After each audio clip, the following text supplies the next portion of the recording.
Welcome everyone to the Overwatch World Cup online qualifiers. My name's Ash and I'll be your host throughout this weekend. Going into the first Overwatch World Cup featuring Overwatch 2. We have 40 teams across the globe, across 3 conferences as well, in EMEC, APAC, and Americas, which we're streaming currently.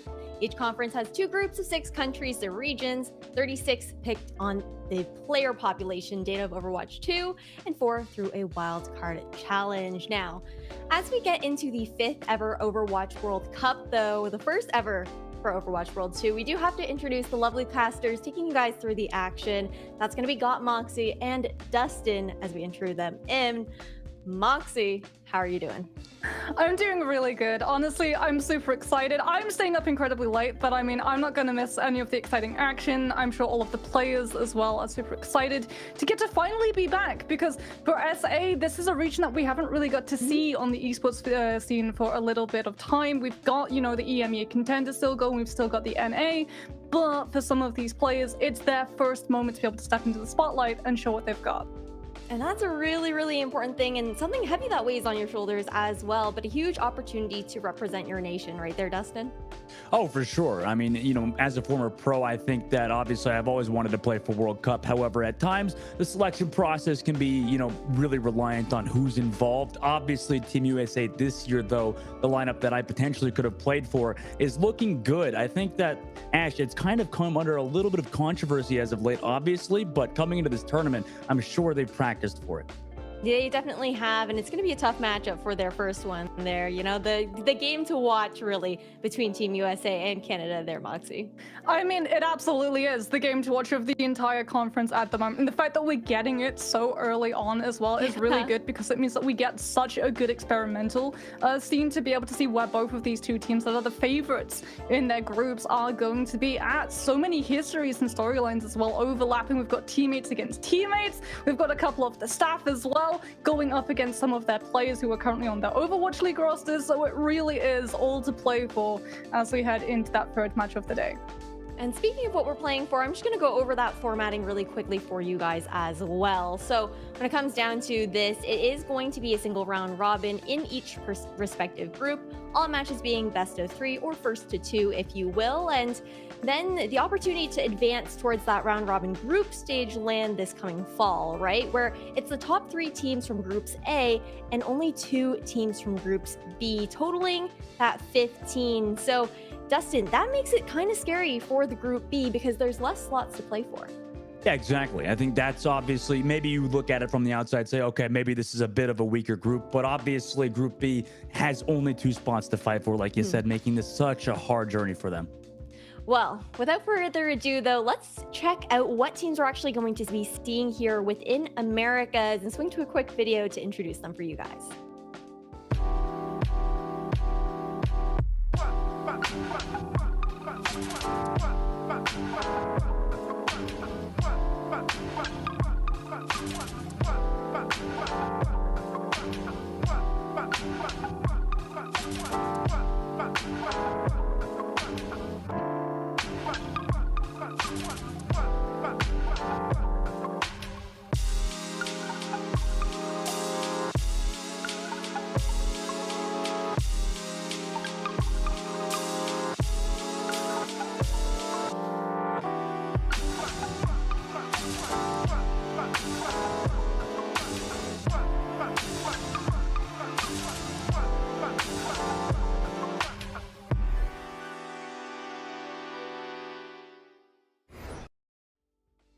What a sweet little video to showcase all the teams that we're seeing here within the Americas Conference. But now taking a look here over towards Group A, Moxie, what can you tell us about the 6 teams we're seeing here on screen?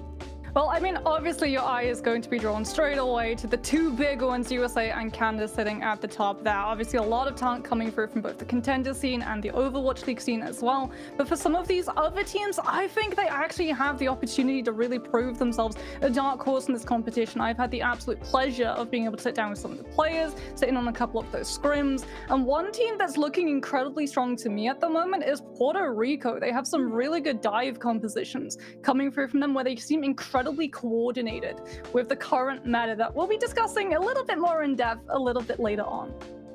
Yeah, it'll be interesting when we do finally get to touch on that, and with that, the patch notes that went live not too long ago, looking to shake things up a little bit. But when it comes down to Group A, I also want to get your thoughts on this, Dustin. How are you feeling, especially as someone who has been a pro player? Yeah, I think that for Group A, this is, their kind of, it's obviously important to just go undefeated for them, first of all. I mean, that's just going to be important leading in, later on in the tournament to just make sure you make a statement to the rest of the, World Cup teams that you can maybe compete with the likes of Korea, China, some of these other top tier rosters. And meanwhile, for Group B, it's just a matter of escaping, right? They have to get out of this Group B together. Obviously, like you mentioned earlier, Ash, only top 2 teams from this group get out of here, and each are incredibly hungry. Now, obviously, I think Brazil is one of the favorites to get out of this group in general because, ever since SA has been, changed, and obviously contenders has been removed from the region recently, they've been kind of, grinding the ladder, making sure their players are still, fresh, ready to go mechanically. And, they've told me, I've talked to the Brazilian team and their lineup, they're feeling comfortable and confident as a unit, but so are the rest of these these teams in the same region. So I'm sure this is going to be an exciting group to watch, Ash. Oh, it definitely will be, with the competition being so hot. And I know that we don't quite have something to show you guys about this, but I want to touch on the map pool a little bit here. When it comes down to the Americas region, the map pool is slightly different across all 3 conferences, Moxie. So for Americas, generally, is there anything that stands out to you? Because I know that it is different from what we usually see even in the Overwatch League. Yeah, there's 2 maps that are immediately coming through into these conferences in comparison to Overwatch League are going to make a humongous difference, and one of those is just Numbani, as we can have a very quick look at the schedule to see what all of these matches are going to be. Colombia versus Peru at first, then Chile, Brazil, then obviously that third staple match of the day, Canada versus the US, and then afterwards Costa Rica versus Mexico, and Puerto Rico versus Guatemala to end things off. But going back to that map pool, it's really important because it means that we're going to be seeing a couple of different heroes come through. With Numbani coming back, you're almost forced to go immediately onto that dive composition to be able to attack and mirror and be able to push into what the defenders immediately get gift wrapped the second that the map has started, which is that high ground. So things like the Echo, the Ash, a lot more Diva to be able to use those boosters and go between both the low ground and the high ground and push onto some of those supports left unattended. Speaking of the maps as well, Dustin, we've also got to consider the map changes that have come out within the recent patch. We're talking specifically about Gibraltar, especially with that map having the biggest changes. And what do you think that actually means as far as the shift in playstyle we might be seeing? Yeah, I'm going to be honest, not as much as you think, maybe. because there's a few cover changes and stuff, maybe like a little bit of, map change overall. I think realistically the map still kind of plays the same. You have the high grounds, you have a lot of the similar, angles you work off of. Maybe I guess that changes slightly, but Ash, obviously I think as a former player myself, I'm more of like I was more of like one of the brain dead players. Like I was kind of just like doing just shooting randomly, going in there, loading in the lobby. The coaches and whatever choose the maps, and I'm like, whatever, we're just loading in. I don't care what map it is, let's just go ham. And if it's Gibraltar, screw it. That's a great ANA map. I'm sure a lot of these teams like Team USA will really appreciate a map where they could set up a player like Ultraviolet on the high ground.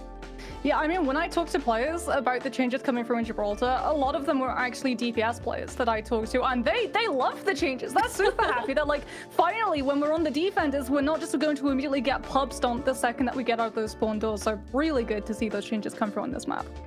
No, absolutely. And before we do head into the first match as well, I do want to talk a little bit beforehand about some of the other changes that have come through within the recent patch. We know that it is a potential meta shifting change, that especially with the dive comps being so important right now within this season of Overwatch 2. So Dustin, do you think we're going to actually see immediate adjustments coming out from these teams, or are they just going to go with what has been comfortable before the patch actually shifted in?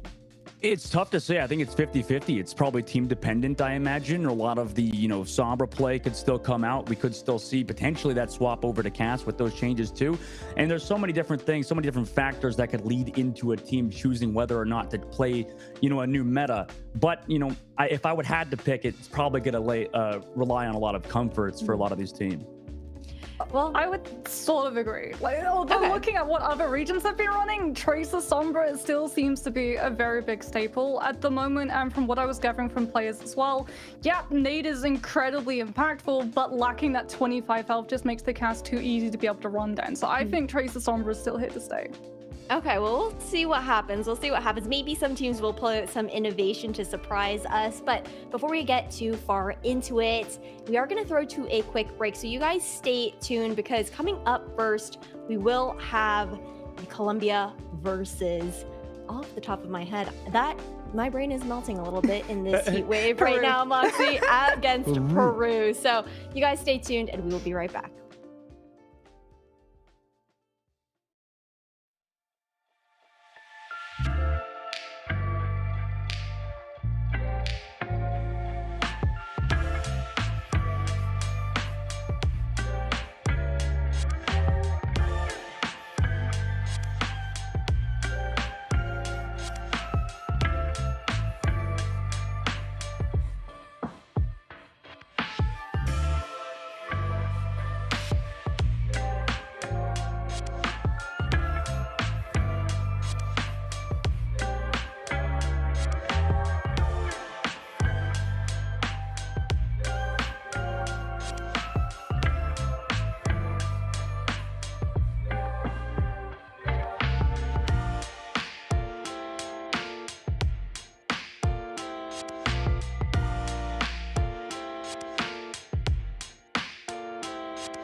Welcome back, everybody. We're about to get into our first matchup here between Colombia and Peru, and I've got Moxie and Dustin with me. Moxie, what can you say looking forward to this first matchup?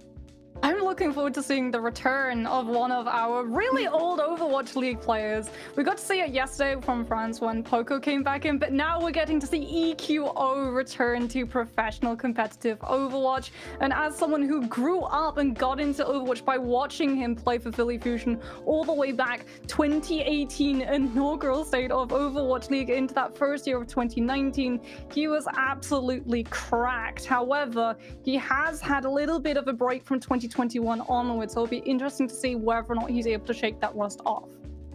That's a really big point, but at the same time, Dustin, I think that it is a good point to be made that EQO does have that opportunity to kind of bring that veteranship here to the team and kind of elevate them in that kind of sense. Oh, for sure. Yeah, I think he'll add a lot to this roster just in terms of his overall communication, like you mentioned, and then also, I mean, he was at points, very stand-up mechanical player. I think it's hard to dismiss his ability as a player simply because, he has one of the coolest highlights of all time on Genji, So I think that this team overall really reliant on him obviously is going to need a little bit of backup from the rest of the supporting cast. That is for sure, but let's take a little introduction over to the Peru side first. Moxie, what can you tell us about this starting roster? So they have a little bit of experience coming through from that Contenders SA scene. Both Persona and Pogue used to play in 2020 under the team name Patitas, which I am told is absolutely adorably translated to ducklings, and they had a duck as their logo, which is just, it's so nice to see come through. Adorable. But they're back, they're coming here with this team. I'm really excited to get to see what they've been cooking up, because like Dustin said, EQO is known for having something like that Genji in the back pocket, having these niche picks that you're able to fall back on to and for a little bit of a curveball out to is going to be incredibly important in terms of counter stratting. Well, it's going to be all about thinking quick on your feet then right here for Peru, just trying to take advantage of any opportunity to counter-strat like you were saying, Moxie. But I'm also looking forward to making an introduction over towards the Colombian team as well, with EQO helming this team. And then you've got Eternal, Super Gomez, Nix V, and Hug rounding things out here, Dustin. For sure. I think that Colombia overall actually has a pretty solid lineup, as a unit. Realistically, they really need to play around EQ, like you mentioned, but also Super Gomez has a large hero pool, can play those flexible, Winstons, play the Reinhardt, really can make that swap, what is ever needed for this team. And, it's up to them if they want to go for more of those, at the moment meta sort of dive compositions require a bunch of coordination, or if you want to play something a bit more brawly, it seems like they have the lineup to do so, obviously with Eternal potentially flexing over to the Mei, or EQO actually has a fantastic Mei in his own right, rather. So this team could really run it whatever they want, it seems like. I would say they're probably going to be starting with something like either a Reinhardt or Ramatra. Mei Rush coming through, given that, like Dustin pointed out, Eternal normally a sub for this team, flexes between both the Roadhog and the Mei, and starting off in that DPS lineup. As much as you want to argue that Roadhog could perhaps fill the spot of DPS with the damage that he does on that tank role, he's still a tank. Mei is definitely going to be what this team is running out with to start things off, as we can have a look at our first map, which is going to be Nepal, which is incredibly good for that Mei to come through. If you get Village handed to you first up as well, it's just going to be an overall brawl for control of that point as quickly as possible. Start the fight on the high ground and then move to the point and use things like the Mei wall and also potentially even Symmetra turrets to be able to keep the team at bay when they next come calling. Ooh, okay, so first map already picked out there for control, but then that means we have Escort coming up next. When it comes down to the Escort maps that are the options here being Circuit Royale, Gibraltar, and Route 66 here for Americas. Dustin, what do you think these teams might lean into? I mean, maybe they want to switch towards Gibraltar, which had that change like you mentioned, but realistically, it's up to them. I think, obviously a lot of these teams pick based on win rates and scrims, right? I think a lot of analysis work has been kind of the leading tool to just like picking what map is best for your team. Realistically, you just kind of go into practice, go into scrims, kind of just see what you win on most, and then go from there. Obviously, knowing the map pool they have to go through, I'm sure, maybe I imagine a lot of these teams are going to lean towards those maps, whatever they seem to be winning on most, whether it be Circuit Rail, Route, or Watch Point, really up for debate. Well, we are actually going to have to wait a little bit longer to see what those maps are going to end up being, as we are only going to know Nepal to start things off. So I'm going to send it over to a quick little video fly through and send you guys over into the game.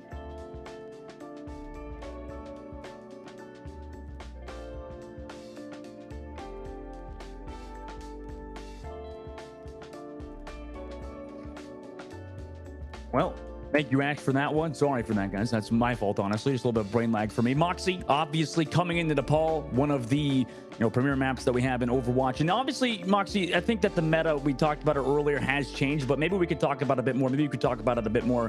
What we obviously expect to see, what potentially could happen, any changes. I think you already kind of touched on it with the fact that teams are playing more towards previous meta. Yeah, so we are playing on live patch. This is indeed the cast movement burden nade patch. So we are going to see the Junker Queen nerf as well in terms of how much health she's able to regenerate with that shout. The Mei buff has come through as well, making it a little bit harder to be able to play that Ramatra. I know a lot of teams towards the EMEA side of things are actually wanting to prefer the Reinhardt purely because you can use that shield a lot more frequently to be able to try and cut out that Mei slow building up so that you have a little bit more movement, as opposed to the Ram, who he drops the shield once, the Mei moves past, the slow begins, and he's just absolutely slow to a snail's pace and is very quickly run over by the rest of that Mei's team. But that's on places like Lijiang with Control Center, where you're going to be up close and personal and brawling for very small spaces. Here, where the map is a little bit wider and those flank ranks are a little bit more prominent, we're still most likely going to be seeing a little bit of that poke phase come through, but a lot of Tracer Sombra trying to bite into that backline, pick up a very early kill, and immediately find a numbers advantage to just brute force a fight. And on that note, Moxie, I mean, obviously, like you said, a lot of Tracer Sombra potentially could come through. I think that it's kind of underestimated how hard it is to play those compositions, right? I think that a lot of, communication is required. A lot of those fantastic Winston players that, realistically, you know, like a lot of the Korean teams can play extremely well. It's hard for maybe a lot of these other regions to kind of step up to that level. That's why, I mean, Moxie, from the outside, we can see, you know, like each region kind of is known for their own specific thing. I feel like we've seen a lot of, you know, Rhine Rush Brawl via the European region. Then in the Korean region, we see a lot of the dive. Then in the North American region, we see a lot of maybe pokey stuff. I mean, like, why do you think that's the case, Moxie? Why do you think we've seen each region kind of develop their own individual play style? You know, obviously meta will dictate these things at times, but it's kind of interesting how everything has evolved, right? I think it's always about experience, right? You look at those Korean and APAC regions, and they always really do like to push Winston. Even in Overwatch 1, when we still had 2 tanks, they would be running double bubble, which was Zarya and Winston. And having those years of experience just allows you to have such good knowledge of that hero. And over here, where we have a couple less Winston mains, we're most likely going to be seeing the Diva if it is that dive. Oh my God, well, let's see what the teams attempt to run. You know, obviously, like we said, potential hero pool limits are a thing as well, right? I mean, just like your hero pool for the World Cup, individual player wise, obviously is at times going to be limited, right? That's why you see a lot of these, you know, maybe not lesser regions, but less known regions, players that are still working their way up, maybe have a little bit more limited hero pools. But coming to this one, obviously, we're already going to see a lineup between these two teams. We're going to see a lot of Ramattra versus the Diva today, Moxie. Yeah, this is going to be really interesting because everyone from Colombia is basically just going to be incredibly mobile and can sidestep or just boost over that May wall. So Diego's going to have a hard time actually being able to pin some of these players down. Well, already spamming off in the beginning. Super Gomez playing on the outside. EQO finds the Lucio of Rodrigo on the backside. Also, the Immortality build was used, so a lot of cooldowns already out of Peru's side, while Colombia maintains a relatively healthy position, sitting on the middle of this point, still up a member as well in this fight. Rodrigo will come back into the fight. Point still not flipped. Colombia not able to take advantage of that early pick. Now we'll look for that back line, but reload or translocate out is EQ on the back side. Eternal still playing, poking around the back as well, but Vaster is the one to find the opening onto EQO as well. Take that Sombra out early. Super Gomez loses the mech as well. In first fight, even though they lost a member early, Peru will win the fight and take the objective first. Really good Maywalls coming through from Diego. They just made sure that Colombia did not manage to really support their tank, and Super Gomez now is actually going to be off of that. Diva understands that if he boosts into Peru's team, no one else is going to be able to accompany him. He is going to be left alone, and when you're running Kiriko and Lucio, that Diva max such a huge hitbox doesn't have enough sustainability, and it's going to be a mirror to come through. However, EQ is so close to EMP, it's sticking on the Sombra. We'll see if he can have the follow-up in this fight. It's Eternal to find the opening shot of the Persona with the May Ice. Nice shot from Eternal on the re-engage as well to run into poke with that Immortality field and the Amplification Matrix. Eventually have to rotate around. EMP ready to go. Pops the EMP right into the Lucio. And eventually we'll find Rodrigo as well as poke. Basketball's already traded. Super Gomez without the tank in the fight. I don't think Colombia can actually win this unless they manage to get picks on the backside and run out of this Nemesis form. But Eternal trades back Diego. Diego did find Mixby, but Baskerville still on this point is pumping out that damage as well. Has to deal with Hug. Unfortunately, can eventually not. They do have the beat on the point, even though they lost Baskerville. And Peru holds on to the point. Absolutely gorgeous peel. Both supports get hit by the EMP and almost immediately taken down, but Baskerville goes into annihilation, knowing that Colombia are going to have to try to gather onto that point to actually find the flip, and they're taking so much chunk damage from the Ram that they just do not have the means of being able to ice him in that prolonged Nemesis form. Now we're going to see off of the Sombra onto the Reaper, just trying to brawl and close the distance as fast as possible. Overclock comes through from Persona, going to be peeled away by that Blizzard to come through from Colombia. This should be them finally finding the flip, but Peru is still touching and not giving it up. Colombia have almost been winning a lot of these fights, but really have had trouble kind of closing out on the objective. They found those 2 picks now. Pope still here on the backside, but has to deal with Super Gomez, who is pummeling him. ETO finally gets to Rodriguez as well, and the delay comes through from Peru. Can't get up 99%, sadly, but 95 is pretty solid percentage as the point flips for Colombia. We're just in a chess match between these two at the moment. Or should I say a seesaw? One side goes for a comp swap, and then the other side comp swaps alongside it. Persona sees that Reaper and raises a Cole Cassidy. That nade is going to come into effect massively by cancelling out both the Moira Fade, the Lucio jump, as well as EQO's teleport and Rape. If he gets hit by a nade, he's done for. Yeah, it's a lot of old, or rather Super Gomez has Annihilation on the point goes incredibly low, gets poked out early. Both teams kind of running at each other's face. Now Super Gomez pops their ultimate while running into the entirety of Peru, tries to get the damage in there, and eventually Mixby does find Persona. They get it poked down on the backside. EQ is low, needs a bit of healing, so they can't really go too hard on the inside, especially versus Peru, who has that Mei wall ready to go on Diego's side. They're still patiently waiting on that top angle as Peru regroups down below. Does have like Sunni rush, so they could easily engage, but will have to deal with Hug's coalescence during this fight. EQ is still sitting above with that Death Blossom. They're able to find Baskerville before he's able to pop any ultimates with the coalescence from Colombia. So now this is Peru's opportunity to reset, back up, and try to regroup. Yeah, but that coalescence gone. Peru, because they're going to have this Kitsune to couple with that Annihilation, they're sitting at 95%. All they need is one team kill. Colombia, on the other hand, have to poke and pressure these kills away, throwing ultimates in to buy themselves point percentage to have any chance at equalizing what Peru have already gained.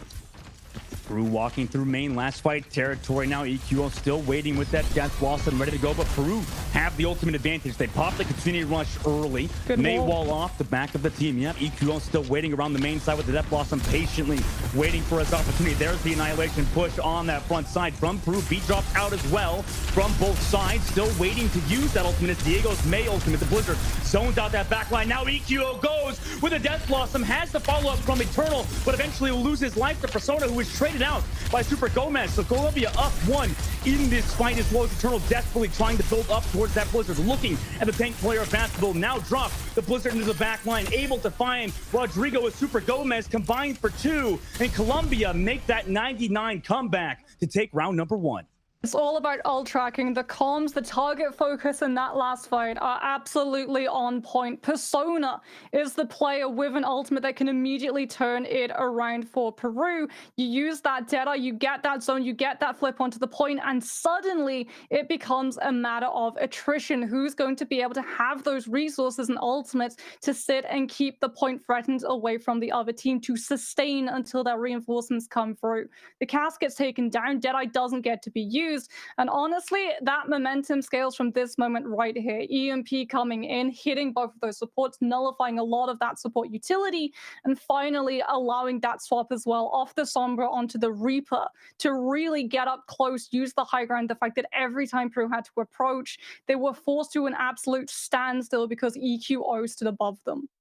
I mean, and on top of EQ, I know we talked about him quite a bit, but, Eternal able to find those opening picks multiple times. Also Hugged as well, playing amazing so far on that flex support, opting to run a similar composition, except EQO on the Sojourn and Hug back onto that Moira. Meanwhile, Peru playing that Zenyatta already get ran on early by EQO in the speed boost from Colombia, who have rotated all the way around the point. Down poke now, Peru has to find that equalizing pick. They drop the Immortality field to keep Baskerville healthy, but you can't stop EQO finding the tracer head of Diego on the backside, able to find 3 in that fight alone. Now 4 for EQO, could potentially make it a 5-piece, but no, Persona will find 2 on the death, but Colombia, the first ones to capture the point. Yeah, that's devastating for Peru. With that composition, you really want to be able to take control of that point because you know that your Orisa is going to get separated with a Mei wall. So you can at least, even if you lose the fight, find value of percentage gain, but they get absolutely nothing. Now we're going to see Baskerville off the Orisa onto the Ramatra, poke for poke. Persona pretty close to that Dragon Strike, so Colombia do have to be careful that they don't get bottlenecked in lane. They have to be aware of Persona getting incredibly close, like you mentioned. And those shots, those one-shots are going to be deadly on both sides. EQO obviously has that charge shot ready to go. Still looking for Persona on the back line. Also trying to find his opening picks, but EQO does match him on the left side. Gets him low on the back. Has the Dragon Strike ready to go, but the coalescence from Hug keeps his team healthy as they try to go forward on Peru, who can't sustain all of this damage. In fact, now they lose Baskerville on top of Super Gomez popping his own ultimate. 2 of those onto nothing that Peru had. It was really tough for Peru. They're going to have to reset now as the board reaches 50%. Yeah, and Persona had to hold on to that Dragon too. Peru's health bars was so low. He didn't want to throw the Dragon Strike into a team fight knowing that they hadn't been able to find a numbers advantage. They'll at least have it for this one, but you don't really have it to zone anything out other than this overclock that's going to come through the second that Peru step out of this choke. Disruptor shot to make it even harder for them to approach, buys Colombia even more point percentage on the board. Unfortunately, EQO has been so evasive on that backside. Does drop that overclock into Peru's backside. They now amp Matrix to counter it, but still have to avoid a lot of those shots from EQO. Diego with the Ant Matrix connects onto Hug on the back line, able to find that Moira early. They then rotate towards that point. Well, up a man. They also have full WAP control here. Eternal gets picked off by Persona, and now Peru is the one pressing the gas. Ski running onto EQO as well as Persona. That's a nice re-engage from Peru, but they might be down and too far in terms of point percentage. They've got ultimates, however, and they also now have control of these chokes. And Sanctum is really horrible once you lose control of that point, because you're always stepping out into the open where defenders have those first couple of shots, and EQ on Sojourn doesn't have the opportunity to build up that ult fire on the railgun and look for a one-shot. Waiting for the wall, but they're well aware of it, so there's an EQO far left. Now Eternal engages with that Blizzard. Diego also committed his own, but he's caught in the Blizzard, but a nice immortality from Poke keeps him healthy as Persona's Dragon Strike connects onto both EQO and Hug. Early 2 picks as well for them. Nice counter engage from Peru as Colombia attempted to engage with the Blizzard. Yeah, it is just Poke, however, coming through from Colombia, other than throwing in that Blizzard, trying to bait ultimates out from Peru. And as a result, Peru actually lost more ultimates than Colombia. Now we're going to be seeing a swap come through. EQO off of that Sojourn, understanding that just power sliding and threatening that point flip is not going to be enough to buy this team safety through this choke. Instead, it's back towards that Reaper, using that Wraith Bomb to be able to get up close and personal and threaten some of this utility. Yeah, Peru can't get picked off here. They do hold their choke, though, allowing Persona to get that opening shot onto Super Gomez, even through the beat drop from Mixie, or it was a bit too late there. And now Mixie does get that boop onto Rodrigo, though, who had the beat drop. So maybe Colombia could come back into this, even though they are down a man. They do lose their tank player. They found that Lucio trade-off. Rodrigo now has to come back into this fight as Mixie regroups the rest of that lineup. Now Colombia will walk into the main, have to deal with this Ant Matrix and Poke. It does get walled off, giving them that space. But the beat drop re-engage. Diego finds Eternal, as well as the backside shots from Persona onto EQO. Cannot give them the sustain. However, the Annihilation still going from Super Gomez. Mixie has whooped off Diego. He's killed Persona, and he still has the Annihilation going, but Rodrigo trades him out finally as overtime is now ticking down. Eternal has to swap over to the Tracer. Mixie comes through to that point to try to delay the point in that overtime to give his team that chance they need to come back and rig a catch. Baskerville does get poked down low, has to back up from this point, though. Colombia's actually regrouped and are back on the point, almost capturing up. Persona has baited the rest of Colombia into his Dragon Strike to find Mixie, a Blizzard to zone as well, and nobody else can touch because of the Blizzard. Peru will equalize it 1-1. Oh, it's not just the Blizzard, it's the Dragon Strike. The Dragon Strike gets sent onto point. Everyone from Colombia has to actually swerve into that side room to try and avoid it. They don't want to use things like the Wraith Bomb because they have to save it to get EQ into position to be able to use that Death Blossom. Then the Blizzard come through to make sure that no one can touch. They all get frozen up if they walk into line of sight, and they're able to take us 1-1. We go to Village. Peru and Colombia. What a matchup it's been from these teams so far. I wonder now if we see EQO come in off of the rip on this Reaper, or whether or not he's going to try and swift back to that Sombra. Yeah, maybe a little bit of swaps. Nice zoom in there. But Persona actually, he is a large, catalyst to why this team was able to kind of slowly work things together for Peru to equalize the series right on Hanzo, especially against Sojourn after EQO made the swap. Really has to do a lot of work, and he managed to do it on that third map now. As well, coming through, but now we're immediately headed back into Village, and there it is, EQ off of the rip on that Reaper. Both of these teams mean to stay on these compositions. They actually get shut out at the choke and have to use the Immortality field here early in this fight as Colombia look to continue that pressure on the inside to make sure that Persona is not given space to work with. But now they're able to walk out. EQ has to teleport back to the point. Colombia's kind of half split on fighting on the high ground and rotating to the point. EQ is already back on the point. Needs that assistance from his team as Peru tries to rotate over there. They actually leave Persona back behind, but he's able to join the rest of his team. However, the Ant Matrix was built by Poke in that fight. What an incredibly fast Ant Matrix built by him to find that shot on Diego on the mix feed. And eventually Peru will win the first fight after a very split kind of disengage from Colombia. And there is no punishment for using that amp early because Colombia aren't running anything that can really push onto the team with an amplification matrix of their own. They're not running the map, so Poke doesn't have to save it to be able to window for window and keep the space that Colombia tried to take from Peru. And Persona, off of the back of that damage, not only survives, but has a Dragon Strike built up for the next fight. On the rest of Colombia, ready to walk through main. 30% of the board has built that Dragon Strike, like you said, but the fade already comes through. Knowing that cooldown's out, will drop the Dragon Strike from above. Will anybody get picked off? No, but it does force the cooldown from Eternal on the point, ready to go with that Coalescence now, though.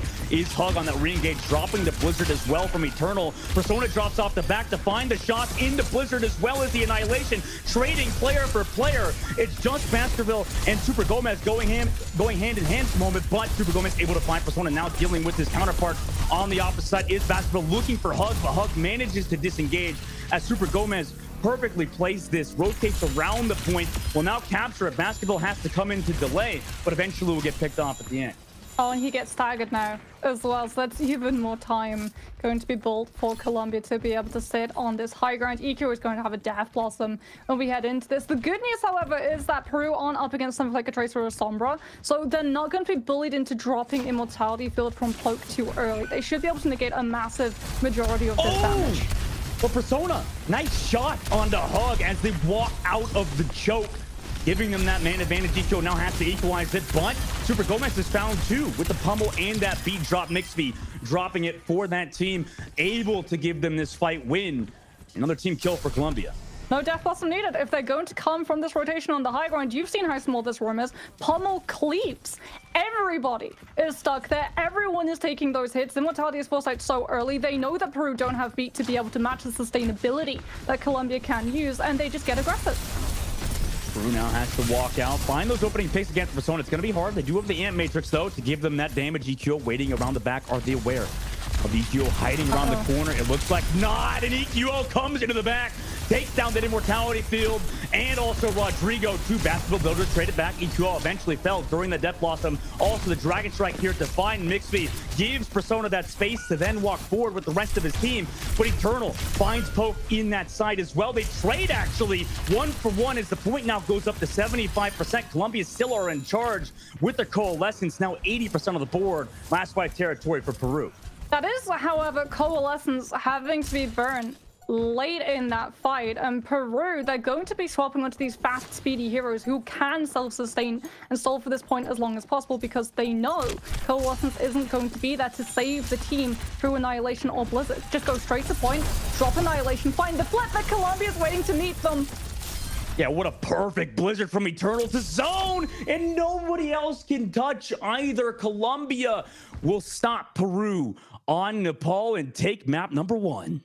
It looks, however, like it's going to be a pretty long matchup between these two teams, right? They had very much a good understanding of what each other's win conditions were, but at the end of the day, when you're in control of Nepal Village and you have a main set up on the point, you have that wall, you have that Blizzard, no one is going to be able to get through those chokes and actually touch onto that point. They played it absolutely perfectly for the comp.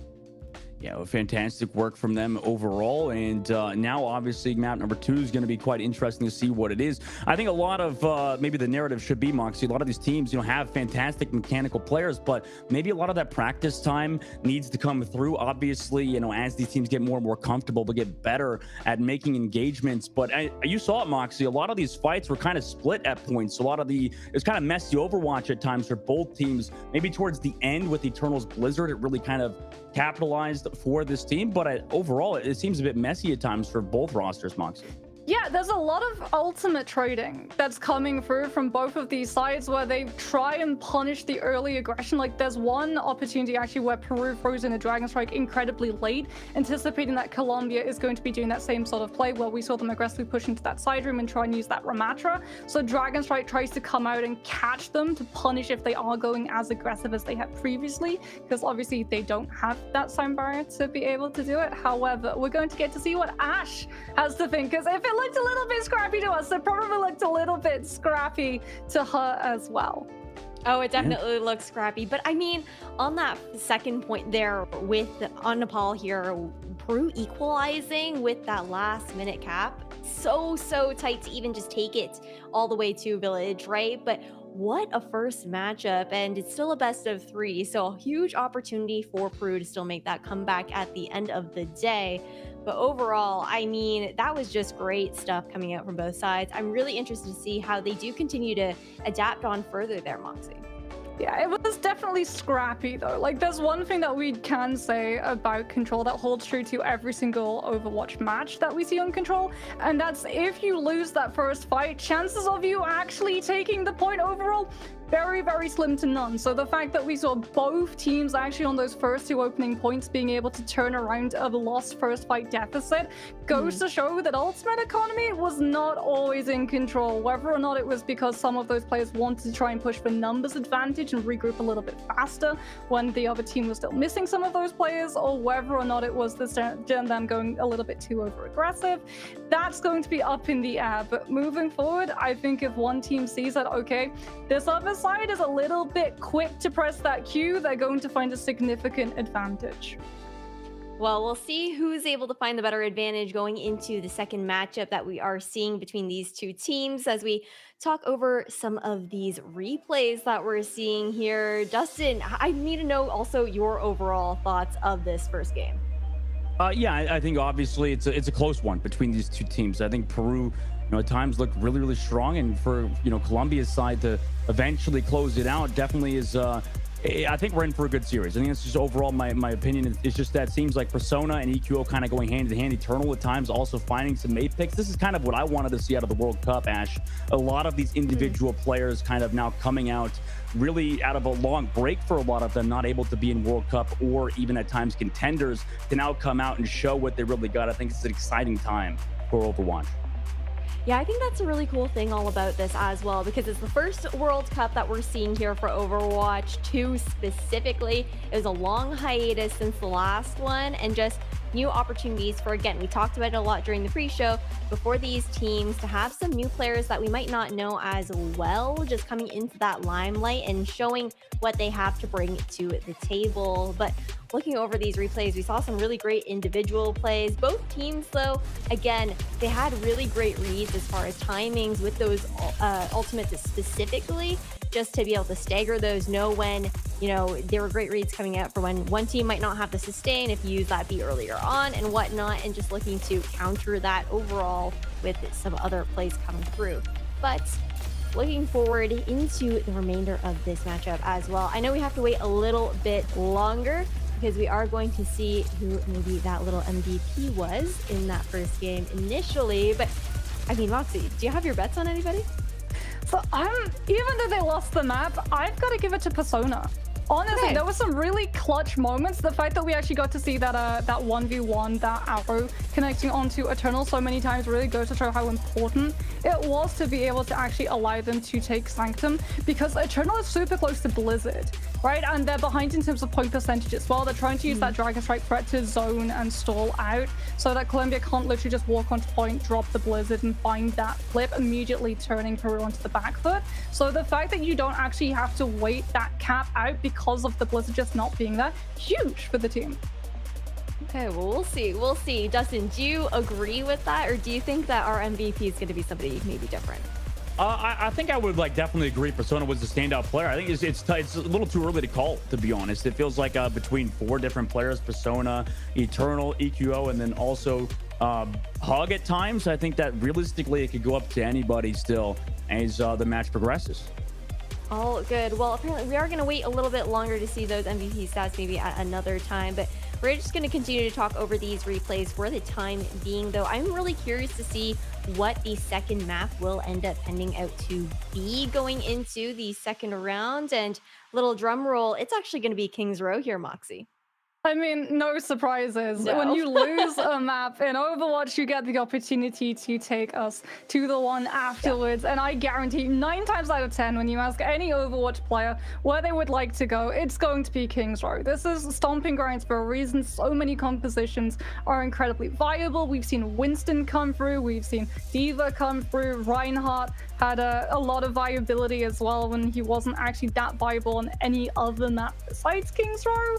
But Peru taking us here, they can go dive, or they can try and go back towards that ram, which is really where they look the strongest.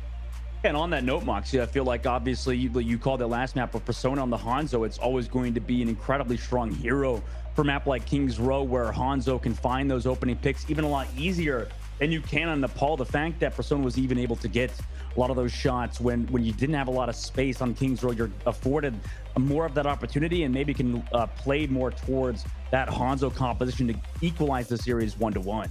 I mean, you know me. Whenever we were casting this in contenders and we had that discussion of who is better on Kingsrow defense, Hanzo or Casti, I would always give it to Hanzo, even when Casti had that extra 25 health, because you have that mobility to be able to not just play the off angles, but also keep yourself safe when you do get jumped. For sure.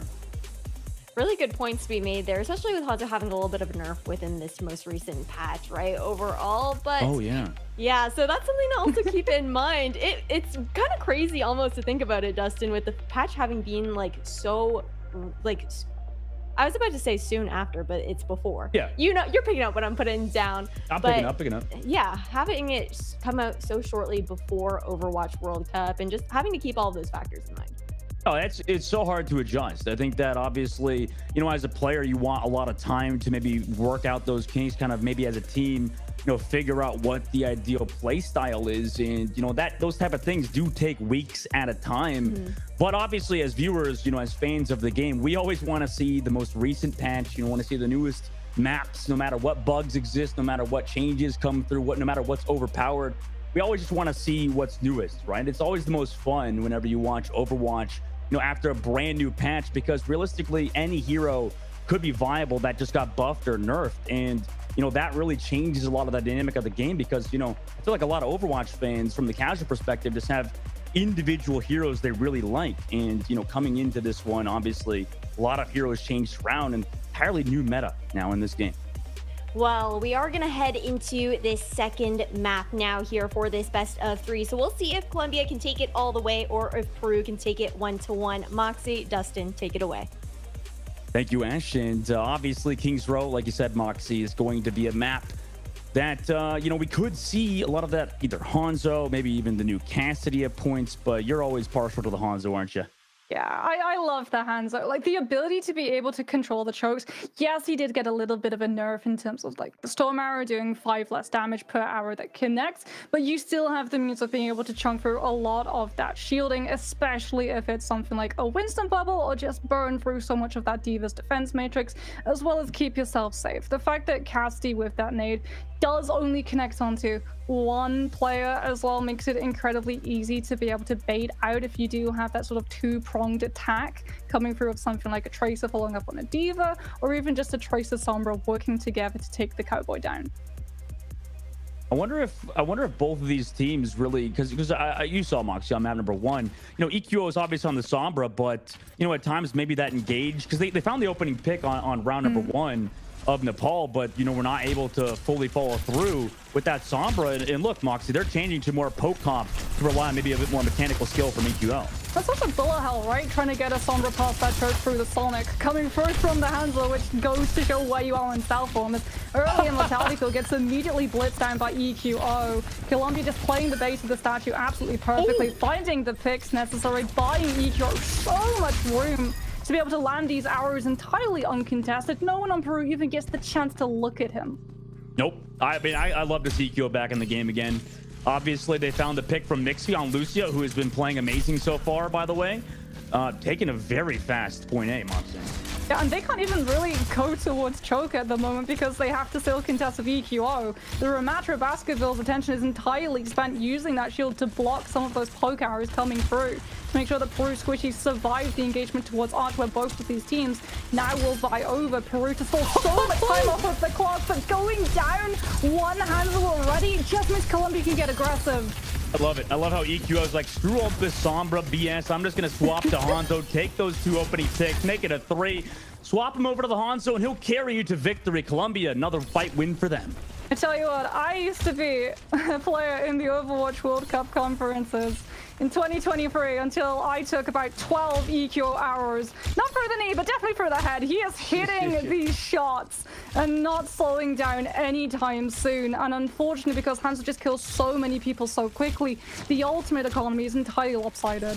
Oh, for sure. Eternal also build up towards that Blizzard. Colombia doing a great job building up towards those ultimates. Poke on towards that Ana for this competition. Maybe gives them a bit more potential with the anti-grenades, but Dragon Strike ready at the corner, knowing where Baskerville is. He's waiting to pop the Dragon Strike Vortex here as well into the Blizzard. They do zone it back, but with their Mei stuck out, Diego will get picked off Super Gomez also pops the ultimate, runs towards that backline to find 3. EQO also finds Persona. And so far, they do commit every ultimate besides Beat, but it's yet again another fight win for Colombia. And now they've secured what they want to do. They secured a team kill, so they've immediately gift wrapped high ground for EQO. It doesn't matter if you don't have ultimates, if you can one-shot them before the fight starts. Let's see if he finds it. Looking towards the back. He's storm arrowing. A bit of nerf came through in the recent patch, but will hit Rodrigo. Persona does trade it back, avenges his teammate, but they now need to find a little bit more space on the high ground. Actually gives it up early as he notices his team is low to drop the Dragon Strike, maybe looking for a bit of a positional advantage. Also fading out his hug though, so no kill, but at least zone now for Colombia as they regroup with EQO. Yeah, Peru have to be so careful that they don't just dump all of their ultimates into this next fight, however, because Colombia are going to be coming up with their Simer, and that means that they can get aggressive with this Mei. As Peru are yet to actually be baited into throwing an ultimate that they don't want to. They pop the nano, going to the back line, into that Nemesis form, looking for that Moira, but does fade away. Notices that Eternal's caught out of it. Has to use that ice block for it, but now the ultimate gets ran out. Baskerville has to zone to the left with the Blizzard to try to capitalize here as well. Also does commit that ultimate late in this fight, so they commit both Blizzard and Annihilation. Do find the kills off of it at least, and also find a late pick on the Super Gomez, but Colombia only committing the beat drop to bait out 2 ultimates there. They're going to have Dragon Strike as well as Blizzard and Annihilation plus Coalescence to sustain through the snowball. Peru cannot afford to get split when this next Dragon Strike comes out. That was what we saw being used the last time to catch all of this team away from that Lucio's disengagement. And Colombia are definitely looking to do the same. Oh my god, it should be extremely big. They find Baskerville on the engage. That's a 4-person assist onto Baskerville as well. Super Gomez trades back Diego. EQO does take some shots from Poke, but Peru just running into this fight. A bit of a dry fight for them. Persona does trade out Hug, but he's already lost the entirety of his team, leading to pretty much last fight territory for them. Yeah, the split was perfect from the Dragon Strike. You saw Peru, they couldn't even try to disengage them. They were so far away from that. Lucio as EQO chases down Baskerville. No rematcher for the next 30 seconds. And now he's just going to play bouncer at these spawn doors. Yeah, and he has to swap to the Wrecking Ball. They're going to have to recontest without him. Diego also may blocked early, expecting the beat drop to be there in time, but unfortunately, Rodrigo a bit too late to save Diego. Nice sleep on a Super Gomez, but the entire team of Poke is gone. It's just Baskerville on that payload. Persona gets spawn camped by Super Gomez, and now they have 3 minutes and 13 seconds. They capture it on King's Row. What an amazing time for Colombia. We were worried about EQO coming back after so long outside of the competitive esports scene of Overwatch. We did not have to be worried, Dustin. We did not have to be worried in the slightest. He is absolutely monstrous at the moment, hitting all of these headshots, finding those kills necessary, buying them point A so quickly. And even then, they just get to continue to push through all of these normally problematic spaces that the defense uses traditionally to whittle your time bank away. Here, right here, finding that headshot onto, or rather body shot onto Persona, meaning that the Hanzo just is not there to threaten that space, that one-shot potential for the squishies, to have to keep in check and play around those natural walls. That just means that everyone else on the team gets to go aggressive, gets to close in, and make sure that none of the time is spent staring at a wall. I will say, Moxie, I will be a little bit negative Nancy here. Maybe right now in this current series versus Peru, the swap to EQO is great, right? They look amazing with that swap, but obviously, I mean, you know better than anybody, once you go against a lot of those really coordinated teams that really know how to zone out the Hanzo, make sure that you're either on Sojourn, you can't find those opening picks on those Sombra compositions, that's when it gets tough. So realistically, the series against Peru, they could look good at the moment, but I'm curious to see how this goes forward for them against some of the more coordinated lineups in the World Cup. Yeah, it does seem like there's a lot of overinvestment in terms of ultimates, but we're going to see an entirely different composition come through from Peru. This is as King's Row as you get. Reinhardt, Lucio, EQO immediately sees that, moves into Hotel to make sure that Peru doesn't get this ability to use all of the utilities, swap into Hotel, check in, get the cooldowns back up and push on point. This is a comp falling apart. I mean, nice shots per Persona, but yeah, Mixby eventually finds Diego, and you gotta check as you walk in. You can't just stick with one game plan and not adjust based on what's happening. You're getting shot in the side, and they just chose to ignore it. Now they're on the back of the point. Not able to find the kills, though, is Colombia. This has been a problem for them before. They lose EQO. Baskerville comes back into it. Colombia not able to finish on the targets that were really pretty easy to finally kill as they were stuck in that left side. Now Peru have the go key. They walk forward towards that point, already have up to 2 ticks. The recontest is going to be incredibly difficult now at this rate.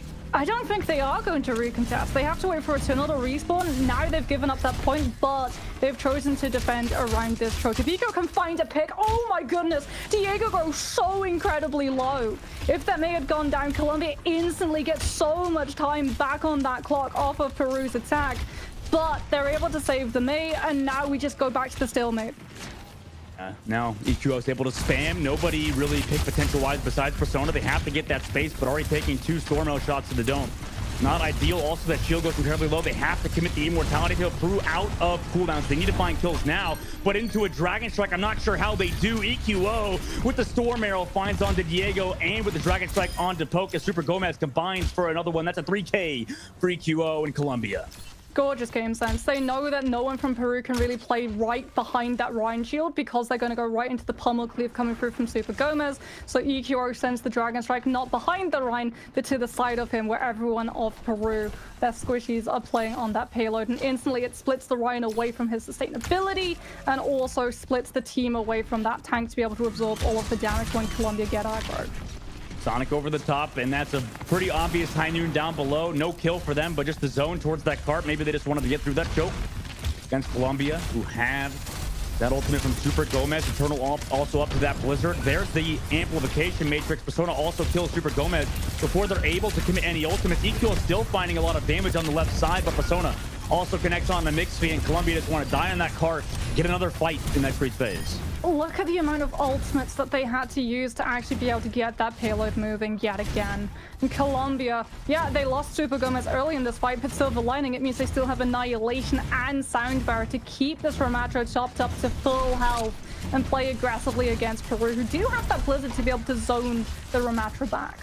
Yeah, Diego could get a big Blizzard, but Colombia have done a good job reading where Diego is sitting with the Blizzard. We'll see if they could do it again. Basketball waiting on that left side. Every second they spend those sitting in neutral game, EQ can find those shots. Blizzard towards the cart.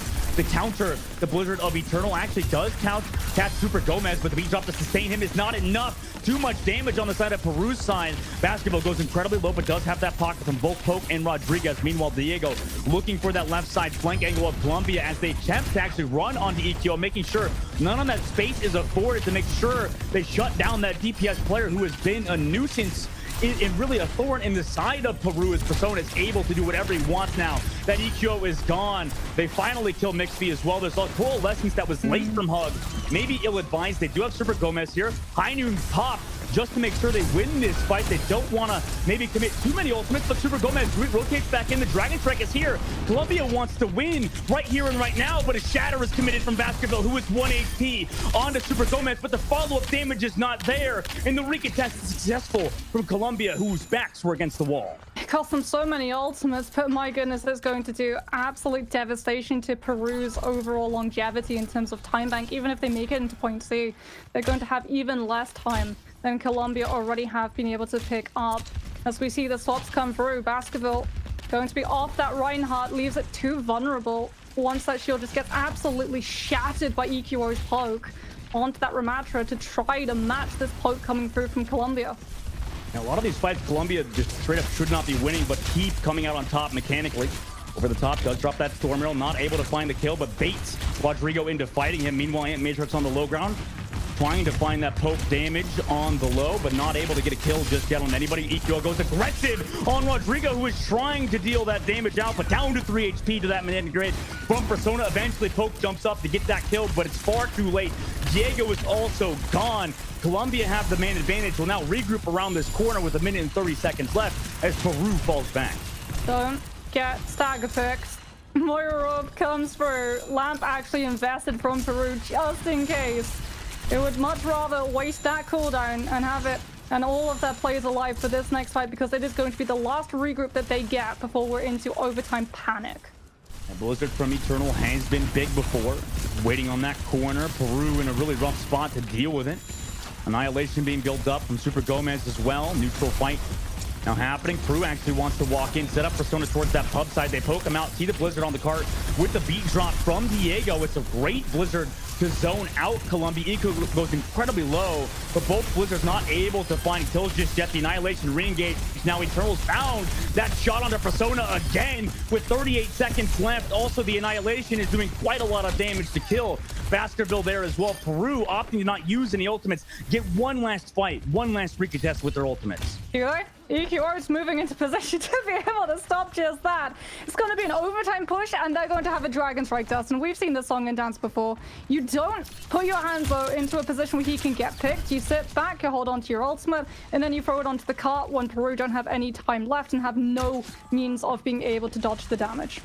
Yeah, Peru having to play this well. Diego comes through that pub side on the Tracer, though. Maybe that swap confuses EQO, who uses the cooldown to go aggressive. That could be detrimental. He loses his life. Diego played that perfectly.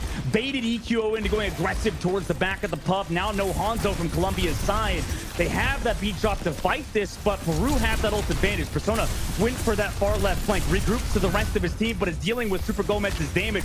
Eventually, they're able to find him, and eventually the Annihilation also gets rid of Eternal. Mixby as well falls, in Peru in overtime will capture out, leading us into third phase. EQO wanted that angle to be able to send the Dragon Strike dead on the payload and catch all of those players on the horizontal, and it left him oh so vulnerable to Diego flanking in on that Tracer. They'll still have Dragon Strike for this next fight, however, and should be able to use it to reclaim a lot of space, specifically this high ground that Peru don't have the means of being able to take away. They're wanting the cast still, not the Hanzo. Yeah.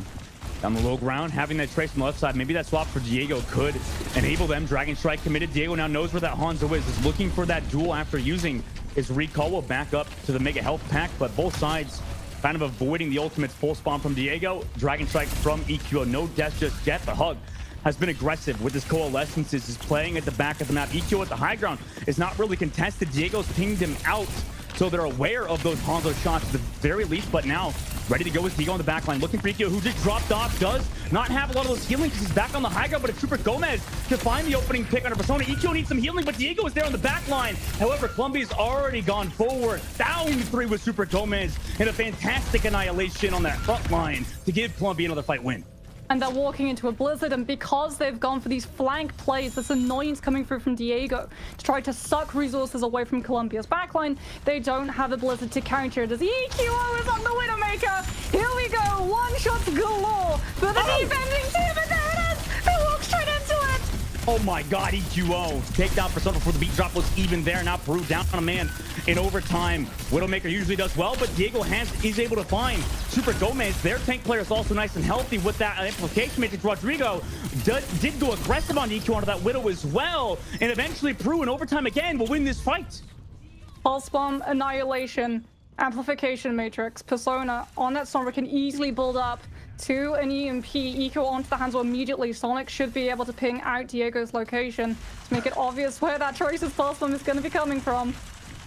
EQO made swap to Hanzo, then over to Reaper, looking for that Tracer on the left side. Diego setting up that pulse bomb, notices the teleport, waiting for that fade to come through from the mortar, but takes Nicicles, so has to back off. Meanwhile, the Annihilation on the low ground, Eternal able to find Rodrigo. So Colombia coming back into this, but Poke able to find one. Basketball goes aggressive as well. The Annihilation to get rid of EQO. Hug falls, so does Super Gomez, and in overtime, the last second pushes. It's working for Peru. The beat drop and Eternal are still here, though. They have to sustain to wait for the spawn, but it is overtime, so the spawns are a bit longer. Eternal falls, so does Mixby. Eventually, Hug does rotate back. Baskerville goes incredibly low, but EQO on the Tracer is here to delay. Hug falls. It's just EQO on this payload with Super Gomez. Eventually will fall to May running back, but in overtime, Peru have captured out against Colombia. Baskerville does serious work on that Ramatra, being able to survive, coming in with those pummels, the zones as well when you're outside of that Nemesis form, to be able to shut down the space that Colombia are trying to take, making it so easy to be able to tag down those members who are looking to stall on the payload for as long as possible. So with the slightest bit of target focus, you very quickly dispatch the reinforcements that are trickling one by one onto the cart, not allowing them to find any staying presence to board into ultimates. Now, you know, for the side of Colombia, it'd be interesting to see if a draw happens, but there's still a large time bank in Colombia's back pocket to capture out on first point, Moxie. Yeah, my major concern is that EQO has been an absolute beast at hitting these really fast kills with these Hanzo arrows, and that if that happens yet again, this team is going to absolutely speed and steamroll in the blink of an eye. Some really good swaps coming through, however, anticipating that, okay, Eco is using a lot of that very aggressive hands-on mobility to get himself into position to look for those 1v1s. Swaps to the cast, uses the nade, tags him onto it so that he doesn't get to launch back to his team, and finally we see the punishment come through. But I mean, that time bank, it's going to be such a high mountain to climb. Yeah, it is going to be 3 minutes and 13 seconds now. Colombia walking out, also have to deal with EQ on Hanzo's one shots. Persona is going to be on the Ashe, though, to maybe try to counter what Colombia is trying to do, especially since they don't have a Suzu to cleanse any of that damage from the Dynamites. But Basketball taking down incredibly low again. We saw this previously, committing the Immortality field on the inside. Well, actually went a little bit too far past, but Persona counters out EQ on that high ground spot. Nice work for Persona to find that kill to prevent a disaster class that has happened before for Peru on this first statue area in King's Row. Colombia has to regroup, wait for their member to come back on the spot, but Eternal finds that kill onto Poke. Persona looking for that shot over the top, but has to reload. Not able to get that shot onto Lucio, who's been a nuisance to him, and Eternal yet again finds Baskerville. What shots out of the main player of Colombia, rotated all the way here. Nobody else can really touch but the Lucio player of Rodrigo, and everybody else is in here. Colombia will take the 2-0 victory over Peru in our very first game in the America region. As harsh as it is to say, that is game when they lose that Baptiste. Poke goes down. Even if you're able to trade for a pick, the attacking spawn is just so much closer.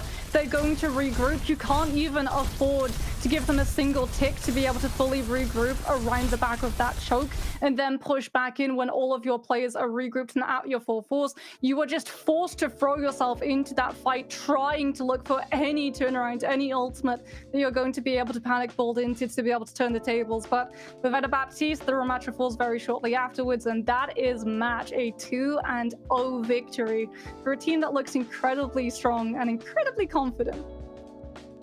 Sure. I think we're worried, however, long-term, obviously, against them, against other teams, though that 2-0 is very, very good going for them forward, obviously. Maybe later on in the series against other teams that are in their group, this will actually work. Obviously, for them, the bright spots were EQO, but also, you know, the other guys. So fantastic work, a fantastic job from the overall team. I mean, just a great series. Ash, what do you think? How was that series from your perspective? Oh, I mean, it was a pretty different story from Nepal that we saw, right? That was a really scrappy map for the first one. Then going into King's Row, that was all Colombia for the most part. I don't think it's really deniable, at least for, at the very least, the first half of that matchup. It was this pretty big steamroll from Colombia. But Peru, I feel like what we've seen between Nepal and King's Row, the pattern factor is the fact that Peru seem to do really well under pressure and have been very fortunate in being able to just like close out those OT opportunities, taking it that distance. Unfortunately, just not able to take it to that third map, Moxie. Yeah, so the big difference, especially when you look at those overtime fights, is that Colombia didn't actually get the opportunity to set up on high ground. So as a result, they didn't get those first blows, that threatening zone to come through from EQO. And in overtime, everyone is throwing themselves onto that payload to try and stall it for as long as possible. We even see some teams actually try to take advantage of that. When they're defending on King's Row and traditionally go for something like a Widowmaker or a Bastion and play towards the sidelines, which I'm honestly surprised that we didn't see Colombia opt into. I think they were so panicked about where that pulse bomb was coming from that they had to swap to that Hanzo and then go Reaper for just sustaining on that card as long as possible. Meant that they prioritized sustain rather than pick potential. Yeah, it was definitely the EQO show at a big portion of that when he did have that opportunity to set up for that high ground like you're talking about. Very, very annoying for that back line, right? Just poking out those support players on the side of Peru as you see these replays coming through here. And Dustin, when it comes down to the way that Peru kind of answered that, we did see Diego attempting to be really annoying on the flank, found some success, but it just wasn't enough. Yeah, I think at times Diego was doing well on the Mei, but you know, did honestly kind of, I'm not gonna say was kind of outclassed by Eternal at points. Realistically, the Mei on the other side of Colombia's was a big difference maker. Meanwhile, on the opposite side, for Peru, they really couldn't get much besides like maybe out of Persona, sometimes out of Baskerville. it really did feel like a bit of a mismatch in terms of the, I don't know, necessarily like the heroes themselves, but also in terms of the players. It did feel like Colombia was just in the driver's seat overall, with Mixfy even at times and the Lucio doing really well. They really couldn't find an answer for the overall team cohesion that was Colombia.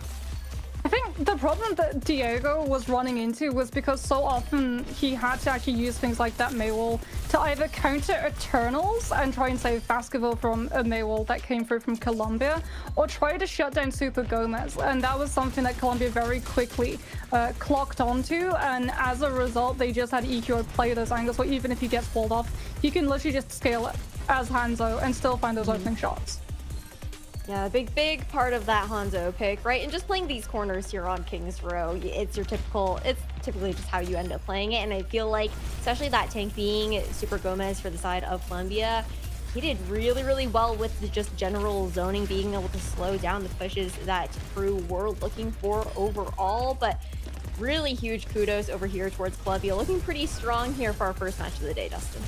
Oh, for sure. Yeah, Colombia starting out strong. I'm really curious to see how they do later on, maybe if they get that qualification versus some of the better teams in the World Cup, because each region has their strengths with certain talent, and obviously some teams like Korea, USA have less holes than others.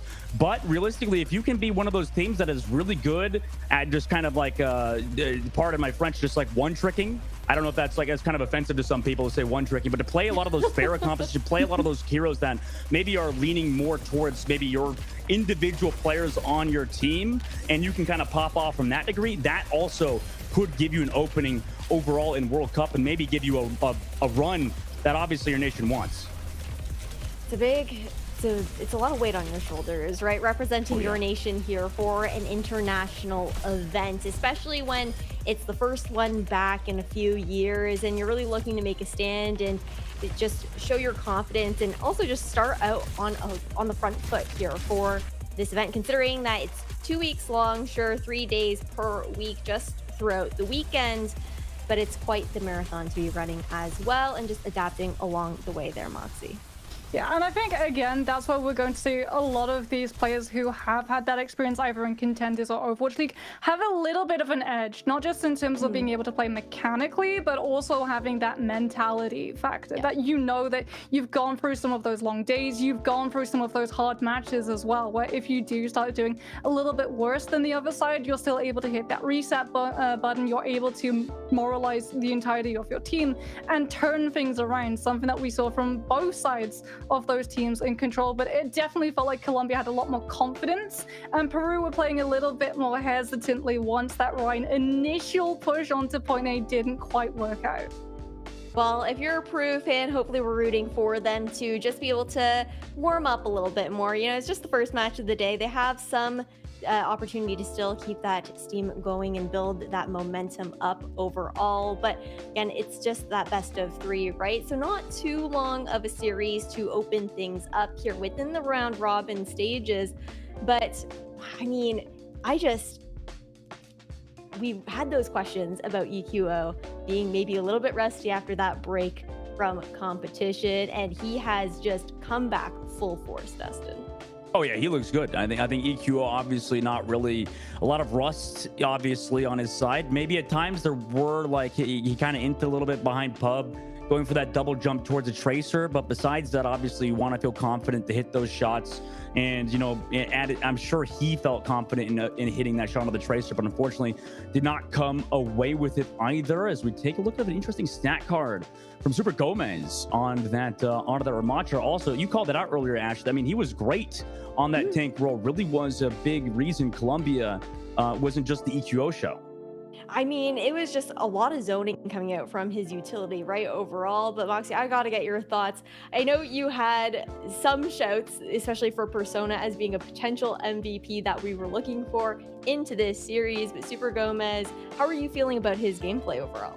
Honestly, really happy with him. Every single time we swapped to his perspective, we were seeing things like that zone being used incredibly proactively. You would be throwing it out in front of disengaging players, especially on Lucio's too, to make sure that they're immediately just wings clipped right on the ground, incredibly easy to be able to target and take down. And when you're waiting on a Lucio to respawn, you have to wait the full 30 seconds. You can't push in without a Lucio when you're running these tank-heavy compositions. Hey, it's called a Ram Rush for a reason, right? You gotta get that Lucio speed boost to actually get you into the action. But overall, I mean, really exciting stuff for our first matchup of the day. Of course, we do have lots more Overwatch to come for you guys. So in case you did miss out on the schedule earlier, as a reminder, the next match that we will be seeing is going to be Brazil versus Chile. And I'm not going to ask you guys too much about it, my lovely pastors on the desk, because we will have the opportunity to chat about them a bit more. But before we do go on a short break, I do want to remind everyone in the chat right now on Twitch that we do have the fact that the prize pool for the Overwatch World Cup is being crowdfunded for the very first time. So you guys should definitely check out those skins. I will bring back some more details right after this short break.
Welcome back, everybody, to Overwatch World Cup 2023. Again, I am your host, Ash, alongside Moxie and Dustin, my lovely casters on the desk with me. And we are back for the second matchup of the day. We just saw Colombia take it 2-0 up against Peru, but now we've got to get into Brazil and Chile. Dustin, I'm stoked for this one. This Brazilian team looking pretty stacked. Yeah, I think that Brazil in its entirety has, had some time to obviously work things out as a unit. Like you said, it's a very stacked lineup. I'm really genuinely interested in seeing how Brazil performs and how they can actually potentially come out of Group B with those two slots. I mean, it's going to be difficult for them as a unit, but obviously Brazil, known for being very good in esports in general, and have had talented Overwatch players over the history of the game, but it's been tough for them to really have a good showing when things have been so, up in the air with Brazil and the whole South American region.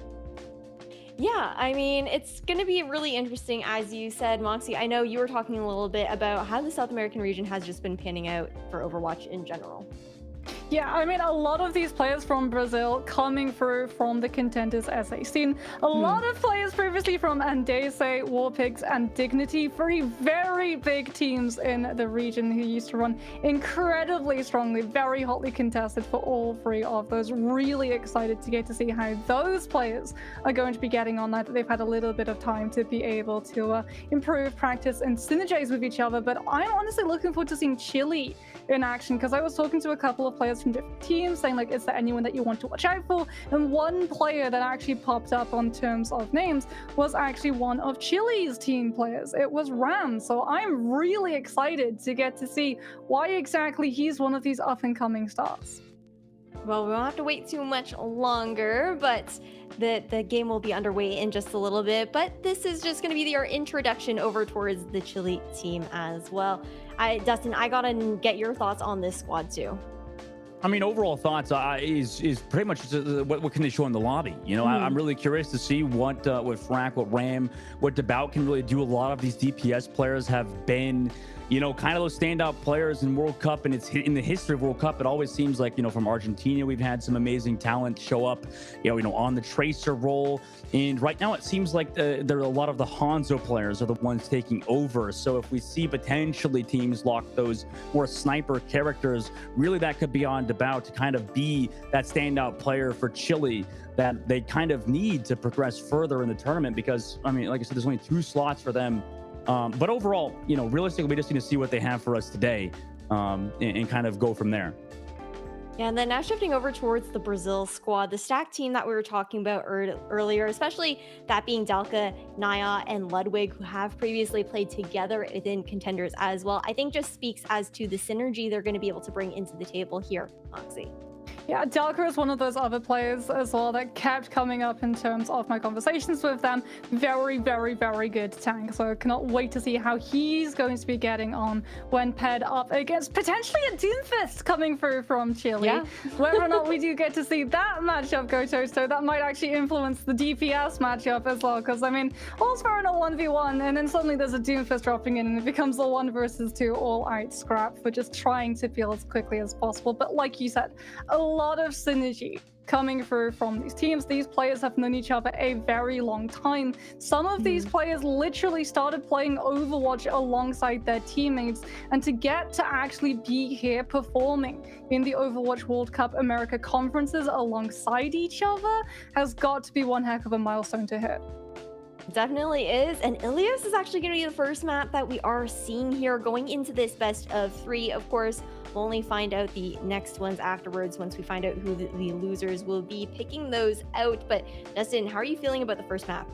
I think Ilios is a great map to start off. Obviously, with the likes of Ruins being in there, it enables teams to play maybe even towards that Widow. But after, a lot of those changes, I mean, Moxie, it seems like a lot of these teams they potentially will shy away from the Widow, but at times in the last matchup, we even saw EQO making that swap over to the Widowmaker, which is, obviously it's a prevalent map. Ilios is for seeing a lot of those sniper comps. Yeah, I think the biggest change has been that you can't really play fully from the back of this map. It seems like a lot of players are still very much intent on running that Widowmaker on Ruins, like you said, just because of how open a lot of that space is. If you have that high ground control, there are so many of it dotted all around the map, one towards the cider point, one directly behind it, that it still becomes incredibly easy if you are in control of the fight when it starts to be able to use that Widow and find a pick, forcing the other team, even if they don't lose a player, onto giving up significant amounts of percentage and just rotating around the Widow alone.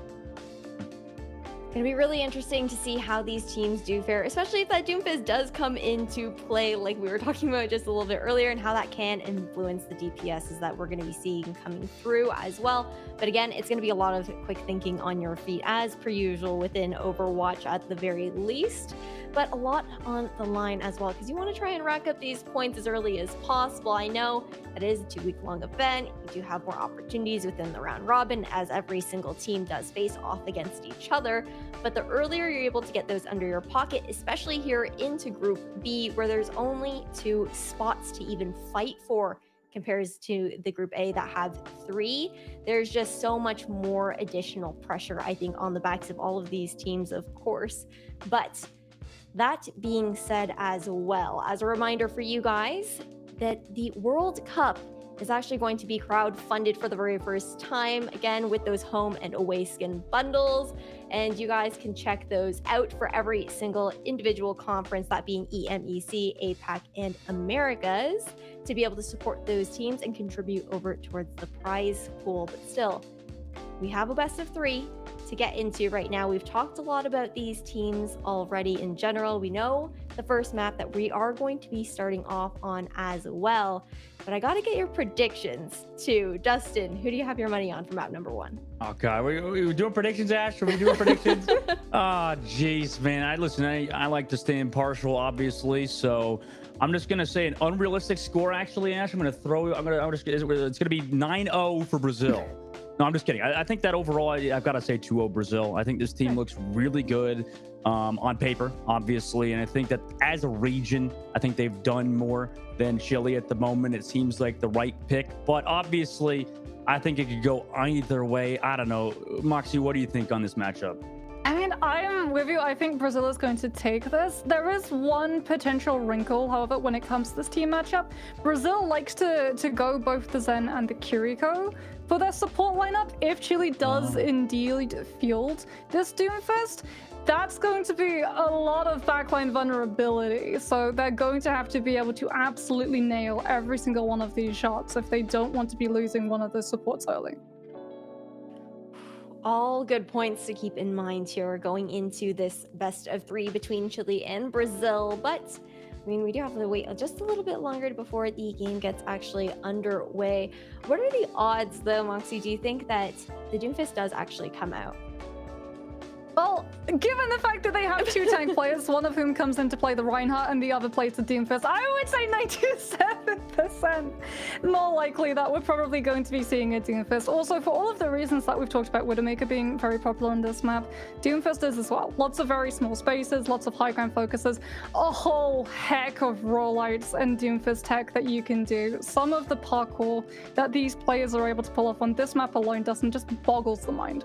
For sure. As we go into Ilios and say goodbye to Ash, who floats off into hoster heaven as we wait for her for the next map in the next in this series. And Ilios obviously is a map that really, I think, has a lot of diversity in terms of the map pool, as we see.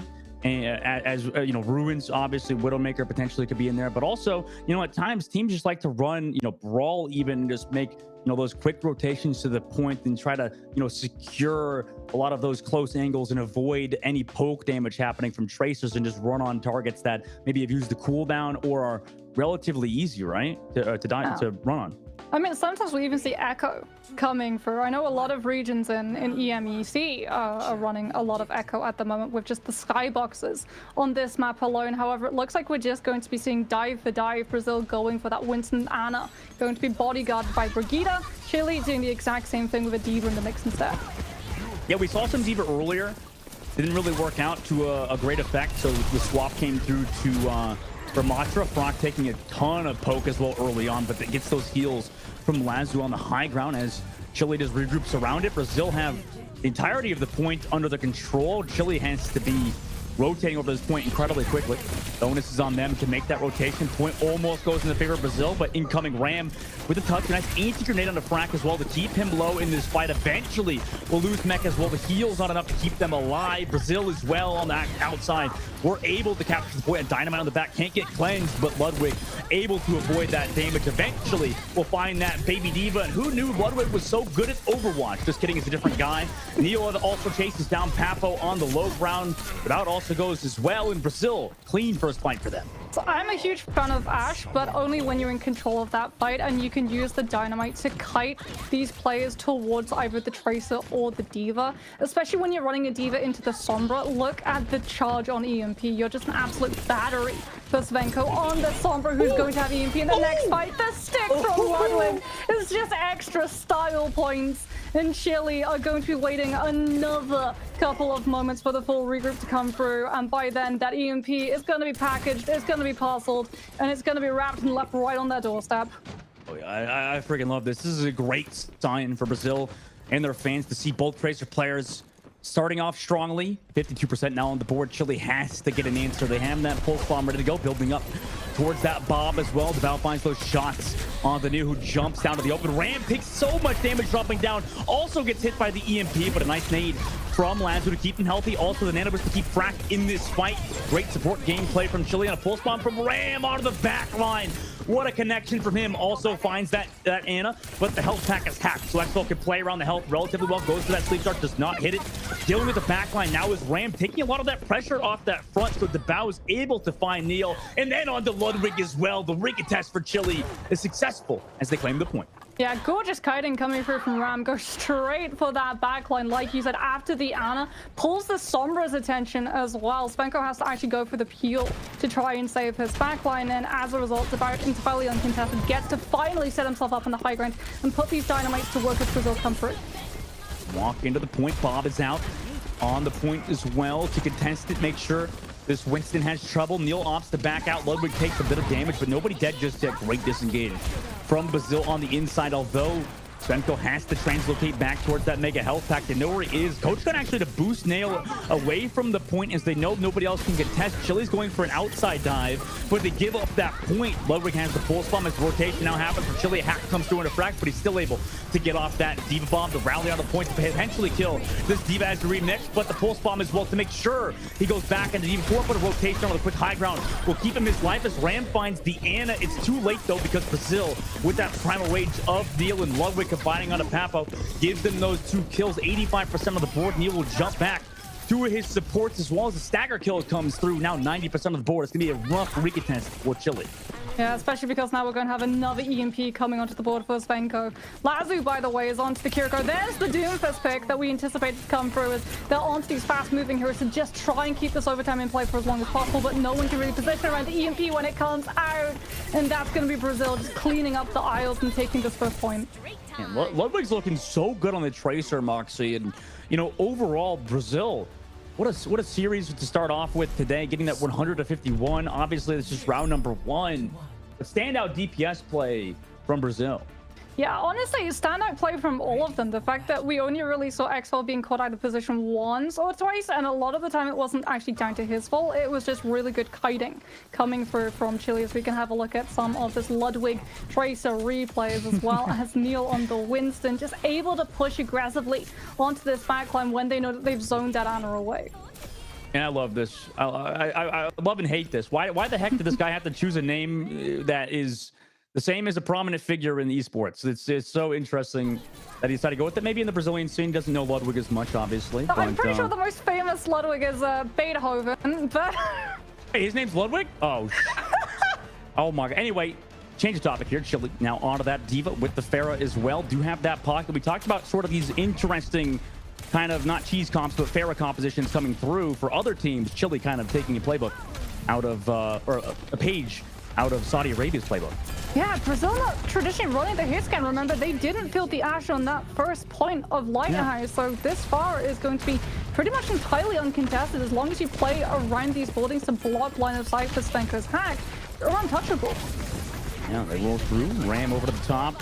Goes for that damage. But Ludwig gets picked off early from Frack, who chases him down on the D.Va, but Svenko does trade back Lazu, so a lot of those heals are gone. But the resurrect now from Papo is here to bring him back into this fight, bringing a lot of the value in that Mercy pocket, as well as Ram just kind of free to do whatever. They don't touch the point, though. So Brazil are the first ones to capture it. Brazil keep rotating around to find Lazu. The damage not able to be found by Ram at the moment. That's the problem with running this Pharah. However, now he's come back down to Exfil, trying to relocate back around with the fade. He's able to find that damage. Chile has disengaged the push by Brazil there, but now Ram comes through on the Neil and Ludwig as well. They slowly work their way back into this point and will capture it again. Chile just have to be careful. By running this pharmacy, you're essentially taking every single fight 3 versus 5 if Brazil are able to collapse onto that backline. And that's what Brazil are trying to do. They're just ignoring the Pharah and going straight for what should be a defensive Ana. But Lazu actually bodyguarded by this Pharah, just hanging above that Ana's head, making sure that no one can actually dive on with that concussive. And Brazil do claim that point back. They get to walk through that cage side now. Ram, though, setting up with that barrage play. No defensive matrix to shut him down besides maybe a hack from Svenko on the low ground. Will use concussion to get back to his team and go for the barrage onto the Winston. Doesn't have primal wave, gets him incredibly low, but he's able to survive. However, Ram comes back in denial on the backside. Papo also gets the res onto Lazu, but a pulse bomb connects onto the D.Va, and it touches Ram's toes to connect onto him. Papo, though, does whip out the glove and take down Ludwig on the backside, but it doesn't matter because Exfil and the rest of Brazil collapse onto the devout Frack as well as Lazu and still have control of that point. And that's the problem for Chile. Even though they are trying to find these kills using these ultimates, Brazil just continues to be able to play the objective, and as much damage as you do, Overwatch is always going to favor the team in control of the point. Brazil is 74%. We're heading into final fight territory, and Chile don't have the damage burst to be able to follow up on the EMP. 100% on the board too. I mean, that's terrifying to go against. The Coalescence is well on the back line. There's that EMP from Devout, though. Like you mentioned, on the front line to keep them sustained is that Valkyrie. D.Va Bomb from Frack here. Do they sustain against it? Able to avoid that damage from the D-Bomb as well. Ultimate's already used. No kills for Chile, so Brazil now comes back in with that Primal Rage. 96% on the board. Frack has to rotate towards it, use the thrusters to avoid being thrown into the middle of the pit. As Neil trying to find some kills here. Eventually they'll find Lazu, but Expo's taken down incredibly low. Frack goes for the final blow. Matt Ram does trade him back, but Ludwig is here onto Frack as well, and the rest of Brazil to collapse onto Chile as they rotate around the point. Even with that skybox to work with, they still have to contest the point. Ram able to do so. We'll go back to the sky last second. The Sombra will touch. Barrage from Ram. Oh my God, it could be big, but they can't touch. He's too far up vertically from the point, so he's not able to touch it last second. And Brazil will win on Ilios. Oh, that's devastating. The second that you as a Pharah hit that Q, you know, but you can't cancel barrage early, so you can't move. You're literally just stuck staring at the point and going, oh, my spaghetti. It's on the ground, but I am above it, so cannot pick it up. That's really unfortunate. But I mean, you could see that the second that Brazil saw that Pharah composition come through, they just clocked on to the fact that that Ana was left so vulnerable and just continued to dive and dive and dive, finding that pick, keeping the Pharah's attention away, so that every single time time, even when they weren't coming in terms of the kills, they still had point percentage. They were still ticking that up, and there was nothing that Chile could really do about it, because if they sent the pharmacy to keep control of point, everyone else in backline dies. Yeah, I think that was overall fantastic work from Brazil. And, I like the idea from Chile, obviously, like you said, with that Pharah competition to maybe mix things up to avoid a lot of that pressure. It worked at points. And, maybe against the better Pharah team, maybe a team like Brazil wouldn't do as well against, that sort of composition. Obviously, we have seen Chile at points look solid, but as a team, Brazil really did a great job surrounding, really suffocating all the supports. Like you said, Moxie, it was a really tough time for that backline of Chile to really just have any survivability as a unit. And, obviously we got to bring back Ash, our host, who comes back down from the heavens to come into this discussion. What's going on, Ash? What'd you think of that first map?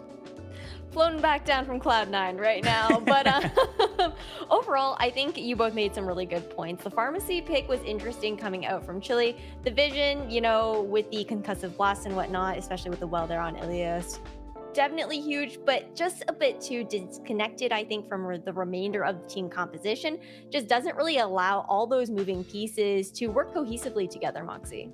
Yeah, there was a little bit of a 50-50 as well. Like, when you're running that pharmacy, it works so well for teams like Saudi Arabia. At the moment, Triple Esports twisted minds back in the contenders EMEA region because they play aggressively. They put so many resources onto players like Labda and Yazan, and they just send them out fully understanding that they're going to be trading that AMER, but because the pharmacy stays alive, they're still going to win the fight.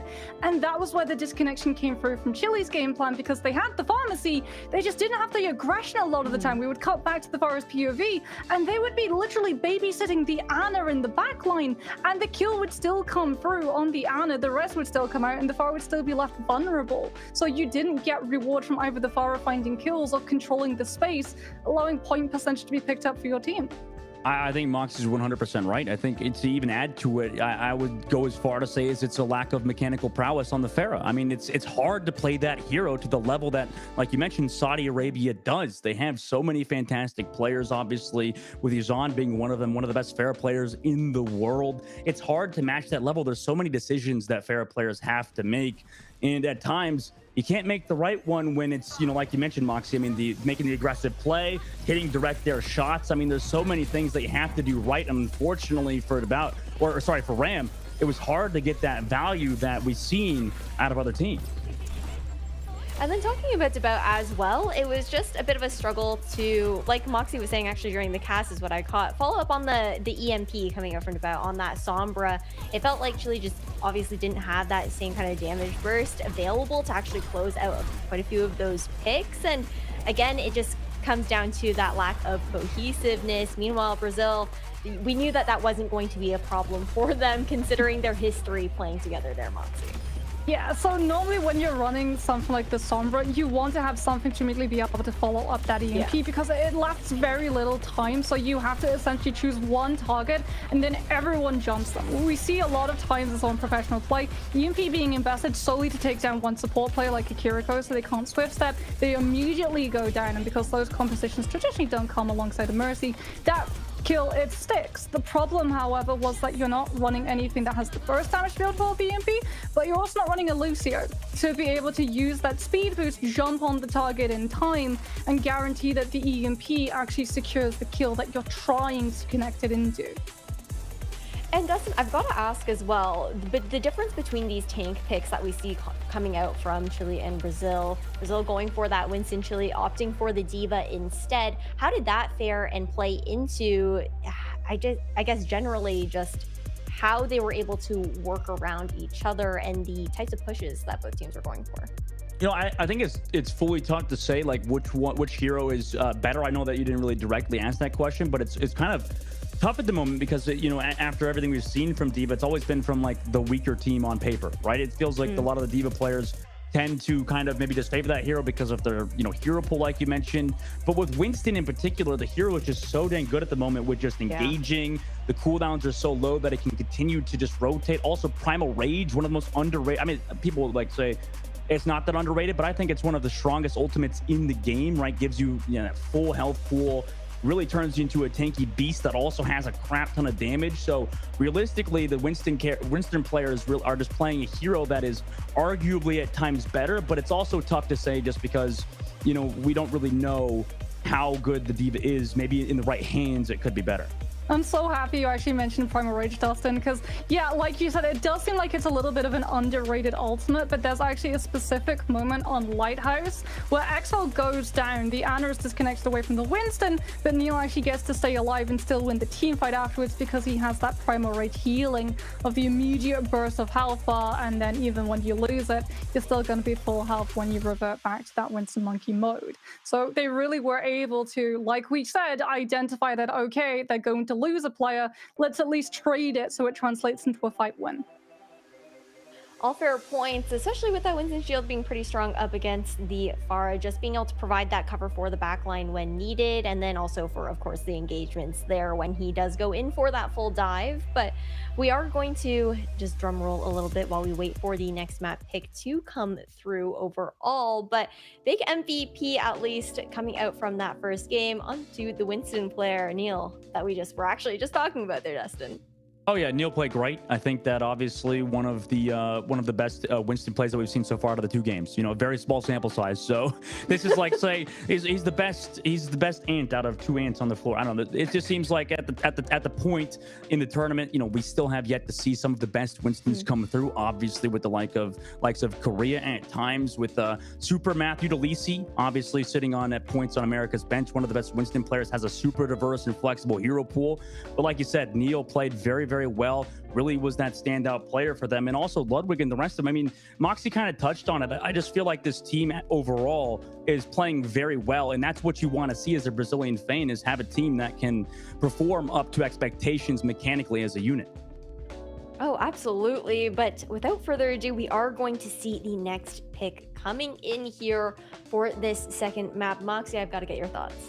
Okay, well, we're getting to see it. It is going to be new Watchpoint Gibraltar coming through, and I mean, I can see why Chile want us to take it, to take us there. If they want to run the Widowmaker, very strong first point for Widowmaker to be able to find a lot of those opening picks from the high ground. If they want to run the Pharah for the exact same reasons, really nice big skyboxes, a lot of high ground denial for the defenders as well, just to be able to spam some of those places, make sure that you get a lot of distance on that payload for free. I'm a little bit concerned, however, because Gibraltar's game has always been dive compositions, and I would say that from what we've seen so far, Brazil's dive game is stronger.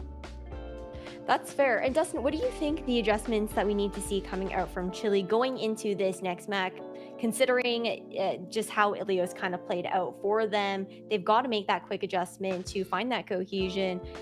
Do you have any idea, maybe like theory crafting on what really mainly needs to be tightened up there?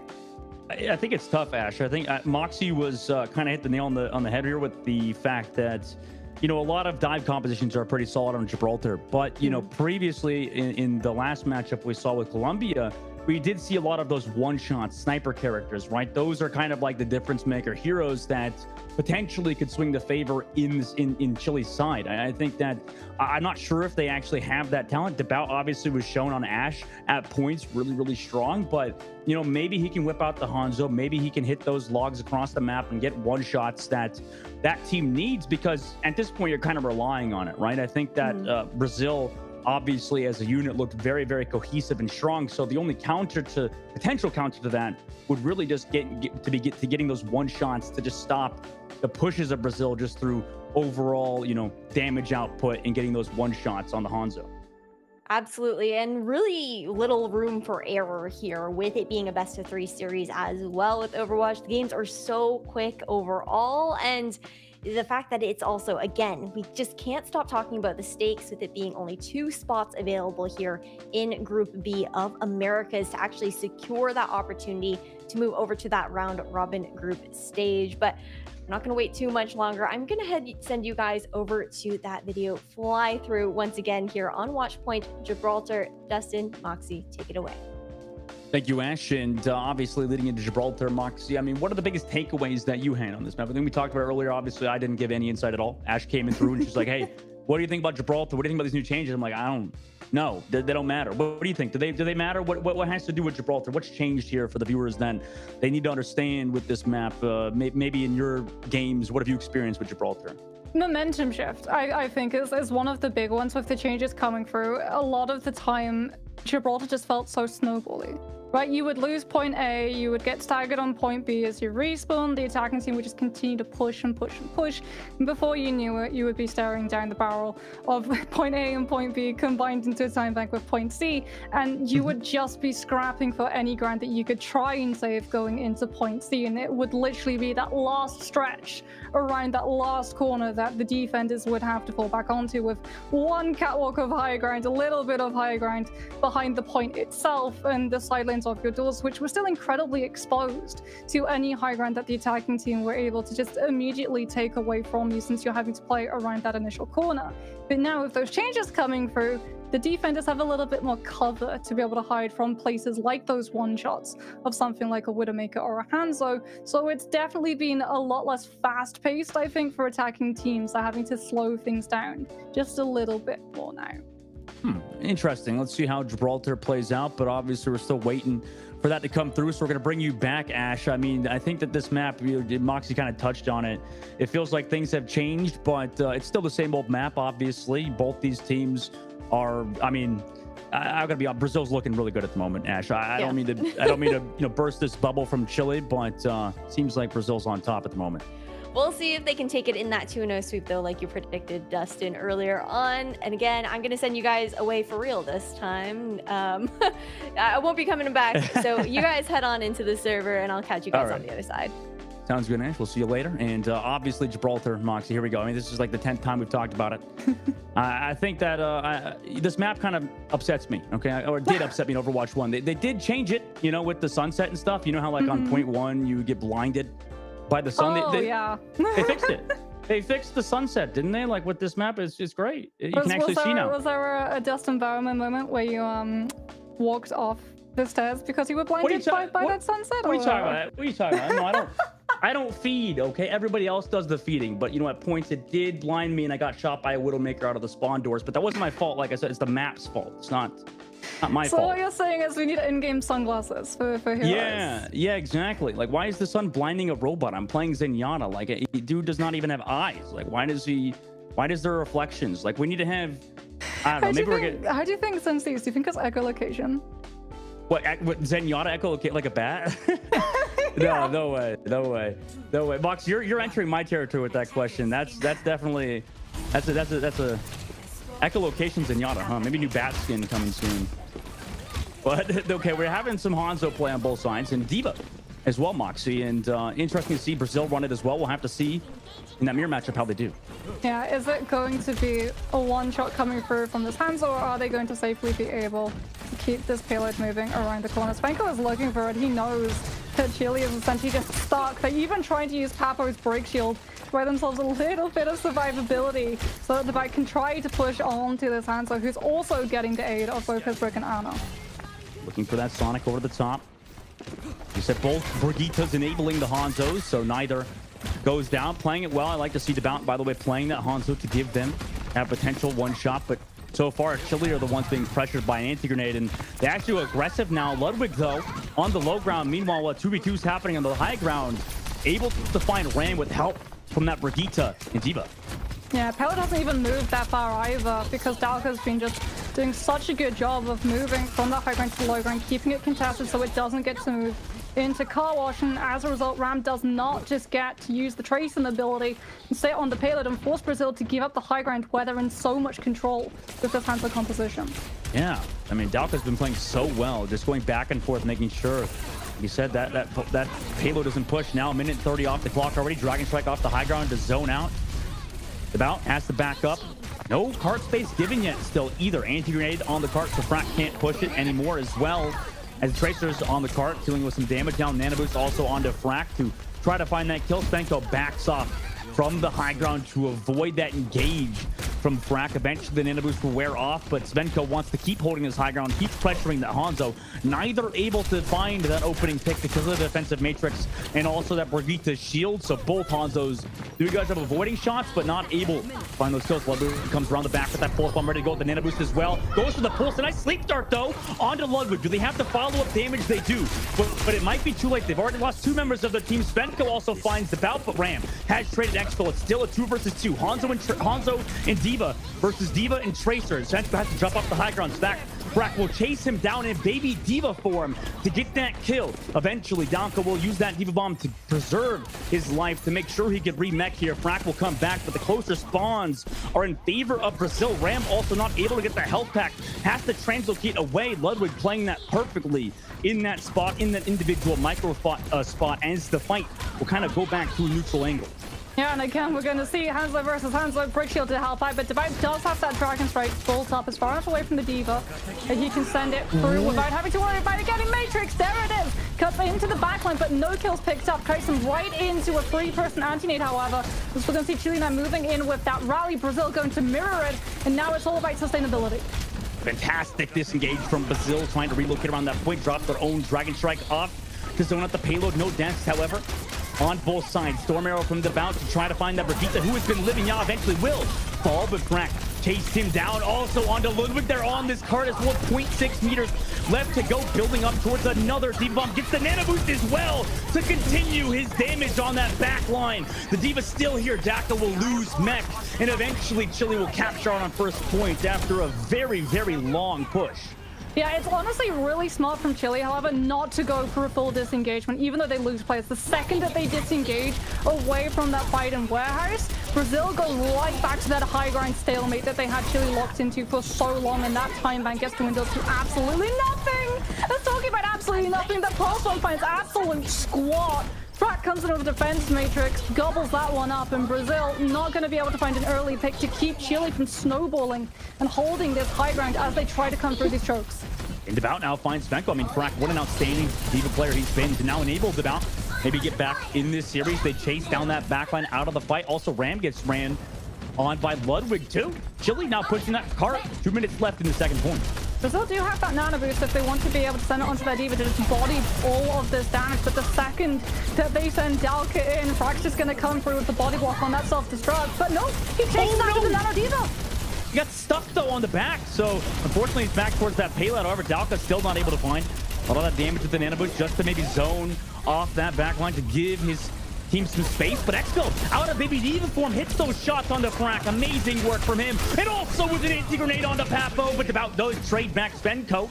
But nice work from Exfil to give Brazil that engagement. But Devout now hits a shot on the Ludwig. He wants to commit the Dragon Strike. The defensive matrix is also not there to zone off the back line. That gives them that kill. But Exfil trades it back. And Ana player doing as much work as Exfil has done so far. It's almost unheard of so far in the World Cup Series. 3K for the Ana player of Brazil to keep them holding this objective at the last possible second. She has the successor. Exfil really coming up in terms of those kills. Means that Chile is forced to take a much longer rotation to be able to dodge out of these one-shots potentially coming through from Svenko, and it means that they are down to 1 minute in the time bank. 2 ultimates to work with, and Brazil have the high ground above them. Waiting with the pulse bomb. Defensive matrix is here, and Bragg eats that pulse bomb from Ludwig. Great work from that D.Va player on Chile's side. Ram drops down below, waiting with that pulse bomb. Looks for the Hanzo, drops it at the doorway.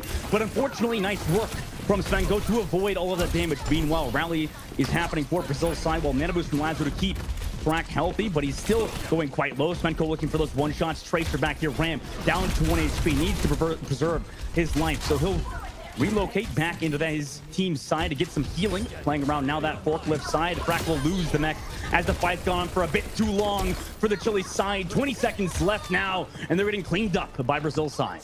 Chile now might even lose Lazo on that Ana. There it is. Lazo gets taken down. That is a horrible stagger, as they're not going to be able to have him back until we head into overtime. It's just going to be Papo and Flucio trying to get a touch onto this payload, but even if they're able to, there's nowhere to hide from the self-destruct. Run, Papo, run! No, he eventually goes down. Dalka here as well on to Ram overtime. Now it ticks away. Doomfist does get the punch off to eventually touch, but with the nano boost of Brigitte and the D.Va bomb here and nobody else alive, that ends Chile's push on the streets phase. So that means Brazil will be going over to attack and only have to get it thus far. Yeah, Brazil looking immensely strong, just being able to control all of those high ground avenues, having that just pressure overwhelmingly coming through from Svenko, while also guaranteeing that the payload does not get free push from Chile, which is the Chiefs' way, let's be honest, of making sure that you're able to negate the 1 versus 1 victory. You send someone to touch Cart, Cart then pushes all of the defense off of the high ground, and that means that the Hanzo just does not have that opening control of all of those fights. It just didn't happen. They never got the opportunity to be able to put Ram into that position, and all of that comes down to Dalka. Yeah, for sure, Dalka doing a great job pushing forward. But, you know, to be honest, on the flip side, just to give something to Chile, it seems like Frack really has been doing great as an aggressive diva player, but, you know, at times... Matches were perfect. I mean, yes, back-to-back pulse bomb meets coming through from that diva, and even more on the flip side for this team, all of that high ground opening initial fight control that we saw in Brazil's hands now flips over when the side flips as well. Yeah, now the defensive side, like you said, I mean, it enables Frack to maybe do a bit more, but it's tough at the moment when Brazil, you know, has the mechanical prowess they do. You know, Xfel obviously on the Ana playing well. Svenko, one of the Hanzo, shown that flexibility from that Sombra. Ludwig still doing well in the Tracer. And, you know, Brazil as a unit really, you know, have been shutting out Chile in their pushes. Yeah, lots of really good fuel coming through from them, as we're going to see. Exact same composition. Symmetra TP just being used to be able to negate some of that poke coming out from Devout. This time on the Hanzo as Ram still on that Tracer. Going to try to bite into this backline, but they're playing from the high ground, so it's incredibly hard to actually be able to find the target isolated. A lot of body shots, leg shots onto each Hanzo, not giving up that headshot. One shot coming through the right side, but unfortunately no kill for Svenko. Meanwhile, Nade hits 3 onto Brazil, stopping that push for now. Devout sits back at the boxes of the back of the map, but Svenko's the one with a bit of the space here with the Brigitte, Ana, and Diva. Meanwhile, it's just an Ana and Brigitte and Diva on the other side. Ram, though, does find Ludwig on the low ground while a Tracer for 1v1 was happening on the cart. Stopping that push for now. Svenko does connect onto Lazu, though. Nice shot from Devout onto that Hanzo. Tries to maybe deal with that pressure from Svenko here now. They have to back off now. Without that Ana, they do not have the sustainability to be able to keep the mech, and if they lose the mech, they lose control of being able to have both avenues of high ground and low ground. As we're seeing, everyone to try to support the fight as long as possible. Really good use of those boosters coming through from Brack, 180ing and using that defense matrix to be able to keep the mech until Lazo is able to regroup with the team. But Brazil already passed that first opening that took Chile such a long time to be able to break. And they're barely past it and had to deal with the anti-grenade, but Brazil slowed down. Temporarily have that pulse bomb ready to go. Ludwig has to recall, barely makes it back to his team. Nice use of those blinks to get back to it, and also Devout on the other side gets that kill onto Svenko. So although Ludwig lives, his DPS partner does not. Dragon Strike from Devout. They go aggressive. It connects onto Axel. It's just Ludwig now with a few members of his team alive, so he's going to back out as Devout's Dragon Strike connects onto 3 members of Brazil to give them that fight win. And now they get to try and go back to holding that aggressive position. You can already see that Devout is angling. But that control will be able to take down Dalka as well, who got staggered in Baby Diva form and is only now dispatched towards that respawn point, as Brazil are coming in with a majority of ultimates in their pocket, but Chile, because they won that fight, have the means of positioning in anticipation of all of them. So they hopefully shouldn't get caught out by one. It's going to take Brazil throwing one in to kite them into a next. See what Ludwig does here on the left side, but this is what we like to see out of Chile so far. Devout has kind of been coming online on Gibraltar. Meanwhile, Ludwig dropped towards the card. Dragon Strike from Svenko over to the top, force Chile off into that pulse bomb potential, and there it is. Devout is removed from the lobby. The pick potential from Chile is gone. The pulse bomb from Ram came through on the backline, but it is entirely avoided as the card is now pushing towards the very end. The only one touching is Frack. Down below with the nano boost, goes up to the high ground to force that Diva bomb from Dalka, who will get the remix off as Devout will rejoin his team in a second. Ludwig down below will have to deal with the rally on both sides. Deep bomb from Frack above the high ground does not connect to find a kill. Nya with the rest of his team come through towards that car with the rally and a nano boost engaged on their side with that ultimate advantage. They take full advantage of it. Dalka chases down Lazu. Nya also to find Papo on that low ground. Diva eventually gets lost as well, and Brazil played that fight perfectly, Mox.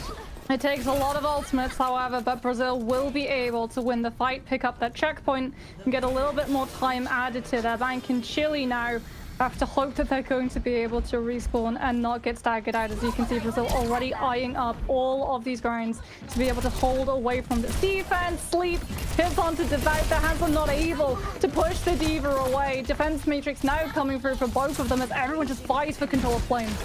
A nice nade from Exfil onto the back line, but no shots from Svenko to kill him. He drops down to the forklift, but Chile has to give up that top space. Ludwig, though, does trade back Ram yet again. It feels like this has happened multiple times in this series. Ludwig getting the better of that Tracer duel, but he did have some support from his own Brigitte. Meanwhile, Dragon Strike to try to equalize it, but it just forces them off that high ground spot. Actually finds that kill on Tanya. The cart's still pushing in this fight. Ludwig has that pulse bomb ready to go. He noticed the Hanzo double jumped away, but Svenko takes down Ram. Even though Ludwig's pulse bomb was not a success, they still have that man advantage. Dragon Strike still available.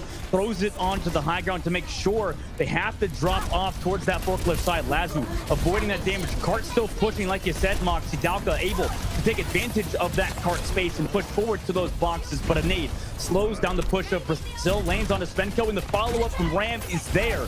Chile, last second, 4.25 meters left. Force Brazil to retreat for now. It's smoke and mirrors from Brazil. They've been able to push that payload so close to the finish line. Chile, yes, they have the advantage in terms of ultimate economy, but look what Svenko's done. He's onto the Sombra. He's going to be able to threaten that back cap, and Chile is always going to have to be vigilant that they don't allow the back cap to come through. They're anchored in position, and that gives so much more freedom to Brazil's DPS.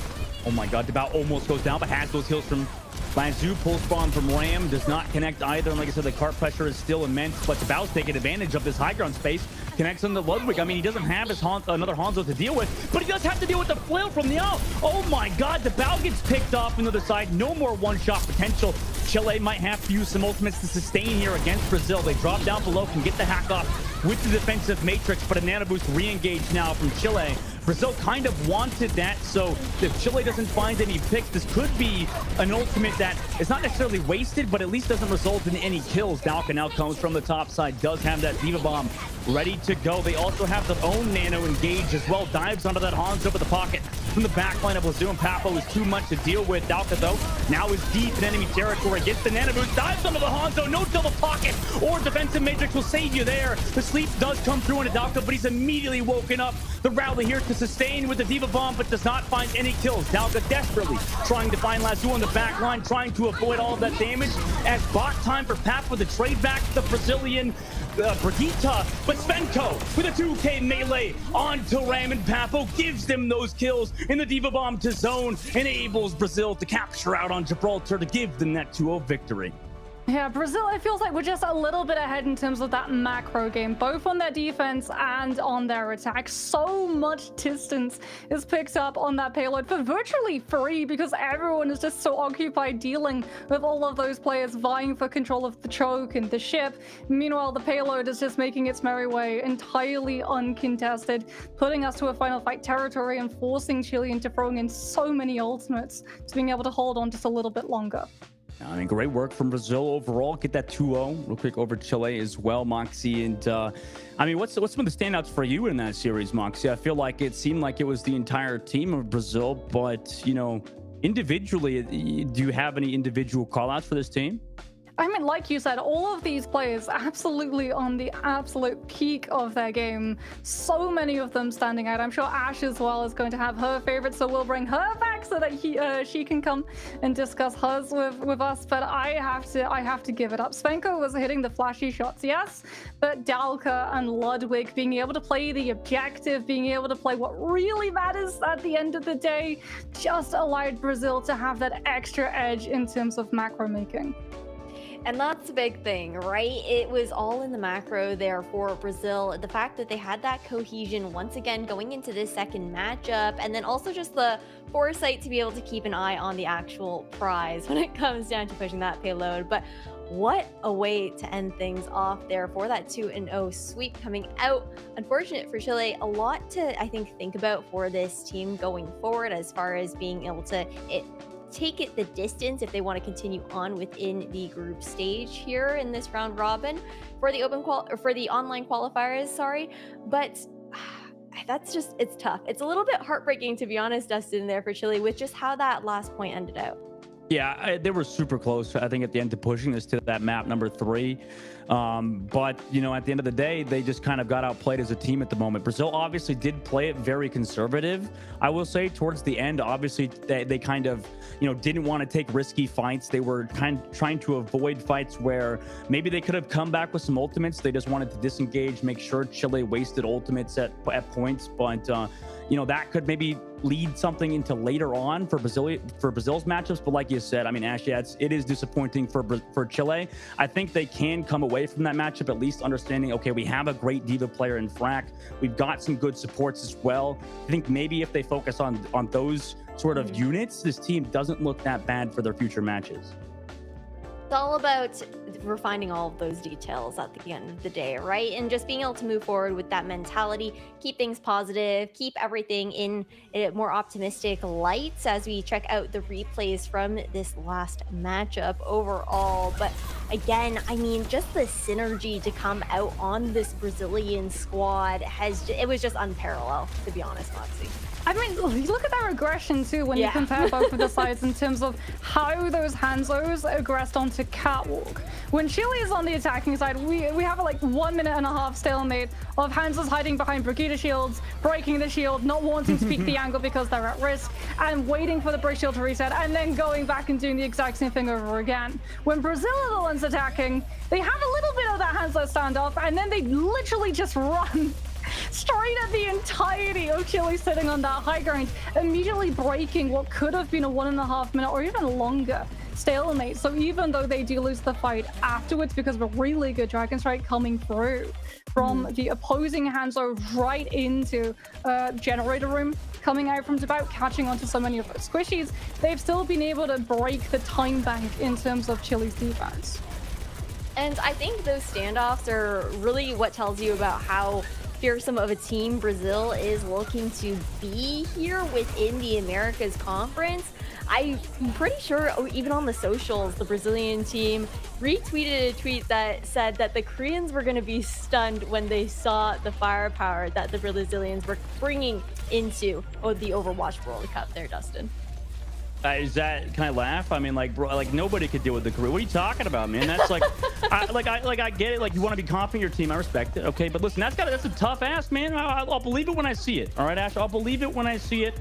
I don't mean to be a pessimist here, but come on. Like, we're talking about Korea, one of the most dominant regions in the history of Overwatch. In Brazil, they've got the firepower there, but well, I'll believe it when I see it, Ash. Okay, I'll believe it when I see it.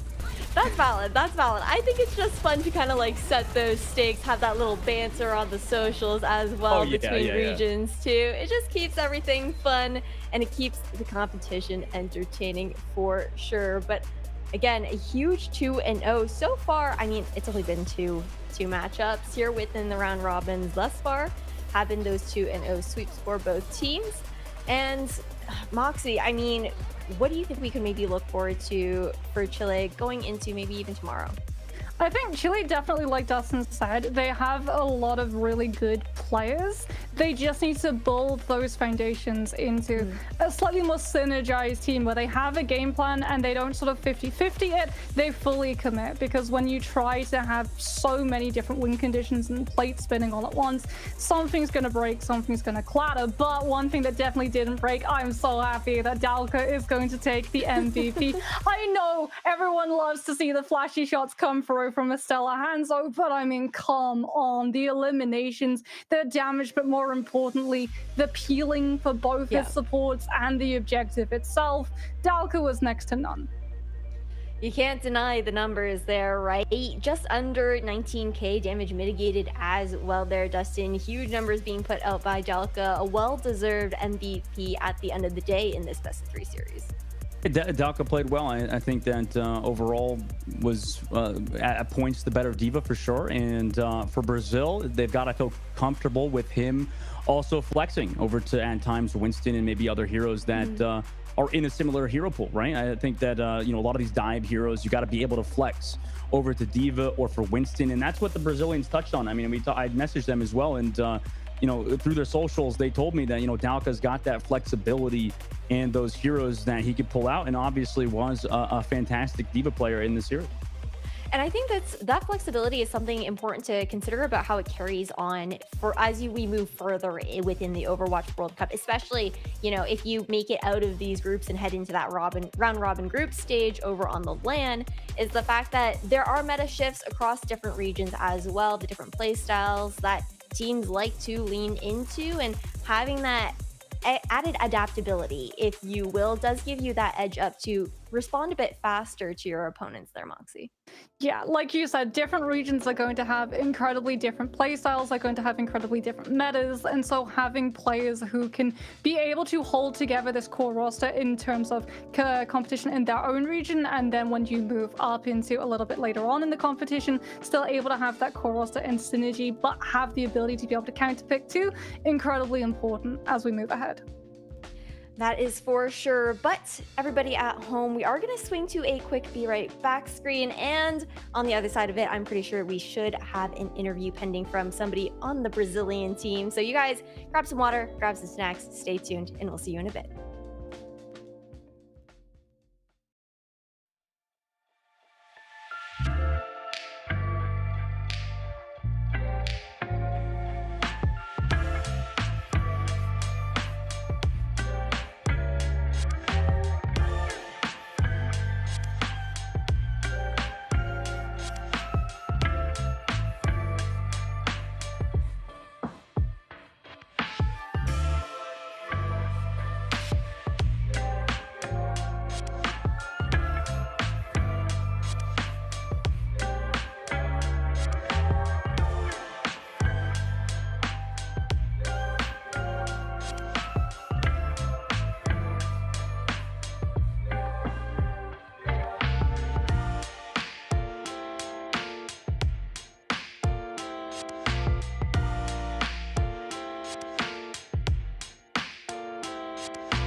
Welcome back, everybody. We've got Dalka from Team Brazil here, the tank that we just saw absolutely owning in the server. Dalka, congratulations on your 2-0. How are you feeling?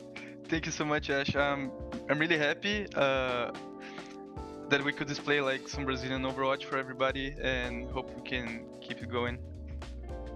Well, that's really awesome. You guys definitely showed your stuff. And I was actually wondering, how does it feel being back on a team with Naya and Ludwig, considering that you guys have had such a history together, and obviously rounding out with the other players? It's really nice because I could meet like some of my idols that motivated me, like Honorato and Neo that played like a long time ago and on the World Cups past. And from Ludwig and Neo, it was like they're like family, you know. So I played with Neo since my first team. So it's really nice to have the like people that I really care about to play with me on the Brazilian team. That's awesome. And actually, one of our casters, Dustin, was curious about what you've actually been up to since Contenders has been offline and that off season and whatnot right now. So I I tried college for like game design, but then it wasn't my thing, and now I'm doing some programming stuff. Oh, nice. But yeah, hopefully we can like keep our thing going, you know, and prove that we deserve to have some more space in the community here, and that's why we're here for. That's what it's all about.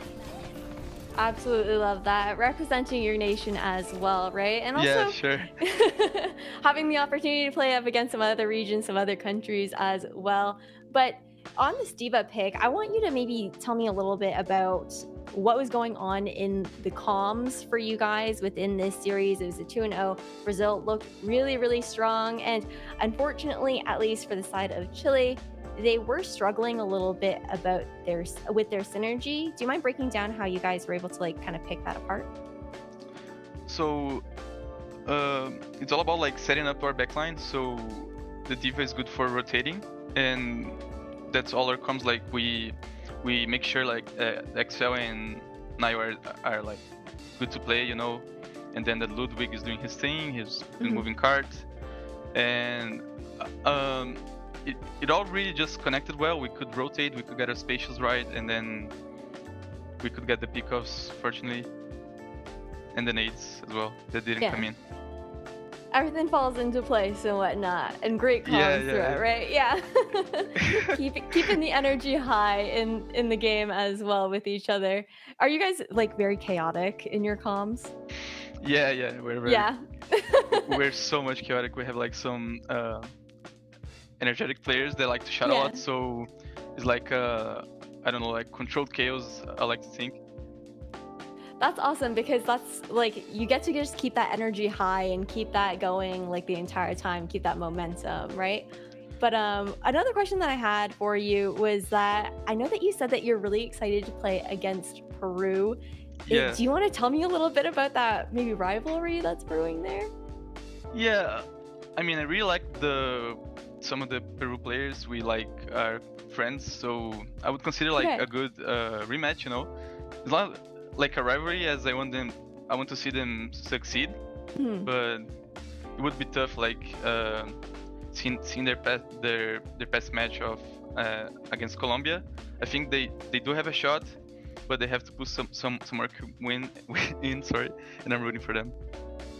Well, that's really sweet and really awesome, Dalka. I mean, that's less of a rivalry, more of a rooting for the homies and wanting to kind of face off against each other kind of vibe for sure. Yeah.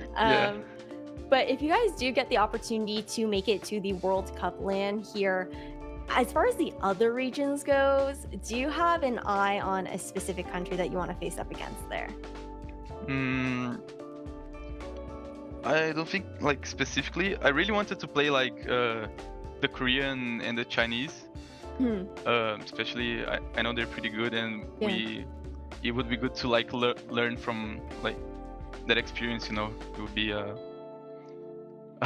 one kind, like an opportunity that you cannot take for granted. You know. Yeah, absolutely. I just want to say one more thing. I would like to say that our roster is unshakable, as we like to say, is inabalável, and so we're gonna keep that going. I love that. I love the confidence that you guys are bringing into this. But before we do go to a quick break and whatnot, I wanted to give you this opportunity, Dalka, to be able to give any shout outs or thank yous before we send off. Yeah, sure. I want to thank my whole team, the coach Honorato, Neil, the other tank that we could play together, like both MVPs. Pretty good tank line. And I would like to thank my mom and my girlfriend Amanda and my grandma that is watching from home. I hope that she's fine because she usually gets really nervous when I play. I have to take like some meds, so I hope she's doing well. Okay, well that's so sweet. Thank you so much, Dalka, for taking the time to do this interview. And GG's on your 2-0, and good luck for the rest of the games that you have coming up. Thank you. Everybody, oh yeah. Thank you so much. Good work, no, guys. of course. And for everyone else at home, we're just going to send to a quick little break before we come up with our third matchup of the day. So you guys stay tuned for one of the most anticipated ones early on in the Overwatch World Cup, Canada versus USA.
This is the match that you've all been waiting for. We've got Team Canada versus USA coming in hot here for match number 3 of the day. Moxie, I mean, I feel like these squads barely even need an introduction.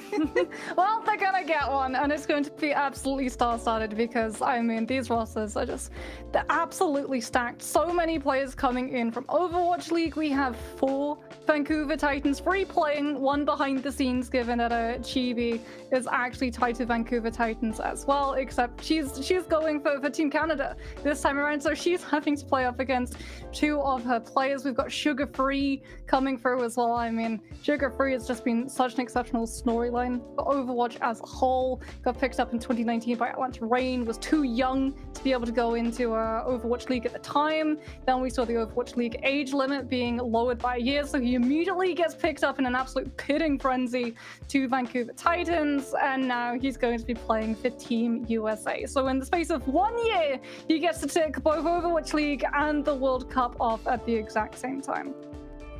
And Dustin, I gotta get your thoughts on these squads too. I mean, you are more than familiar with these players.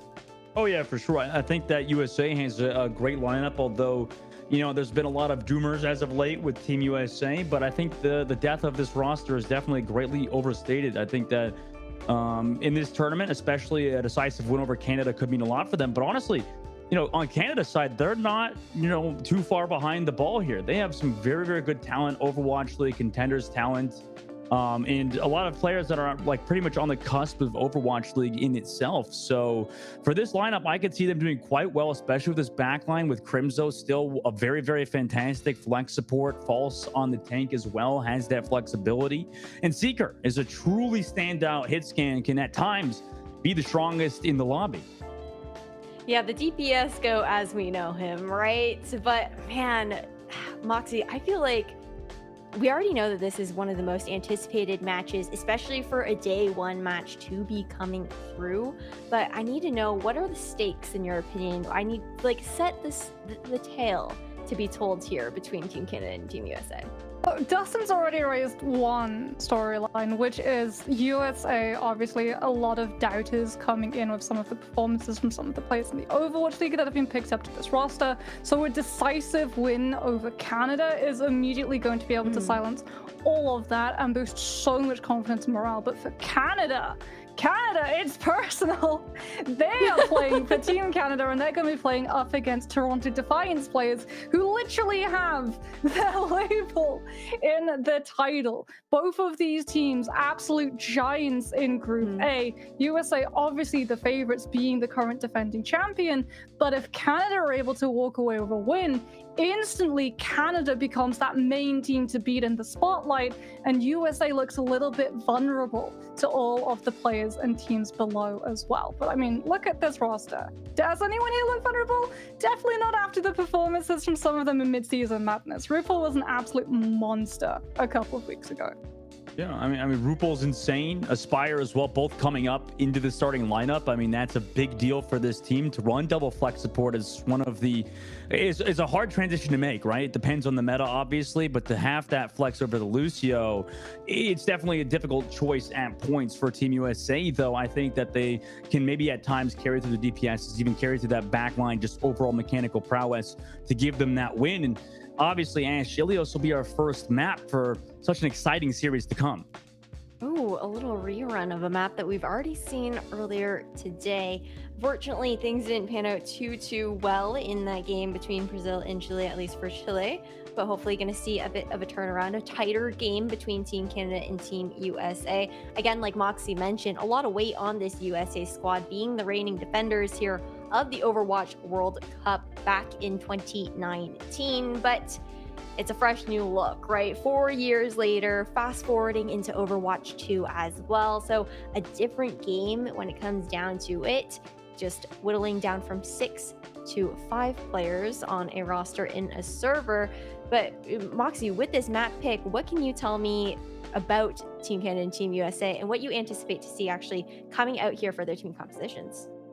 Well, I mean, I'm just really excited to see what these teams have cooked up because, I mean, we talked about players. We also have to acknowledge that the team behind these players is also absolutely stacked. USA coming with Gator, the main coach previously for Atlanta Reign, who just walked away with a win in mid-season madness itself. Canada, they've got Danny, the current coach for Washington Justice, TKT as well, an assistant coach who used to be the assistant coach for Dallas Fuel, as well as SNR, who has worked previously for Trick Room, if you remember Trick Room from the Overwatch League Pro-Am, one of our teams who were able to, from contenders, take down San Francisco Shock. All right, well, let's obviously get into this, Moxie. And I think that we don't even have to say much about this matchup, like you said. As we leave Ash behind, we move into Ilios. Ruins will be the first map in such an exciting, anticipated matchup, Moxie.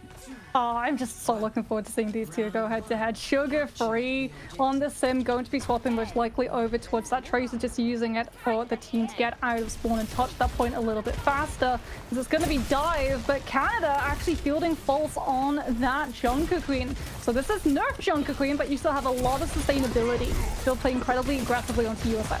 Yeah, I think that for her individually, for sure, that may not have a lot of change, but Kaluj coming from that right side, the one for that poke immediately on the Seeker on the flank, meanwhile jumps forward towards that point to try to control, but Canada's not giving up that space just yet. Dynamite from Hydrant connects onto False. Eventually will shout to stay healthy as well onto Noxious.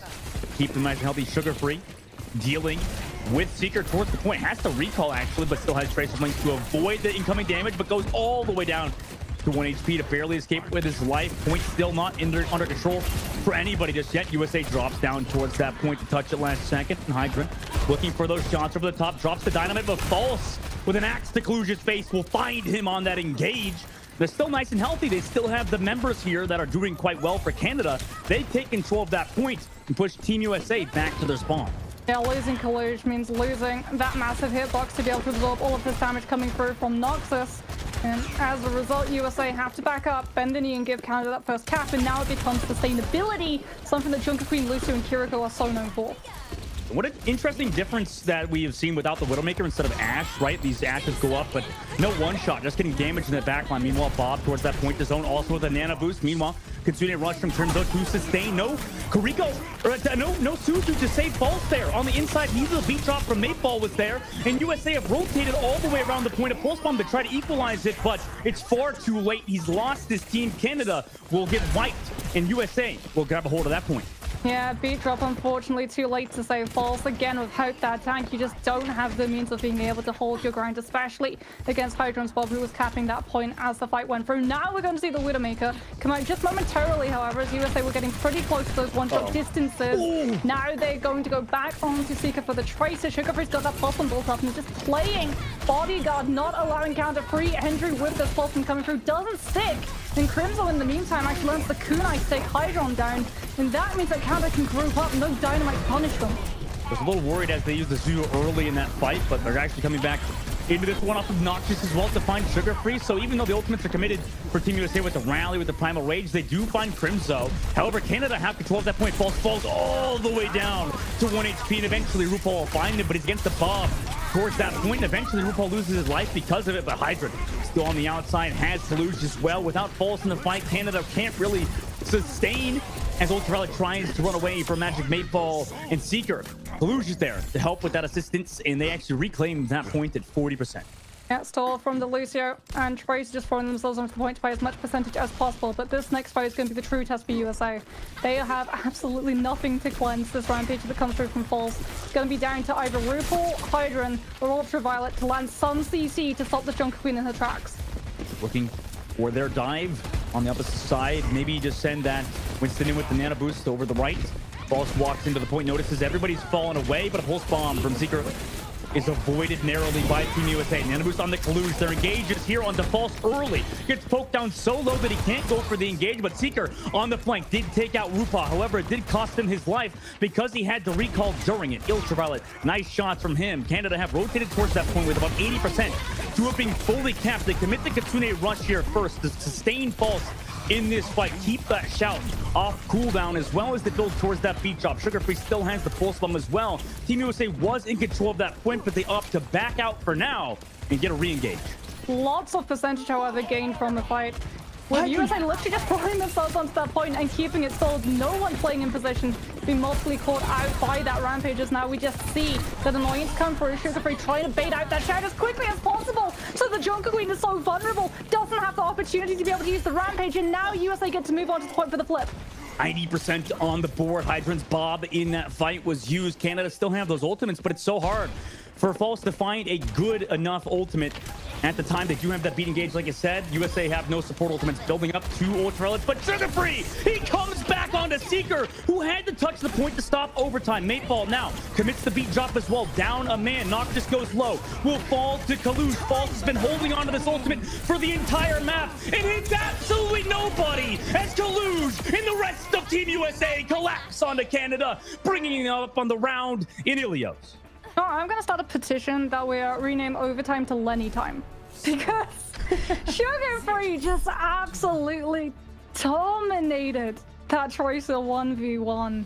Just being able to find those really good blinks of the mobility, keep that point in control, force False to have to go all the way around into the backline alone on his solo mission, with that Rampage finally being invested, having held on to it for so long.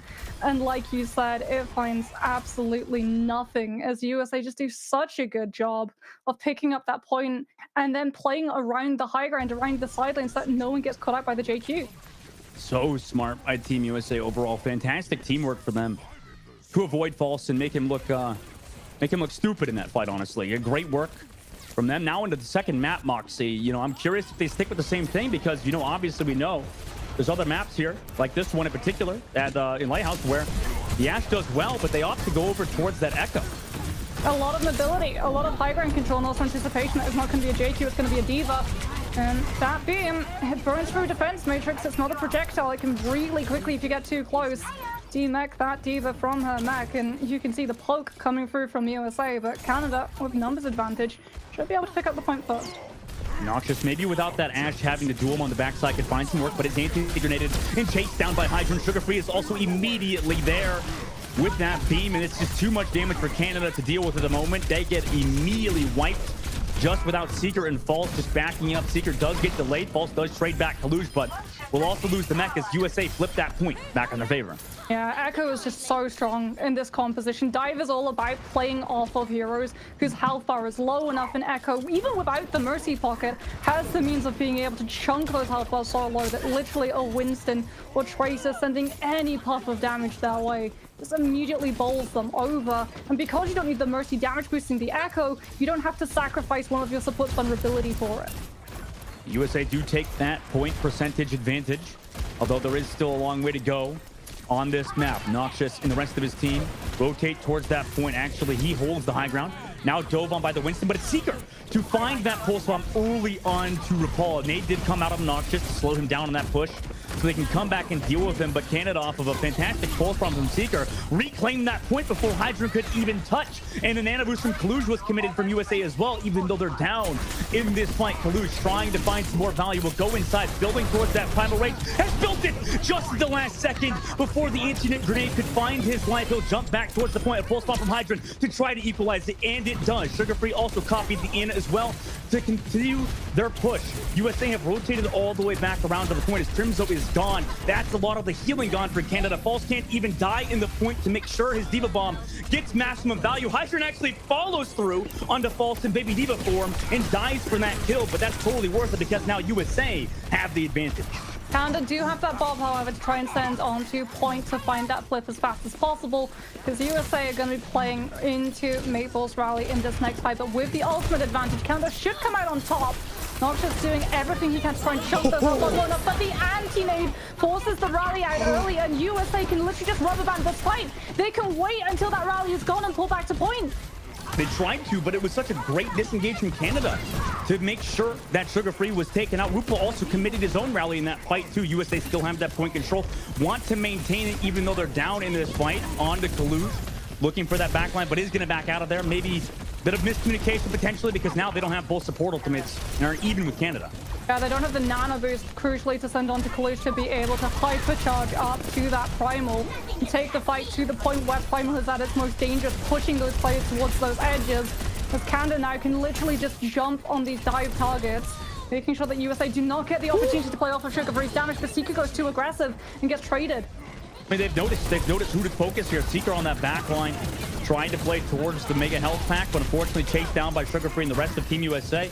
Meanwhile, Sugar Free, the target of Canada in this fight, integrated also onto False, who loses the mech and then give up that point to Team USA. Canada surely are going to start backing up. They still have the Baby Diva here. Crimzo also has found Sugar Free in a trade, but Hydra eventually finds the Baby Diva of False. Mateball also gets staggered as well. That's going to be so annoying for Canada to deal with. Staggered of your Baby Diva and your Brigitte, and now potentially Noxious too. Oh no, here it is. Hydron waits in position, doesn't even need to commit the Pulseman for the interception, as USA are going to be able to, in a pretty dominant style, take the first map between these two teams. And honestly, Dustin, I was not expecting it to be that decisive between these two. No, at points, you know, Toronto, what the heck? I was starting to call them Toronto because of Team USA, but, you know, at time, Canada did look solid, but, you know, obviously USA overall just had the control, had the tempo, but it's still an enthralling series regardless. I think that Canada could still have their win conditions on the upcoming maps. Obviously, you know, I hate to be that guy, but Seeker on Tracer, I don't know if that's the play, Moxie. Like, what do you think? Like, it just feels like Seeker on Tracer is the focus of Team USA. They keep hunting him down, and it's been relatively difficult. We'll have to gauge your thoughts with Ash here as we bring back our lovely host. Okay, Team USA, like you said, a very dominant showing here for this first matchup. And I mean, they've got a fire lit under them, right, Mox? You got the fact that people have been down on those Team USA stunks. They need to start off with this strong showing to prove everyone wrong. I mean, I think they've done that. You look at that performance, you look at that first round of Ruins, False didn't get to use Rampage, literally until the very last fight on that map, because of just how well they're able to play that macro, the fact that they're able to take control of that point, and then even though some of them should be vulnerable when the Junker Queen gets close, they always make sure that the point of contact in those engagements is Kaluj, and he has the means of being able to absorb the damage, jump back to his Ana, even change that as well into Nano Charge, so that you always have your Ana ultimate up and have the means of just sustaining on that point to absolute eternity. Yeah, no, all really good shows there. I mean, it's just general understanding of those timings, having that synergy coming through overall, and like you said, manipulating the map and their opponents to the best of their ability. And that was what Team USA did, and it is kind of scary for Team Canada. I think going into the second map, again, it's only a best of 3 series, so not a lot of opportunity to make that big comeback happen, because you don't have as many maps to work with, Dustin. No, yeah, it's not exactly a lot to work with, but, you know, these teams just want to get that qualification, right? Yeah. If they could at least get a map off of Team USA, that'll be quite good, or even get the win, obviously. But realistically, both of these teams are quite ahead in terms of at least leading into the tournament than the other teams in their group.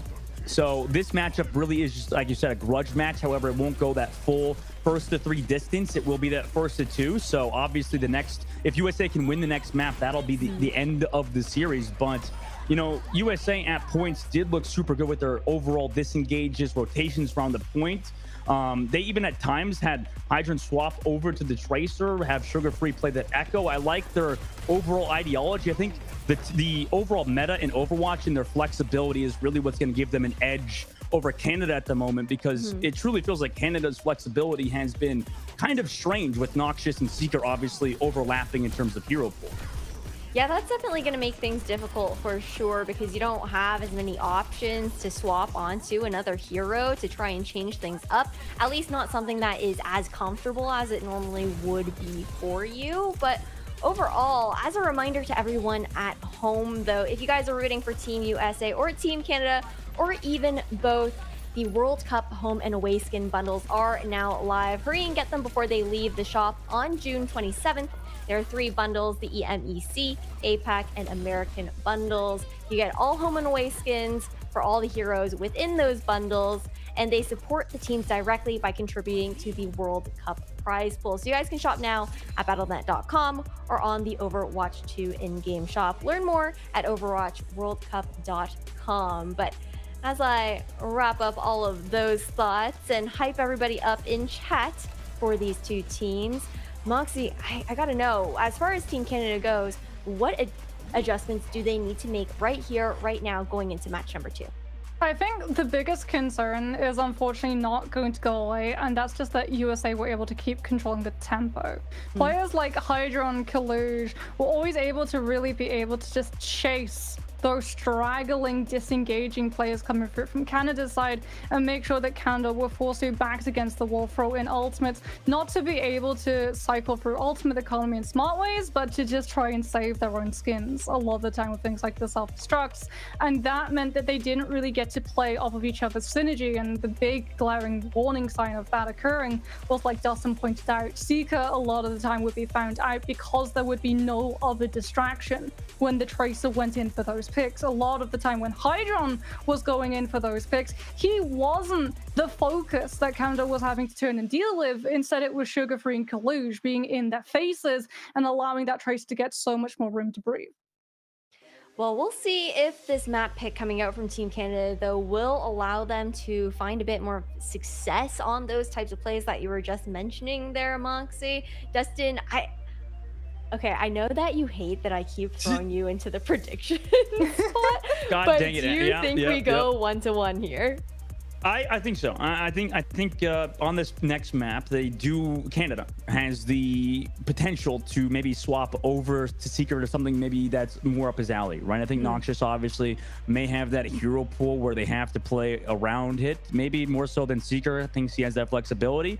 Obviously, Canada still can decide some things on Nubani. This is a map where you still kind of need that Tracer player, so you do kind of want Seeker to probably still play that Tracer. However, at least from the outside looking in, I don't know if if I were to analyze this, decide that Seeker is really the play on Tracer here compared to the likes of Sugar Free and even at times Hydra, even though he hadn't played the Tracer here, it feels like on Nubani, which is the map we're going into, it does feel like USA still has the edge. So I actually take it back, Ash. I actually take it back. I think it's gonna be a 2-0 for USA here, honestly, just because of what we've seen so far. Yeah. Okay, Justin ruling back that prediction, but we'll see how things do end up panning out here. Again, it is Team USA versus Canada. Right now, USA up 1-0. Justin, Moxie, take it away. Thank you, Ash. And yeah, I kind of thought it through, Moxie. I think that maybe if it was a King's Row, you know what I mean? But I don't know. Do you agree with me? Not on a map like Nubani? I'm just a little bit concerned because we already saw that Canada did get tempo rushed over with the Echo, and Numbani is very much centered, point A especially, around about that Echo play. The fact that you can go around close, you can avoid a lot of that poke pressure coming through from the defense set up on high ground already, and try and drop down to either pressure the high ground and force the defenders off it, allowing your rest of your team to be able to move into the point itself and overwhelm them, or you can just go straight for the point itself and look at that point percentage. But Canada, it's definitely one of their favorite maps. When I talked to Cal, he did say that Numbani was one of the aces up the team's sleeves. So they've got something planned. Okay. USA, on the other hand, probably are going to know that something is afoot, that they're going to be running into this Ash. They just have to decide how they're going to deal with it. Yeah, this is the same. I mean, I guess it's slightly different. Canada. Okay, there we go. They're listening to the advice, Moxie. Look, Noxious on the Tracer, Seeker on the Ash. Meanwhile, USA lock in a very similar composition to that before, except they have Aspire in the game now on Tracer and Sugar Free on the Echo. Yeah, that's what we talked about. The Echo, no Mercy boost. However, they have enough faith in the Echo being a hard enough target to hit, but also having that ability to be able to poke pressure in both of the stickies and the primaries to put Canada out of holding as close as they are on this defensive 5-meter line to leave a lot more room to breathe. But good dynamite from Seeker to force Sugar Free to keep his distance. And, Lenny ain't no what. He's a great Echo player that can play without a Mercy pocket, unlike some other regions, but doesn't need that pocket. Has the rest of his team above the high ground. We'll see how fast he decides to back out of there. Obviously playing a bit more reserved than you would see other Echo players. Meanwhile, Aspire goes aggressive, forces Canada off the high ground. That's already fantastic for USA, who surely will take advantage of it. Noxious has the recall, still going for that duel. Very aggressive on the high ground, but does eventually have to give it up as Team USA have control, but still not a lot of damage comes to Kalush. Goes incredibly low. Seeker tries to boost back up to the high ground, but gets chased down by Noxious and the rest of Team Canada. Meanwhile, Seeker was straight. No tank player, so they commit the nano boost on Seeker, who was aggressive with it on the backline. Crimzo removed, tries to find the Brigitte and does. With that quick melee, and the rest of Canada now surely will be killed as well. And USA control point A. Yeah, USA without Kalush can't push Canada around that corner even further. So they're anticipating that Canada are going to use the corner to regroup and push back onto that point. And they wait for Canada to make their move until they're too close to be able to disengage. Sugarfree then gets the nano and rains absolute death from above. And Canada just have no means of being able to stop it. Crimson goes down in an absolute blink of the eye. Doesn't have the ability to be able to build up the nano, send it onto force and keep the point stalled. And we head into Streets phase. As once again, Canada have that high ground control, but USA already peeking in and trying to take it away. Cart rounds that corner, copy still available. Aspire has that pulse bomb. Ready to go, goes towards the elephant angle. Meanwhile, Canada built up pretty much every ultimate in the game. Ultraviolet also building that nano, but oh my god! What a one clip from Aspire with a quick snipe from Kalush as well. Sugarfree and Kalush combined for both Cal and Crimzo too, and USA look like they're not slowing down anytime soon. So the obvious hard evidence of Nambani, however, is that it's point C for the defense, right? Point A, if you can full hold, brilliant. A lot of it is going to come off of just early picks from your DPS. Streets phase is all about momentum and tempo. We've seen that USA does excel in that matchup. For Canada, it's literally about building resources to be able to stop this payload at any time in point C, so it stops for the rest of the match entirely. Aspire with the pulse bomb available, looks to lurk over the top with Sugarfree is there as well. Meanwhile, Tracer comes to duel him, has to go for the pulse bomb and then the recall, but Sugarfree on the low ground has found Cal on the re-engage. False also loses mech. Opts to not use the Diva Bomb. They're just going for a quick team fight loss because of potentially what you said, Moxie. Just go point C and maybe find some hold here. Yeah, but that's where it becomes dangerous. They're dying split, they're dying staggered. And again, the momentum is going to turn against Canada because neither don't get that reset moment. USA is not allowing any mercy. If Canada get an inch, they're going to take a mile, or I guess the American equivalent. I love Lenny, man. I mean, this is just the shooting bodies is coming out. That's how you know we got a series on our hand. A little bit of bad blood in the water. Noxious over the right side does duel with Aspire. Meanwhile, on the inside, USA waits and lingers for their dive. Falls coming in with that rally from Cal. They want to go aggressive. Coach Gun aggressive from Seeker to go towards that mini, but the shield blocks off Crimzo's nade, and he's anti-grenaded from Ultraviolet, so they commit the nano boost now on to Kalush to continue this fight, even though they're still even. Sugarfree went down earlier, so Kalush now has to find a kill with the Primal and the Nano, but he's not able to.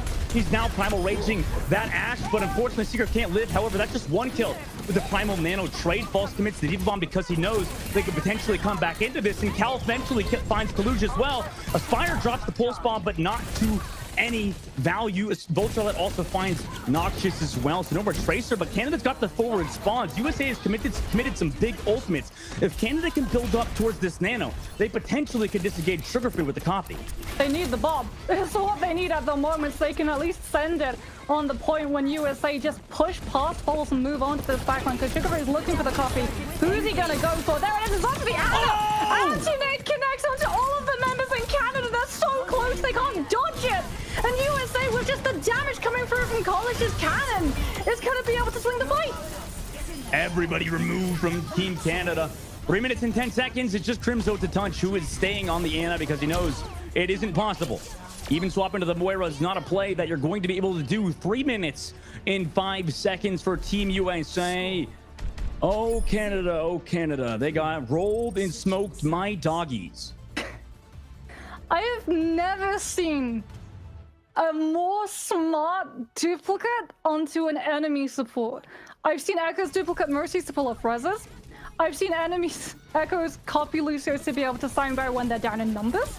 But that anti-nade was devastating. That anti-nade broke the entirety of Canada's C defense. It all hinges on we have faster respawns. If we die, we're going to be able to stagger ourselves. We'll have the Bob, we'll have the nano boost, we'll be able to stall for a full regroup. They go down in one fell swing because of that nade. I mean, is it fair to say that Canada's looking a bit shell-shocked at points, right? Lenny with that dunk, like you said on the copy, to really just, oh my God, just destroy Canada at the very end. Yeah, it's the momentum shift. I told you about this on Control. Canada, just every single time they started being played from behind, they were never able to find that moment where they were able to regroup and mentally reset. And USA, they identified that one weakness and they pushed. Pushed hard. I mean, it's Raven. That's all we can say.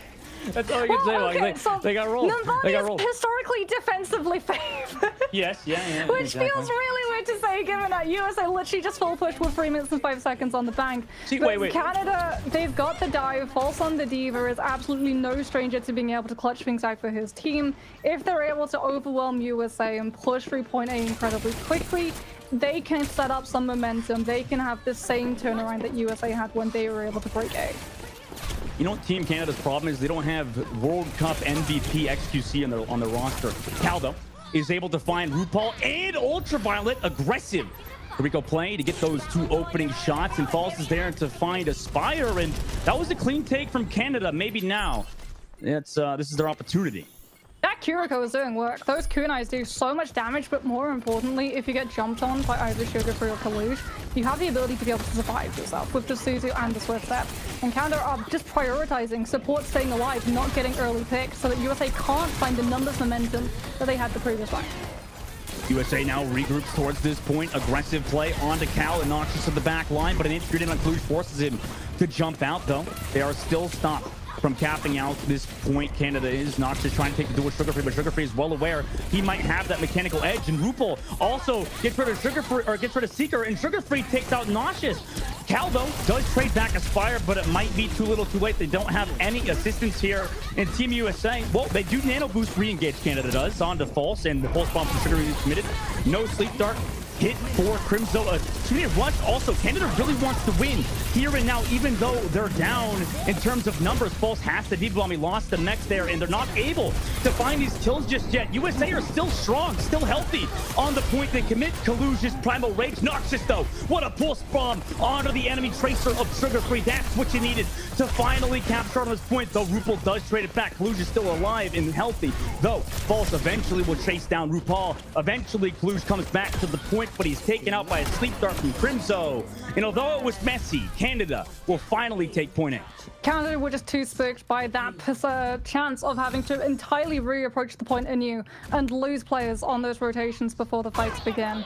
And they throw ultimates in, but it guarantees them that point. It allows themselves to have more time to push into streets, to take away some of this high ground poke face coming through from the USA, since Seeker is going to be set up with that Bob as well to be able to peel from the aggression that comes through. And finally, they can start pushing into streets and see a little bit more of Nandani. Seeker earns that Bob ready to go in the main side. Now boost also from Crimzo coming up. USA just have a Bob and a pulse bomb coming up on their side. Seeker looking for that backline over the top. Kalush gets naded on the front of that cart as well, so he has to back up to the rest of his team. A lot of cart space given now to Seeker, who is pushing that payload with the rest of his team. They've got that nano engage. The Canada wants it, but they're just taking this free cart space, ready to disengage USA's dive, which is surely coming in just a moment. There it is. Kalush goes deep, already towards that side of the statue. No kills just yet. He's also anti-grenaded and is chased down, but he backs up. Now, the bomb committed from Aspire. Seeker as well. Pulse bomb from Sugarfree! And it's huge! It's a 2K! Pulse bomb from him. False also connects onto RuPaul, but Kalush has continued USA's dominance in the kill department. Cal is trying to equalize it, but he cannot stop Lenny time like he called it earlier. That's a 3K for Sugarfree. That pulse bomb did more than pick up a 2K cancelled nano boost as well. It's the classic. You go for the Ana. If you go for another squishy, the Kiriko can swift step from Suzu. Crimzo can just nano them. Go for the Ana. You can't nano yourself. It's not solo deathmatch. And in doing so, Canada groups up. They try and get in distance to be able to Suzu, and Crimzo goes down alongside. And USA, again with that momentum, do have to pull back a little bit. Good anti-nade hits onto Kalush, incredibly low. Who has to regroup back to his team, but all that does is just supercharge Ultraviolet and RuPaul's ultimate economies, as Canada just trying to push this payload and get any more time, any distance, without having to go past the Gauntlet and Sugarfree in the back line. Yeah, with a nade 2 from across the map, Ultraviolet connected. 2 meters and 69, or 2.69 meters left to go. Keep a bomb from False committed to try to zone and make sure they capture out that payload with the Kitsune rush, but unfortunately not enough follow-up damage there towards Kalush, who was touching that payload. USA will stomp yet again, another Canada push. Payload pretty close to that line, however, so if Seeker builds the Bob, they might be able to send it on to Cart and at least buy themselves that second checkpoint. But the problem is that they are going to have to fully reapproach that objective, and USA now get the time to be able to set up this dive once again onto Canada's left behind back line, as Noxious isn't getting to aggress. He's having to just mark Sugar Free's location and call it out to the team. Just constantly dealing with that Tracer. Seeker now is dove upon by that nano boosted Winston, and he's all alone now here. Does have some support from the Kariko, but it's not enough to save him from Kaluj. With that nano boost, gets 2 in that fight with the help of Sugar Free and Ultraviolet False. Did trade back Aspire, but not enough healing is available at the moment for Canada, and not enough manpower actually as they regroup yet again towards this Sugar Free still got that pulse bomb. Seeker's gonna have a Bob, but Aspire's gonna have one pretty soon as well to be able to peel for as Pulse has been found out. Good sleep onto Kalush, however, but they're not able to translate it into a kill as Sugar Free still not allowing Noxious pass. Okay, did go for the mini though, so stole that from Sugar Free. However, he does have to turn the back. Oh my god! The pulse bomb sticky, but Sugar Free had that recall still available to go. And Ultraviolet was there to peel off Noxious. I mean, this back line of Ultraviolet and RuPaul has truly been amazing. The sleep darts consistently from Ultraviolet are there, and they want to continue the pressure. They're running it onto Canada at the moment, who are desperately trying to live. False trying to back off from RuPaul, who is pretty much all of the way in Canada's spawn. Crimzo tries to go for the sleep dart and Sugar Free, but cannot connect. Now there's 20 seconds left to go for Canada. Yeah, USA just making sure that Canada doesn't get the ability to be able to use this Bob to back capture Sugar Free. Pulse Bomb is looking for an in into that backline. Canada has one good shot left at this next fight. Yeah, they go from that dive already. Kaluj on the top of the bus. Bob is here though, like you said. Pauses Sugar Free to engage, makes him back up. Bit of an awkward angle for him. Kaluj now decides to back up. Also, the nano boost was committed from False. The tempo is there for Canada. They're continuing this push forward, but Aspire dies to Bob. The equivalent of Torbjorn Turret removes him in ultimate form, and the Bob gets more. That's a 3K, and the overtime ticks down. USA stop Canada and get the 2-0 victory. Oh my God, USA look good as heck. Stocks very much on the rise for Team USA. That entire last fight is just an absolute highlight reel. The tragedy is that everyone has to go into the Bob, and Crimzo, the one person who could maybe keep them healed up in the face of it, is being gate-capped by Sugar Free all the way in the backline, and no one can peel for him, because if they peel for the Ana, they lose off of not tapping the objective, and they're just forced to throw themselves directly into that minefield. That is just so much damage coming through from Team USA. We were concerned when we saw that Nambani pick, but we were concerned for the wrong team. USA looked absolutely unstoppable. Oh, they did. I mean, it was a 2-0 for them. And we'll bring back our host Ash to kind of let's dissect that a bit, huh, Ash? Oh my God. That was my team. That was my team. I'm Canadian.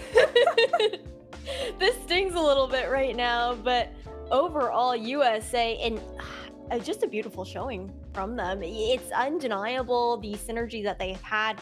I think that also just looking at this roster, you have duos together who play on Toronto Defiant together, on Vancouver Titans together, and I think that does add that layer of synergy that Team Canada unfortunately just didn't have. While they have star-studded players there, Moxie, they're all picked off from different star-studded teams. Yeah, and it's got to sting just a little bit harder because one of those players who was just coming in with those struggle picks and just continuing to push you was Sugar Free, who some of those players have literally played alongside on the same team, and that goes both ways. When you're playing against someone who you normally play with on a team, they know exactly how you operate, and unfortunately for support players, they know how you position, something that Sugar Free continued to take full advantage of, because every single time we saw him, Noxious wasn't getting too aggressive into that backline. He was having to make sure that Sugar Free didn't get past, and when that one obstacle fell, it was hunting season for Crimzo's head. Yeah, it's definitely tough. And then when you flip it over towards the Team USA side as well, the picks coming out from RuPaul and UV being the Brig and the Ana, it's really nice because RuPaul allows that additional peel playing towards that backline as well alongside UV to just enable him with those sleeps that you kept calling out there. Dustin. Yeah. I think that, like, yeah, Ultraviolet played really well. RuPaul is, well, I mean, just everybody in USA looked good. I think that was like the big question for USA coming into this was, you know, how Is this backline gonna play with RuPaul in the lineup instead of having the likes of OG? And obviously, I think they've come out and they've been able to have RuPaul play incredibly aggressive with this front line, have coordinated dives. And, I think that's good for a team. They played well, especially against a team like Canada, which bodes well for the future. But, man, I'm really curious to see what happens in the later stages of this World Cup when USA has to go against some of the elite talent that have those incredibly flexible hero pools. And when it comes down to the side of Team Canada, just to flip it back over there, Moxie, I got to know overall, what were they lacking compared to, I guess, what we were anticipating seeing from them? Yeah, they weren't lacking mechanically. A lot of the time it was just they got overwhelmed on all angles, and this is something that actually USA did a very good job of. They had so much coverage. Like Dustin said, that dive was incredibly coordinated. Yeah. But at times it didn't feel like all of those players were going after one player specifically. It felt like all of those players were going after all of those players at the exact same time because they had just such a good monopoly of those spaces. And every single time we saw that Canada would get so worried about having to reapproach points entirely, even if they were down players, they would overcommit into fights just to be able to buy themselves any bit of respite to be able to hold on to that ground, because the second that they had to start taking steps backwards, that opened the floodgates for USA to just surge forward from all of those different approaches and sweep through the team.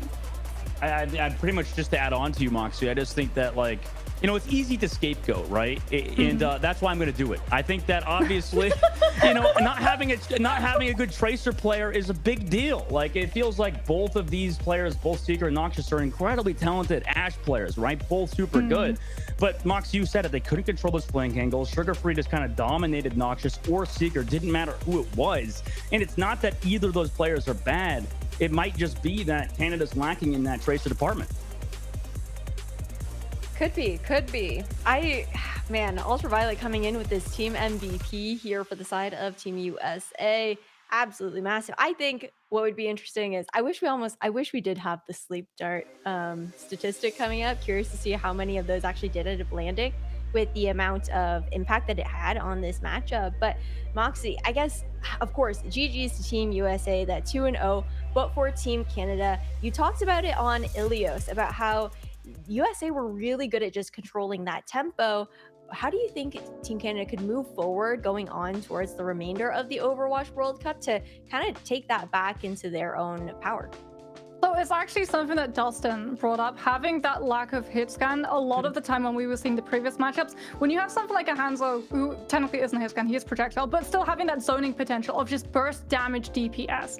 Ashe can be pretty decent at being able to buy yourself space with things like dynamites, but a lot of the time we were seeing that when a dynamite was exhausted, everyone from USA would just unsigned coach guns on cooldown, dynamites on cooldown, we are a go, and would just press forward, as opposed to something like the Hanzo or the Cassidy, who has that consistent damage threat that can immediately just grab your head off if you approach an angle a little bit wrong. And it meant that USA never really had anything slowing them down. They were always able to exhaust the cooldowns and then come in when they were at full strength and their opponent was vulnerable. Well, we'll see how Team Canada is going to be able to adapt as the Overwatch World Cup does continue on. But we will have an interview coming up from we'll see later who the player will end up being. Leave it a bit of a surprise for you guys. But we are just going to say a little bit of a goodbye right now, and we will be right back on the other side of this quick break.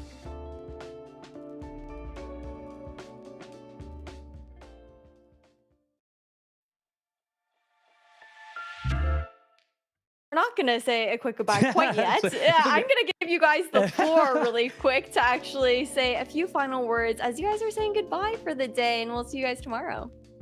Oh yeah, I mean, this is going to be it for me and Moxie on the day. It's been a pleasure talking to you, Ash, and watching over these games. So, USA, obviously, to get that victory is a big deal for them, Moxie, and we handed 2 Overwatch the whole day, huh? At least so far. Yeah, I was expecting it. I was thinking for sure we would get at least 3 maps coming through from that third matchup of the day. But like you said, USA looking absolutely unstoppable. And that is the big question now. If they're able to dispatch Canada so easily, what team is going to be able to stand in their path until we see them out of these conferences and against some of these other teams around the world? Well, we'll have to stay tuned for that because there are a couple more games left for today where we will be introducing a new set of casters. But again, it's been a pleasure working with you guys on the desk, Moxie and Destin. I'm looking forward to seeing you guys tomorrow, and everyone at home, we will be right back.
Welcome back, everybody. We've got Ultraviolet from Team USA joining us for this interview. Congratulations and GG's UV on this W up against Team Canada.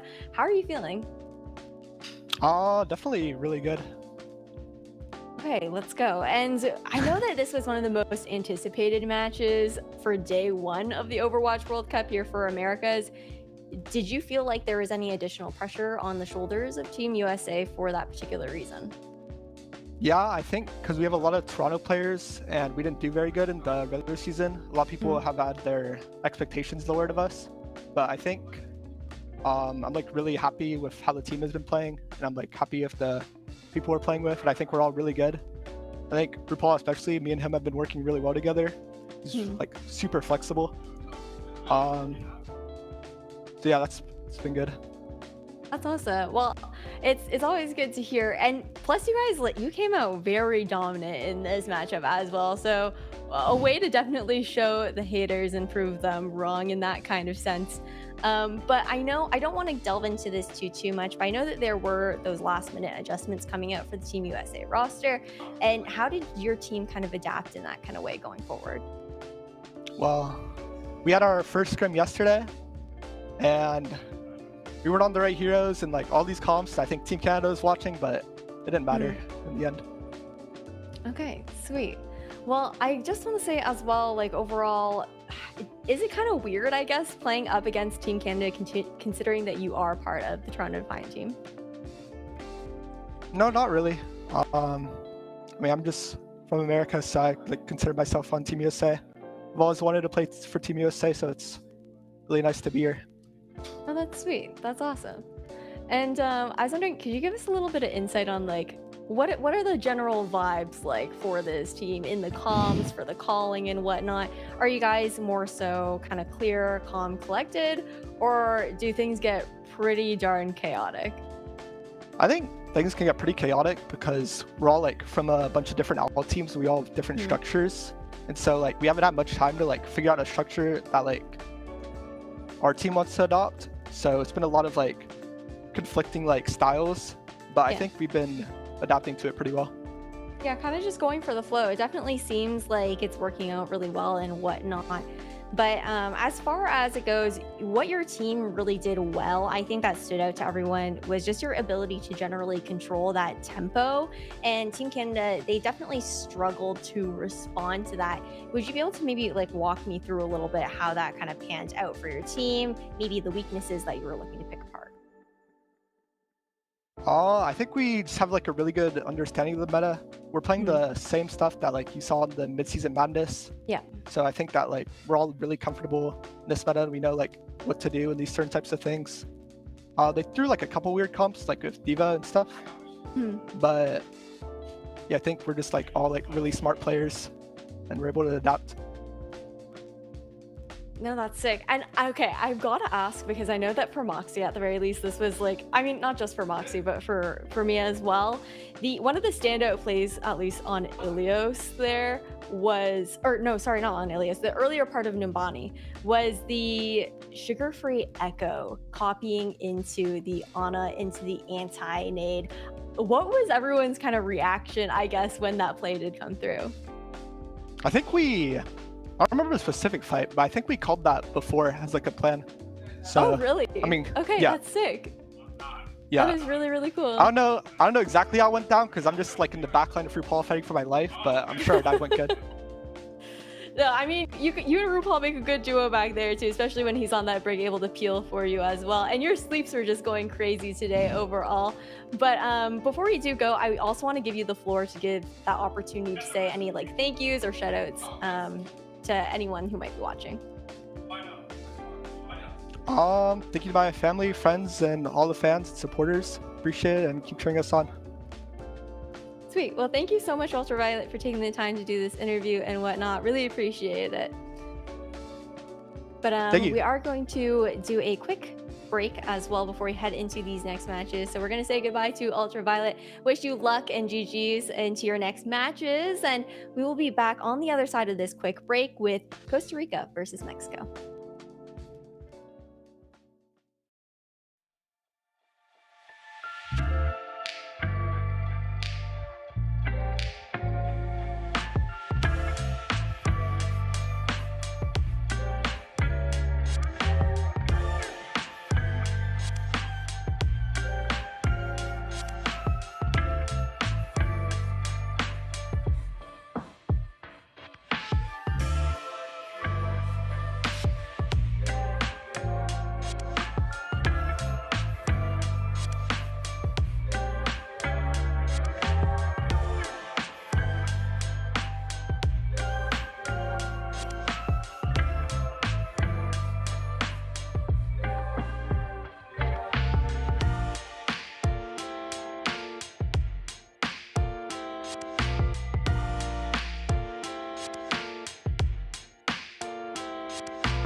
Welcome back, everybody, for the remainder of America's Group A. I'm your host, Ash, and we've got some fresh new casters on the desk. I've got Gompers and Chef Billy with me. Billy, how are you doing?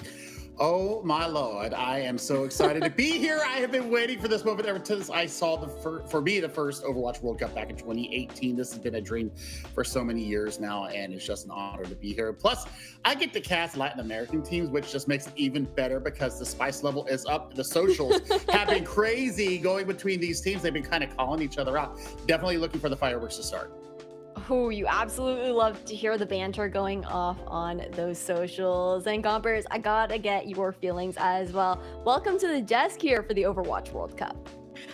Thank you so much. Honestly, kind of what Billy said, I'm excited as well. We're coming into more of the Latin region, which I listen, I'm a Hispanic myself, so being able to sit here and kind of watch these teams and represent that origin of pretty much my own nature, I guess you can say, is exciting in itself. Absolutely love to hear it. The vibes are high here for the remainder of the day here in Americas for the Overwatch World Cup. And as you all know, we've got Costa Rica versus Mexico coming up into this best of 3 series. Billy, I've got to get your thoughts on these teams. I mean, look, let's be completely honest with each other here. The third spot is what's up for grabs here between Canada and the United States. They should go 1 and 2, though, based upon L'Équipe Canada. I mean, they kind of pooped the bed there. If I got to be completely honest, they got smoked by Team USA. So kind of a little bit up in the air for me. Mexico on paper looks great. Looking at how they got here, looking through the trials process and everything like that, I think they're very sturdy, especially being led by Nomi, formerly of Shock and Montreal Rebellion, the academy team back in the day. So I think that they've got on paper, they've got the structure, they've got the players. I'm looking for Castled, really for me to lead the charge, and then Momo had played on back in 2020 with Dark Mode NA with Pedal. So I think that you've got a lot of building blocks here for Mexico. And then, I think that the only other real challenger to them would be the team from Puerto Rico, and that'll be in our last series of the night. But for Costa Rica, I mean, these players have been playing with each other since 2021. They've done a lot of Zotac Cup together. Looking at Baru, he's actually a professional chef like I am. So, I mean, I found that out talking to their social media manager today, also a professional chef and also loves Overwatch. What a great combination. Baru is actually my favorite new person right now. But you know what? Also participated back in the 2016 Overwatch World Cup. So we have some pedigree. We've got some senior leadership there in the DPS position coming from Baru. But 4 of these members are getting a chance to go to college. They're actually auditioning or trying out for Briarcliff University to go into the collegiate scene coming up in the fall semester. So good luck to them already. So the synergy's built in. The framework is there as well. So Costa Rica might be able to really bring out something special here up against this Mexican squad. Yeah, wow. Okay, really great information there, Billy, especially just knowing that synergy is there available here for this Costa Rican squad. And then on top of that, that's also a weight on their shoulders, though, knowing that they are looking to make that push into collegiate. But hopefully, Baru will be able to kind of round them out, keep that mental high and whatnot with his veteranship. But now looking over as we introduce the Mexican squad here for the Overwatch World Cup, Gompers, why don't you tell me a little bit about him? Honestly, for Mexico, this is a team that has been playing together for quite some time. You can say Paulette actually having a relationship, not like a romantic relationship, more so like a duo relationship with Angel Volado. So this team in particular, right, is a team that honestly kind of has that same synergy leading into what Puerto Rico has. So when you're looking at these 2 teams and you're looking at what exactly they have to offer, you can see that, yeah, there is kind of like that correspondence there. A big thing is, of course, what exactly can this team accomplish? I think Angel Volado, actually watching him play, he played against actually this team in a tournament not so long ago, and they had some of that rivalry there on that DPS. Okay. I think he's gonna fit into this team very, very well. Nice. Okay, we got a little bit of head-to-head rivalry action going, but speaking of the action, we've already got our map select up here, right? Lijiang Tower going to be the first one slotting in for map number 1. Chef Billy, what are your thoughts on this map? I mean, three different areas of aggression here. I mean, Gardens is more of a dive and control the point and let the aggression come to you. Night Market, look, Symmetra rules there, but also Pharah. Pharah Mercy combo or E-Commercy, as I call the Echo Mercy combo, the flying duo up there. You know, I mean, controlling the skies there. If you decide to go that route, you take away a little bit of the extra healing, but you know what we've seen from Yazen, especially earlier today in EMEC, if you got a Pharah or an Echo player that can take over a map, I mean, both Gardens and Night Market are going to lean heavily into your favor. Now, when we look at Control Center, if you are a Brawl team, if you are a Rush team, that is your bread and butter, and you should win out pretty dramatically. Reinhardt can be viable. However, I think Orisa, the Diva, and the Ramatra are the three tanks that you should be seeing here. So we'll see how it goes. Well, it won't take too much longer because I'm going to actually send you, Chef Billy and Gompers, off into the server and onto Lijiang Tower. All right.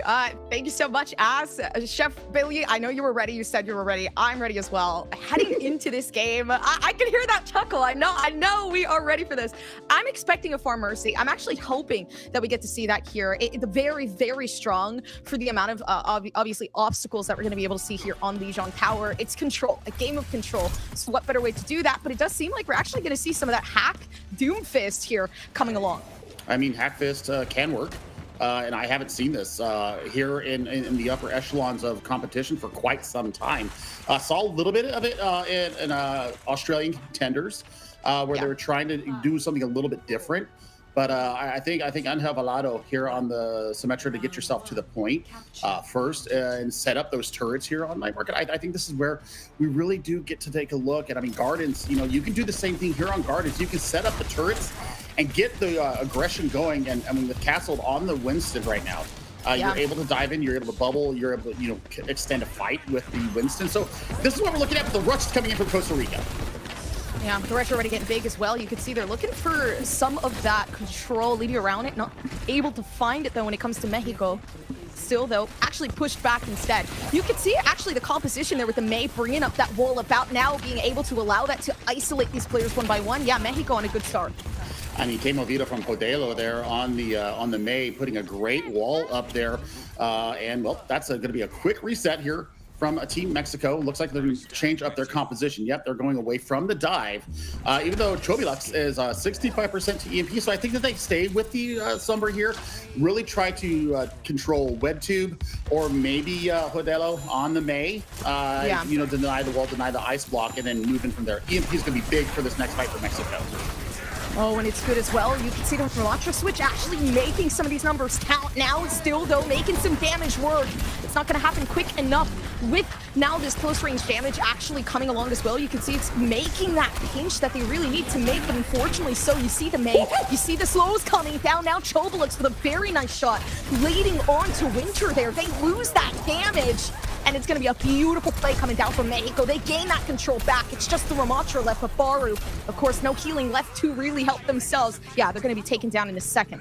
I mean, what a great EMP from Chobilux, and I mean, 33%, so a third of the way to the next one. And now they're going to press forward and try to deny space taking. They're also going to get some scouting done. But Hodelo right now with the Blizzard coming up and a beat behind it, they should be able to initiate it. If they rotate through White Room, though, I think that they're going to be met with a very, very strong hammer coming from the twin support ultimates from Momo and Soba. Oh, they're waiting. You can see what Angelado wants to do. He wants to go across the back line still. Now utilizing his ultimate to try to get themselves up closer. And they're playing a very, very dirty game when you're looking at Mexico. But they're also losing that point. The contest still there. Ramatra left alone again. But it's impossible at this point. That switch they made all the way in the beginning here really working out for Mexico. I mean, Winter hasn't gotten much done on the Reaper for Costa Rica, so I mean, they do hold on to the sound barrier. That's the big kicker for them, and they've got Annihilation. So Annihilation via Annihilation, beat versus beat. The real kicker here, though, is going to be the Death Blossom coming out of Winter. Winter needs to be sneaky, and it's got to avoid the discerning eye of Chobilux here on the Sombra.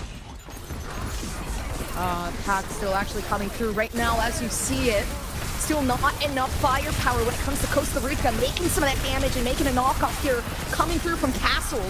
But it's not enough. It's difficult to try to range that in. Tons and tons of players now pushing out the ultimate here. Winter gets one shot off the tank, and now they can actually push this back. A beautiful play coming through. That's when you know that synergy from Costa Rica really is going to lead them on. I mean, Chobilux hacked Winter twice before they were actually able to get the Q off. So, I mean, Chobilux knew the ult tracking is absolutely real right now. Compers, and they just had, I mean, they knew that Winter had it. And I mean, there's no limit to only one kill. That is fantastic from them. Now, you've got the EMP into this next fight, nothing to back it up. You say nothing to back it up. I mean, that's most likely so. Right now, unfortunately, although Chobilux actually manages to find damage. Listen, everything works out for a reason. And I guess the reason is right now, this team is just unstoppable. The aim, just the pure resilience coming through. And obviously, you see the ultimate, again, might be possible for Angel Volado. Well, I think that they'll absolutely get close to it. Depends on what kind of value they get out of the Hellfire shotguns. The big thing is that WedTube is going to get a coalescence into this fight. It should be the fight turner. And then you're looking at a Blizzard coming from Hodelo. So that's where I'm looking at. This is how this next fight should go. Big hack, though! So big half right now. Again, Reaper pulling it back out. Wow. Death Blossom still now moving forward. Of course, it is enough to keep themselves intact here for Mexico. That was big right there. Honestly, the Ramantra coming through and being able to play that alongside the Reaper and the Sombra, I feel like that did work out in a way where I didn't think it would. I mean, we called it the zombie comp back in the day when it was 6v6, you know, running with the Reaper and then the Sombra. You go the hack in, then you steal their life away with the Reaper. And I mean, you're kind of running a variation of that here with the Ramatra going in, especially with the Nemesis form being able to block or at least absorb the damage coming in. It almost makes it a free Death Blossom in there for Angel Volado. So, I mean, they played it perfectly. And the fact that, once again, Chobilux was so smart with the manual hacks, immediately hacks WedTube out. You can't build the coalescence, and they actually get the kill on the end of it. Okay, speaking of kills, quite honestly, it's not looking so good right now. I like the Symmetra switch. I think this is going to be something that really does create that hold here, especially as we switch over to a different map. And looking like numbers are starting to count for something. The shield, though, coming through from the Ramatra, again, going to be a very, very big cause as to why this team cannot come through. Luckily enough, okay, the switch coming through Castle, figuring out a way to make themselves work out even better. The May not working out so well, though, as that shield is kind of disrupting that momentum, but I'm hoping that this brawl type of composition is going to work out better as they continue alongside. You see the wall come up. It's not covering much, but they're still trying to make their way in. Castle not even hitting the shots as it goes by 4, but you're able to see the Mora start to pull out the stops, and the damage is the cohesion here for this team. Mexico now making themselves go on that side, on that point. I mean, just the sheer aggression. They pushed in on Sopa's beat, or on the Yamp speed coming in, and just blew past Baru's shield. They had nothing on the back of it. Chobilux still getting work done. I mean, the walls were good. I mean, Castle tried to bring out the Reinhardt, but I mean, with Baru on the Ramantra, can just punch through his shield. So now it's all about how do Costa Rica get on the point. Well, they're going to start with Annihilation. Actually doing a good job as well. Still allowing Chobilux to utilize their own util as well. Pushing themselves on. You see the way that it works out. It actually transfers ownership here to Costa Rica now. The point, again, still being fought for. The biggest ideal right now would be to maybe use Ramacha's ultimate here. Try to push out that Annihilation once more for Castle, and it is going to happen right now, pushing themselves up forward even more. And again, playing with the team. Lots of players hitting around that back line. You see that DPS doing their job. I mean, they really did kite well from the initial flop of the point. And then, you know, Costa Rica tries to push back in on tempo, and they just get annihilated there through Castle's Annihilation. So I'm looking right now. No, Costa Rica, Winter, the Reaper is not getting the job done right now. You're not chunking down Castle enough. You're not going after Chobilux and making them force the cooldowns out of the Mei. That's the other reason why you run this Reaper, is because you can chunk yourself down and you have such good self-preservation. Oh, wow. And the TP, great, amazing, Finally! if anything. And that Death Blossom was the winner of that for Costa Rica. If they can keep this together, it was Winter that held this team down. I mean, Winter, finally we got the value that we needed out of it, and it was because they invested the sound barrier into the Death Blossom, so sturdy. I mean, almost unkillable at that point. But Mexico do have some initiation coming with. If they get aggressive with this Coalescence, I think that they have the opportunity to turn it around. Angel Volado onto the Hanzo. We saw a couple of matches now, that one-shot potential, that's what we're looking for. Yeah, trying to spam something down there, maybe some damage if anything. They know a headshot is a one tap, so maybe that's all they need right now. The shield, again, making things very difficult. Castle going through the other side, still trying to utilize some of their util here. You can see it. It's not working out so well. But with the Hanzo coming along down the sidelines, Volado with a nice shot. Yep, it's working out perfectly for this team. The Hanzo switch here, making some good numbers work. I mean, great game awareness. You know that you need to be able to poke a little bit better. Yeah. You know, and the one-shot potential, of course, can turn a team fight. And I mean, Angel Volado right now is showing us that not only can they play the flex DPS, they can also play the sniper. And that's going to be a thorn in the back of Costa Rica's mind as they start to push through the rest of the series. Already 70% to Dragon Strike, and you've got Vision. Even now they've pushed themselves down into a hole right now, kind of just funneling up inside of this building. Chobilux, luckily enough, playing on that Mei. They give themselves a bit more time to keep themselves together with 90% left, and now they're actually pushing that spawn side. It's going to be super difficult to come back from this. You can bet that Costa Rica right now are in a very bad position. I mean, 2% to touch? Nope, nobody's not going to be able to touch here. So I mean, they waited way too long to get themselves back into fighting form. And I think for me right now, Gompers, is the fact that Mexico really was more adaptive when we saw compositions come out. They saw that something wasn't going to work. They immediately swap over. They immediately go for counters. And we were seeing a little bit more rigidity coming out from Costa Rica. So I think for Costa Rica right now, they need to change. They need to change. So aye. Aye, indeed. Ash, we're going to bring her back as well so she can question us, because I love being questioned and interrogated. So Whoa, we're kicking off real intense here, Gompers. I mean, I barely have 2 brain cells left after. It's been a long day. Okay, you get a fresh look coming into this broadcast, but you're already putting a lot of pressure onto my shoulders. You're almost making me want to pop quiz you, but I don't think that would be fun for either. No. To be honest. But what a showing coming out from Team Mexico. I mean, it's really, I think, interesting to see, because for this Mexican team, you've got players that, sure, have been around, but aren't super well known. And this is a great opportunity for them, Chef Billy, to actually be at the forefront, to be players to be scouted, like you were even talking about.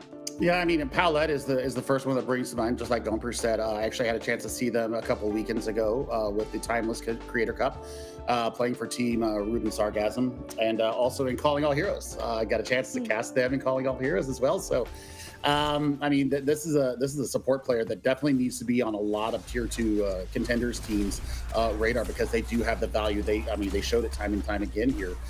So I mean, we'll see if they do come in here for the next map, if they can bring their wares to bear here on the second map. But I mean, Mexico right now, they just had a better understanding of their win conditions. They were able to swap their compositions up on the fly.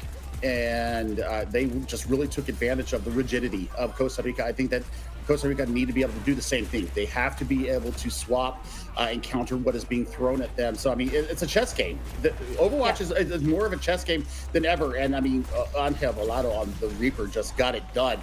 This DPS player should also be on people's radars, because the swap between a Reaper and a Hanzo is not that easy, because you've got the spray of the Hellfire shotguns and then the precision of the Storm Bow, and just a masterclass. Just a masterclass. It's a totally different style, right, of play when it comes down to those damage picks overall. And golfers, you know, Chef Billy keeps touting about how Costa Rica were just struggling to make those adaptations coming through, especially with those team compositions overall.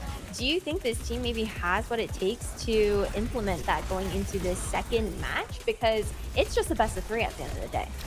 I think there is a possibility there. I did feel like we got to see a little bit of a change in play style coming through from them, but not necessarily, you know, again, those composition switches that really would have pushed them that extra mile further. And again, change isn't necessarily the best feeling for a lot of people, but I do think, especially in Puerto Rico, they have obviously, you know, push themselves up to this point to be able to make it down inside of this qualifier stage. So I do believe that they can do it. But right now, Mexico looking very solid with Tobalux, with you're looking at Angel Volado, right? These players in particular were the ones that really pushed this team further. I'm going to be really interested to see how Mexico also like faces up against teams like Team USA, Team Canada as the group stage does continue on within the round robin, as everyone gets that chance to play against each other, right? But Billy, I want you to talk a little bit about the impact that Castle did have on this Ramatra pick, because he was just so strong at controlling the environment. Well, I think that was I think that, you know, while we do have Ramatra or Castle here on the screen, I think that Momo and Sopa is the reason why that the Castle was able to get so much done. The support was absolutely impeccable. The rotation of cooldowns going into the Ramatra, and then the proper use of Nemesis form, knowing when, you know, they were going in for, let's say that Blossom that we saw on Hevelado do inside of White Room. They put up the Nemesis form to deny any kind of damage coming into their Reaper. The Reaper just stands behind the Nemesis block, and they just have a free Blossom. That is the micro that you need to be seeing to propel yourself forward. So the complete understanding of how they want to run this quote-unquote zombie comp right now, that was the perfect cross-section of why they worked so well. The supports were perfect. They were perfect in it. Ooh, okay. Well, speaking of perfect, it's going to be adaptations that have to come through going into map number 2 for Costa Rica. Best of 3 series means that if this is either do or die, Mexico could sweep it away here on Gibraltar. Costa Rica could also take a 1-1 conference. If there's any point where you really do need to have those adaptations come through, it has to be on Gibraltar, right? Like, there is no excuse here. If something isn't working, again, their switches are going to be made. So I feel like we are going to see Costa Rica be put in a very uncomfortable position here and actually having to switch things up. Unless things happen to go well, but Mexico on control, I mean, we're looking already solid. Well, we're not going to have to wait too much longer to see if Costa Rica can make those adaptations come through. But if you're a Mexico fan, of course, you're cheering them on to close it out in a 2-0. So I'm going to let you guys handle it and send you guys over towards Gibraltar and see how this series does pan out. All right, heading down to it. Now coming into a completely different game mode. Honestly, this is one of my favorite maps. I don't know about you, Billy. How are you feeling about Gibraltar? I mean, with the new map changes, yes. Okay, so I've been playing it here for about a week and a half since Season 5 dropped. I love the changes here, first of all. It doesn't make it so snowbally. And you have more chances to recontest as a defender. And as an attacker, you know you can get out of your spawn a lot easier too. So I think that the geometry of the maps here that have been changed down have absolutely gone in favor of the player, and the player experience is so much better now. Now, looking at Costa Rica, they're going to come out on the attack here. We'll see if they actually stay with this composition, because it can work, and I'll get into that in a minute. But Mexico right now, they're looking at high ground control. They're looking to pounce on a target and take care of it. And we're looking at Paulette, mi amor. I mean, had a great brig during the Timeless Creators Cup. Especially on the Brigitte. So, and the Ana is not too bad either. You might see a swap there between maps, but I mean, we're going to look for Castle to pounce upon the back line of Costa Rica and take them down. Yeah, and actually for both teams, looking at the same support idea, but a very different DPS composition here. You're looking at the Soldier with the Genji, tons and tons of damage that could actually go through and a lot of long-range shots. So they're really looking to just break down the composition here. Right now, Winter again playing that solo touch. But the Winston is what's really going to make this count for Mexico. I think this is perfect with the composition they've made up with, obviously, the Hanzo and the Tracer coming through in cohesion. But, I mean, again, it's something we're definitely going to have to see already making some of that pressure come down. But the heals are immaculate. Okay, Momo, I see you came over, with the sleeve from long range. But seriously, Costa Rica's composition right now should be able to take space. And it's because Winston has only a very flimsy shield. And yes, you do have the Tesla cannon that puts out constant pressure, but D.Va doesn't have to reload. And Chobilux is actually getting it done now on the Tracer. Wow. And this is a steamroll. Oh my lord. Mexico, what did you have for dinner, my friends? Honestly, they had a nice platter or something, because they've been playing pretty good leading into this whole entire tournament. I don't even know how to feel right now. And we come into this and we're like, you know what? These players know that all they're heading for is to at least get themselves out of this position of, down in this B-side spot. So all they want is to, again, make their names known. Doing a very good job here for Mexico right now. Chobilux playing on that Tracer, looking for some hopium here. Nice shots, actually committing. But of course, we talk about Tracer just a little bit. We also noticed that the spread kind of increasing a bit. So shots getting a bit harder to touch here. Still though, making numbers count now. The Primal Rage giving into their urges. Castled being able to push these players back even further. Yeah, it's impossible to get past Mexico right now. It's carnal, it's aggressive, it's spicy, dare I say, and I love it. I mean, they're not taking any sass from this Costa Rican team right now. They are taking space.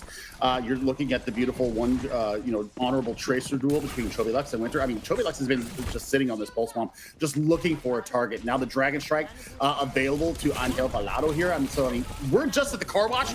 We're under 2 minutes, Gompers. This is starting to look very dire already. Oh, and now it's even harder to try to get away from this, just needing Modelo to take his Genji and really push it out into the crowd. A nice play and a nice back off as well. Castled now having to push themselves back, wait for the healers so that they can re-aggress and reinforce themselves. The Dragon Blade, the Nano Blade just gets all the work done, but now you got that off the table, and you're going to have the rally coming in, so you're going to be very sturdy. Big nade coming in from BedTube, though. This is actually where they need to go in. What? Oh, okay. Not easy enough. Yeah, there's a lot going on right now. The pulse bomb kind of just ended the hopes and dreams of We Did. What's the point of having a Brigitte if you're just going to go down like that, unfortunately, but still. Again, waiting for something big. They are pushing back, which is pretty much Castled, I would say, is doing an immaculate job of playing that tag, because the pressure that we've seen so far, Costa Rica only making those advancements because of Modelo. So, I mean, they're going to need that ultimate to come back quick, or else they're not going to make it any further. Baru already very close to coming back down. Luckily enough, We Did and Benji going unscathed. I mean, what we're looking at, Gompers, here is that you're looking at the you're looking for the blade to get ready, and the Primal Rage will buy you some time. But Castle has Primal Rage. They're gonna be able to reset. But good lord, what a move there from Angel Balado. They get it done, and takes the Primal off the board. So 10 seconds. They're gonna have to pump the Primal just to get back to point. Oh, but we're looking at the percentage here coming through from Angel Balado. Talking about Primal, let's talk about the Death Blossom, because he's waiting right now down in the depths, waiting for the Winston, but it doesn't matter. Round one being complete. It's Mexico taking on this first round. I mean, just the fact that Baru was never able to capitalize and relinquish control of the high ground off of Castle.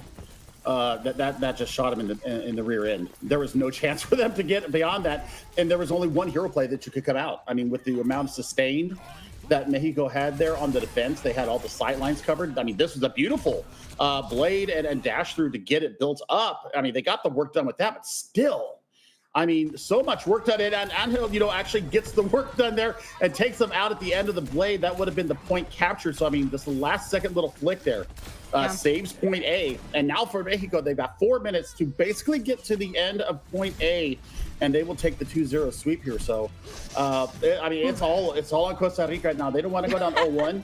I mean, you've got 3 people transferring out of Group A. That's the good thing. The bad thing is that you've got Puerto Rico and you've got Mexico in front of you. So, I mean, right now, Mexico, they're looking very, very clean. I think it's going to be hard to really bypass. Oh, the Life Weaver actually coming out. This is something that I wasn't actually expecting to come through at all. Yeah, I just got trolled. It's not coming out at all. I was correct. I was correct. But it's okay, because Costa Rica, they're playing with the Torchor. And the reason why I like this is because there is a lot of long-range holds here. You see the Ashe, you see the Torchor, kind of relying on that turret, honestly, to really make the hold and that pressure come through. Of course, I mean, gonna have to play a very far distance game here. Still, though, D.Va barely making any damage to come through, and the Winston now finally making their way up. Castled, gonna back themselves off a bit too close. I mean, the reason why you play the D.Va here is the damage mitigation and the ability to go from high to low. The reason why you're playing the Torbjorn here is because of the Tracer, because Chobiluk's got so much work done. The turret has auto aim, so you're going to get vision as well out of it. And I mean, that's going to have to be really point A here for Angel Volado, is to take down the turret, locate it, and then take it out. That way Chobiluk has a lot of room to maneuver. It's pretty hard, honestly. It looks like Angel Volado is kind of a sniper right now, if anything. The moment that you peek, you're going to be able to get some damage knocked up on you. Although down below, you can see tons of players right now still trying to keep intact. The Winston fighting the low ground, and Angel Volado fighting the high. They finished it off. It was a sweep coming through from Mexico. Listen, they had a big run, Billy, going into their qualifying spot, playing as Midnight, making it into this position. They were in a lower bracket run, and they ran with it. They barely lost any games. They actually played the most games out of everybody inside of this grouping stage. What the heck was that defense? Come on. I don't know. You got to touch. You have to touch. This is the World Cup qualifiers. You've got to touch. You can't sit up there and just watch them take the point. What the heck was that, Costa Rica? What the heck? I mean, you said, oh, you know, silver platter. Ashe, come on back in here. Give us the grilling that we know we deserve. Whoa, okay, you guys have had some fighting words already. I don't know if anybody needs me laying on some extra heat, but what a showing coming out from Mexico to start things off. I'm pretty sure today's all just been 2-0 sweeps, to be honest. I kind of expect it, I guess, within the first day of the round robin group stages, to be fair, but for Costa Rica, there was a lot going on there, Gompers. And what was their biggest weak point, would you say? Again, kind of leading back to what we said in that first game, it was those adaptations. And honestly, the pressure coming through from Mexico was something that they just didn't know how to stop. You could see that Torbjorn switch. Like, they were desperate to try for something. At that point, they tried to hire a sixth player, aka the turret, and then said, you know what, do your job. And sat there. Like, this was one of those moments where they really were questioning themselves. But at the end of the day, it all worked out for Mexico. Listen, Puerto Rico, I will say, though, there was potential there. It was just, you know, again, that fear of losing. There's no way you just called the turret the sixth man, but all good. all good, guys. We're going to take a little replay, though, at these last two matches that we just saw between Costa Rica and Mexico. And Chef Billy, Gompers was touching on it just a little bit there, but Mexico very much so more in control of the overall tempo, that aggression, and really pushing Costa Rica between a rock and a hard place. I mean, that little replay right there, even though Angel Volado know that they were going down to the Dragon Blade, the fact that they take the blading Genji out with their last bolt of the storm arrows, I mean, that just shows what heart this Mexican team has. And the reason why Mexico just absolutely decimates Costa Rica here in Gibraltar is the fact that Mexico just controlled the high ground the entire time. There was no displacement. Baru was completely ineffectual trying to get them off the high ground, whether with their own Winston or with the D.Va. I mean, D.Va should be running into the Winston's face and just laying in, just holding down left click and using the defense matrix to eat any kind of healing coming into the Winston and just bursting them down. I mean, 9 times out of 10, D.Va beats Winston in that. That's how good Castle was on this Winston. I mean, just for one section of Gibraltar, 9,225 damage mitigated. That is a very large number for a Winston. So the bubble usage and cycling was absolutely chef's kiss perfect. Very impressed with this tank. and I can't wait to see what they got going on here. So, man, Mexico, I mean, they're looking very clean coming out the gate here in day one of Americas here. We talk a bit about Mexico. Listen, I know they're the victors, which I will give them a big congratulations, but I'm going to go back to Puerto Rico. I'm going to say, listen, this team had such a good placement there. You saw, honestly, I thought I saw some of the dog that they had in them. When you saw Hodelo, you saw them pull out the Dragon Blade. Listen, there was something going on there, and I thought they had it for a second. But again, unfortunately, it ended up not working out. I feel like there were definitely those moments from Puerto Rico, which is why I'm not going to count them out just yet. But again, it has to be those moments much more consistently, or else things like this happen. All good. It's day one. It's day one. Costa Rica, they have an opportunity to make that comeback later on into this event, but at the same time, every single shot counts, especially when you've got quite monsters of teams here within Group A to fight for those top 3 spots with. But there is still one more match here in Group A for today's Overwatch World Cup online qualifiers. We're going to take it to a quick break, and then right after, we'll be right back with Guatemala versus Puerto Rico.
It's been one heck of a day of Overwatch World Cup, and it all comes down now to the last match of day one for the online qualifiers. Up next, we've got, finally, Gumpers, Puerto Rico versus Guatemala. Listen. Costa Rica, Puerto Rico. It's like who puts Rico? Like, let me live my life. Let me live my truth. I accidentally said Puerto Rico. I'm very sorry. Puerto Rico's playing now. Puerto Rico's playing now. So I'll leave. Geography's never been your forte. I know. It's okay, sweetie. It's okay. It's all good. You're talking to a person who thought that EMEA was a continent. So why are you exposing yourself further right now on live broadcast? Well, I'm just gonna steal the mic away, and Chef Billy, we're gonna have a conversation. We're gonna have a conversation and give her a second to regroup, take a breath in, a couple deep breaths, if you will. But heading into this Puerto Rico versus Guatemala matchup, how are you feeling about these two teams? Do you even have maybe a spicy prediction to throw out there? I mean, yeah, it's going to be 2-0 Puerto Rico. I mean, let's be completely honest with each other. Just the amount of scrim and practice and synergy that this Puerto Rican team has right now. Okay, I mean, led by Gizgam, their coach, and they've also got, by the way, Louis, who was a star at the University of Texas, Dallas, competed in the Overwatch Contenders, has competed in a lot of the collegiate championships, the Overwatch Collegiate Championship itself, ranked very high in the OCRA, which is the Overwatch Collegiate Rankings Association. They were ranked in the top 5. Just graduated this past summer. Congratulations to Louis for graduating from the University of graduating as a Comet. I mean, looking at Puerto Rico, just on paper right now, the amount of actual, championships and stuff like that they've got under their belt may not speak to high volumes, but I think that where they have placed, they're in individual talents and how they've come together. I think that this is what they have. They also have got island pride. I mean, pura vida here for Puerto Rico. I mean, they've got it. They've got it in spades. I've sat in on their scrims. And watched how they communicate. I've listened to their comms, and I mean, it is incredible to see how they go. And it's all going to be led by Papa Joe. I got to tell you right now, it's going to be led by Papa Joe. We'll take a look at Guatemala here and Vendetti Run. This is their tank player. Really want to see how they come out and deal with Papa Joe, because Papa Joe has learned how to control the aggression. Has learned patience, and I think that Vendetti Run might try to bait Papa Joe into some unsavory positions. And I think that Papa Joe is just going to say, I pass. I'm going to stay with my team. I'm going to peel back. That's something I've also seen with this Puerto Rico team. So, I mean, I haven't had the chance to look at Guatemala, right? So, I mean, this is going to be a learning experience, I think, for everybody, because there's not a lot of sample sizes to go off of from this Guatemalan team. But I mean, this is the World Cup, right? And anything can happen on any given day.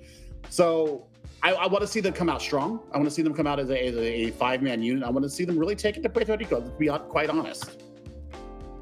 Okay. Some really awesome points there, and love to hear about the heart of the Puerto Rican team.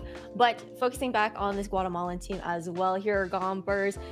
Chef Billy was just talking about, Vendetti trying to maybe look for those trap plays. Do you think that that's something that they might find some success on, or even something that they will try to lean into to isolate the positioning of their opponents?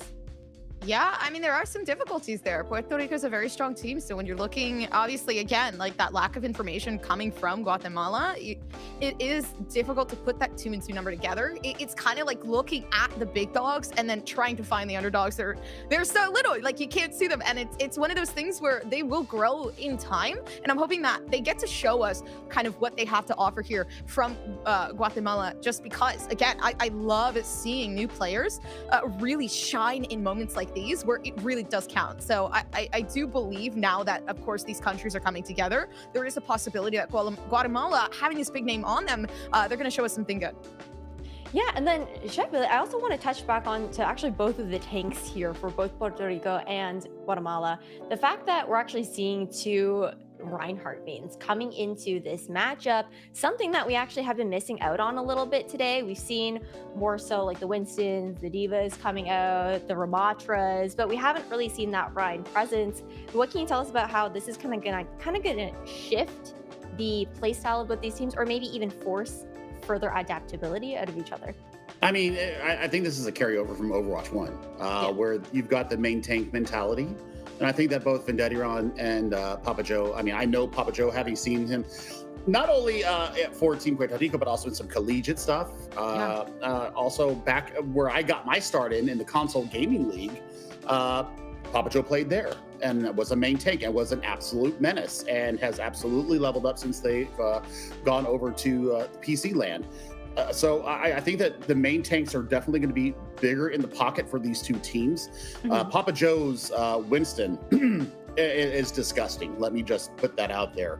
I have not seen any off-tank looks from Papa Joe from any recent footage, so I don't know if that's in the back pocket right now. They're only carrying the one tank. So that is what we're going to be looking at here for them. And I mean, Vendettiron, like I said, we're learning here together. Okay.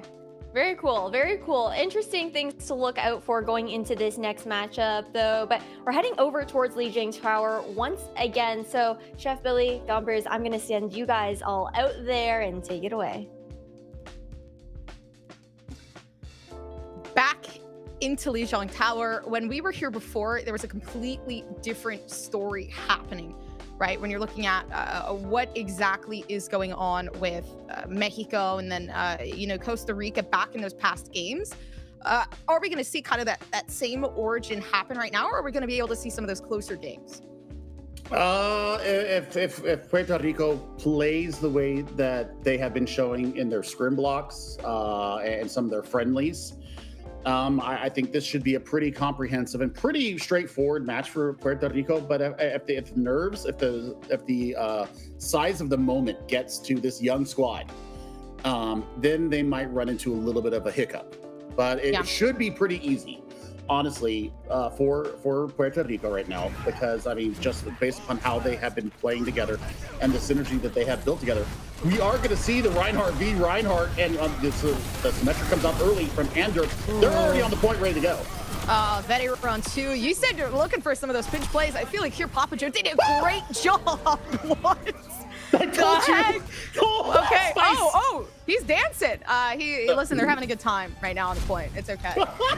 Yep. I like I said, main tank energy definitely going to be on display here. And Papa Joe, if you give them the opportunity to play aggressively, and you've got the support at the back, and you watch for the peel that needs to come through for Papa Joe, or for the support from Papa Joe, watch how he has learned patience and being able to kite back and make sure that supports are taken care of. Already some of that shield coming down. It's going to be hard for Papa Joe to make it back, but the Baptiste actually making some of those numbers count. Immortality shield coming up. Now being able to actually play with the ultimate, but it doesn't matter for Papa Joe. The stun to come through and the Ana making numbers count, but lacking that Kiriko. Again, you're kind of going to see this complete change in what this team can do. Although the passive approach still not there. Puerto Rico, they've pushed themselves to a very, very far extent. Yeah, Ander P as well, closing things off very nicely. I mean, this Symmetra play from Ander P is actually great, and I love this May Symmetra look where you are being able to control choke points. You're able to slow people down with the turrets. I mean, the car wash is already set up coming out of their main choke here, and you're looking for Arenas to be able to separate everybody off. That's a big nade that comes through, but the Immortality field is even better. Yeah, actually already, it's happening again and again and again. This is something, that reiteration that we got to see, although Costa Rica last time, again, putting up that fight. So that's kind of what I want to see come out of Guatemala. I want to see them really push those numbers. The Symmetra, that with the turrets, not making that any easier. So they're going to try to find that other way through and push it to a further extent. Already trying to come down. We still have so many ultimates left to utilize here, but Papa Joe sitting along the back line, gonna be able to see Talisman with the wall come up and push the ultimate down onto the point. Everything coming down to it. Betty Run, now the tank down as well. And it is impossible to try to get onto the point at this point. It is the May wall. It is the combination of that coming through with the tank. Incredible gameplay from Puerto Rico. I mean, they just understood their win condition there. Be able to stop the choke progression coming from Guatemala. They had to deal with Renas on the Echo, but the Echo wasn't getting nearly enough done. There was no support aerially for that player. And I mean, Papa Joe, I mean, a 4K to start things off. Yes, please. That's exactly what we want to see. We want the tank to establish himself. And right there, that's not just a little bit of spice. That's also setting the tone for this series, as in Papa Joe saying, you're not taking space from me. This is my space. You've got to come and claim it.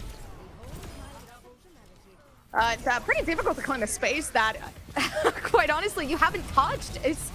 It's hard. Guatemala, again, like, I really do want to see some of that firepower come through. I just don't think that when you're looking at that Reinhardt, it isn't working quite necessarily. Now, again, switching over to the Symmetra themselves, having Richie try to play for that, but down towards the backline, Talisman, making it very difficult for the team to even try to push for something like what with some nice shots. Puerto Rico again making something work, and you get a team kill to come through.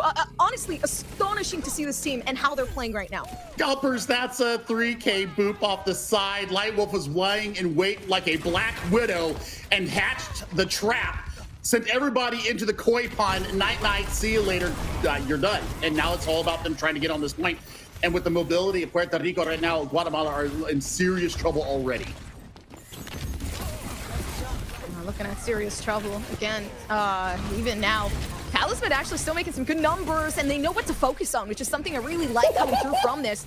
Still actually pushing themselves back around, try to make sure they're playing with the team, although going to have to regain that composure. This is different. We see something out of Guatemala that we haven't seen before. Still, though, with the Symmetra, I think that extra resource of damage is really working out well. Andrew P can't even get a hack through right now, especially since you've got those turrets really blockading. Yeah, I mean, the Symmetra turrets, once they establish control on the point, it's pretty much done and dusted. Now, they need to pull out the immortality field of Marleo here on the Baptiste. They've got the amp matrix ready to go, so that's also going to be something that Puerto Rico has to push into. But Talisman can really start the tenor of this conversation with a well-placed pulse bomb. They're playing the sneaky game as well. Actually, still using their blink to try to get around the back. Unnoticed very, very nicely. Still, though, the silence is there. You see Papa Joe onto the point trying to get something, but unfortunately, again, the timing is something big here. They're still wasting some of that time. The tank actually backing off, so the opportunity is big. Veti, Tron, pushing themselves out of the way. Vendetitron. What? I don't even know what's going on anymore at this point. Everybody just goes down in a millisecond. The wall actually not doing too much here. A super big fight. And the fact that you hold on to beat and pulse bomb Gompers is absolutely massive. You win that on a little bit of expensive from the 3 ultimates that Puerto Rico put out there, but you get the amp matrix and you get the pulse bomb out. That's a 2K from Talisman. Huge pickups. Keeping it going as well. Talisman still working with the team there. And it is, oh my gosh, it is done with right there. And then honestly though, we do see something different out of Guatemala. I said it before, 48% still left up out of, the 0% that they've made before. So again, making those adaptations. But still, I mean, the awareness of Talisman knowing that they could get in with the pulse bomb and the 2K just sets up the whole fight. Sets up the whole fight. Now they're in on like Steven. Like right now, it's going in. That forces out the beat. Gets hacked. Yeah, I mean, you're just looking every which way, Gompers. This is a very broken fight here for Puerto Rico. Oh, they're still pushing it down. Talisman on fire right now, getting themselves out of the way, but still shots hitting. Damage isn't going to be enough, though. Again, they're by themselves at this point. Having some of that backup come through from Papa Joe, but with Richie putting that pulse bomb down, again, makes it very difficult. Guatemala are holding on, but Talisman is holding on as well. They've managed to make some of that damage come through, but they've backed themselves off. The point now there is Guatemala still live to see another day. Yeah, and I mean, the fact that Talisman gets out 93 to pulse bomb and is now pulling the aggro from Richie means that you're going to get a free EMP into this next fight. And yep, there's the manual hack. That should be them going down. It is, in fact, now they have the EMP ready to go. They're still on the come up, though. You see NRP having something big to play with here. You're looking at the hack to come through. It is immaculate now. Like Wolf with the first pick to come down. Now still actually pushing along, and this is a perfect play with the primal rage from Papa Joe. Impossible to get away from a player like this, and now they push back towards spawn. They know what they need to do, and the immortality field going down, so it doesn't matter anymore. Papa Joe still holding on to the last couple seconds of this, but of course, moving down to the hamster. It's gonna be super difficult to hold on to this, although they're trying their very absolute best. Guatemala going down one by one, but still trying to make things work. Kirko down, of course, maybe going to be able to cancel something to it. 73 still waiting on that pulse bomb, and it's loading up very quickly. I mean, we're looking for Ender and Talisman in combination to take care of each other. Papa Joe over onto the Reinhardt to be able to smash Vendettiron, and this is all the clear that they need. 15 kill streak here, and the pulse bomb goes out and finishes everything. That is a 2-0 map win here for Puerto Rico. They take Lijiang Tower 200-88, and I mean, Gardens was a little bit more competitive.